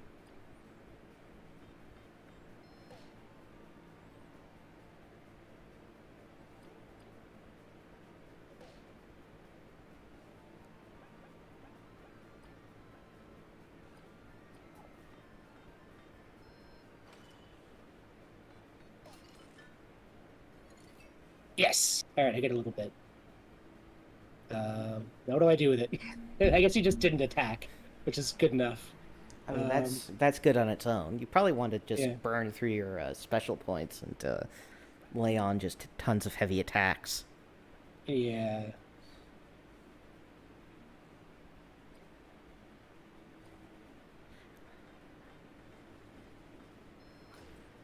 Yeah, that's good. And V's multi-toss ability will work well because he has low defense. Yeah. Multi-hit move that targets a single enemy. Wait. Yeah. Tornado toss. Yeah.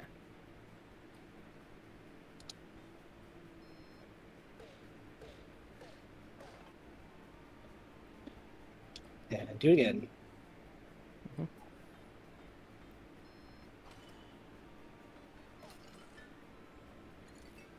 Yes. Yeah, you just stun lock him.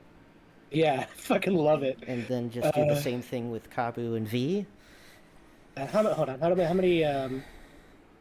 many points do I need to do his special? I need 3. Alright. Okay, if I do him, that's 3, and she's not going to be. So that's fine.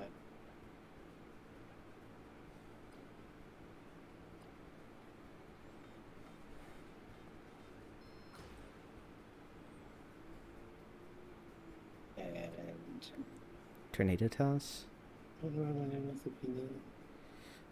Yeah.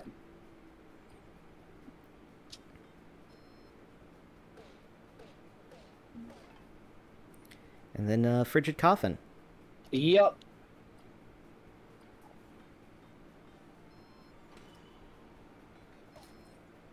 Nope, didn't freeze.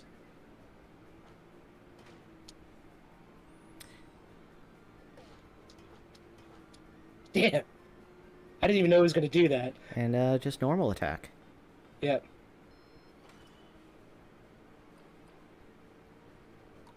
Oh, come on. Heavy strike, or if you can. I don't think I had the points for it. That does it. Yeah. I love Leaf's ability to stun lock the enemy.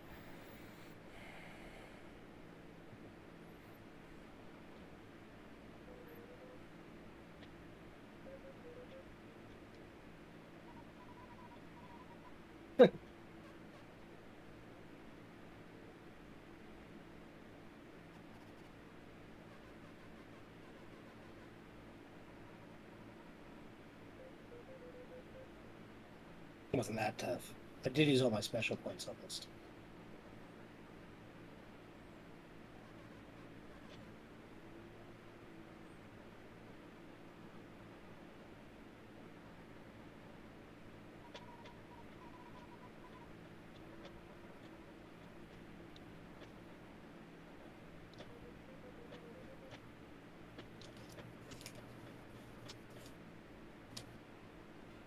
Cool.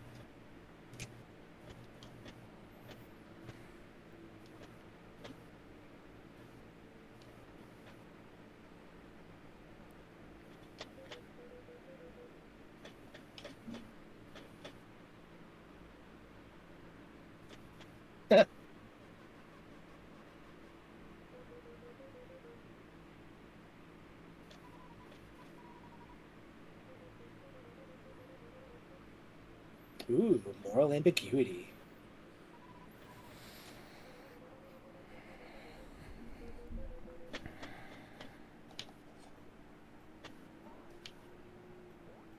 That's cool.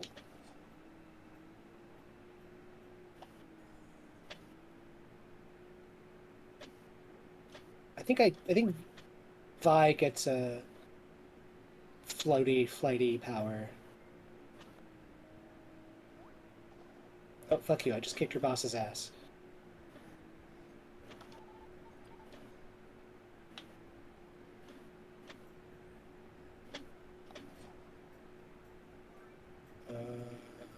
Yeah, I'll just deal with that.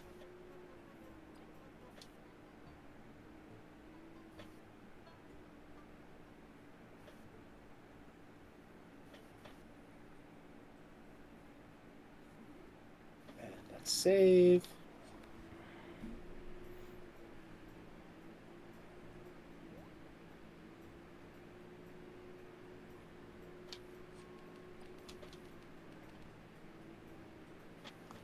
And I think that's a good place to stop. All right. Well, we got all our bitching about rich people out in the beginning, so we didn't devolve quite in the same way this time. Any closing thoughts for the streaming audience? Make good art and then give it away for free such that rich people won't want it. Well, way to wrap it. Yeah, you crack that code, you let me know. Yeah.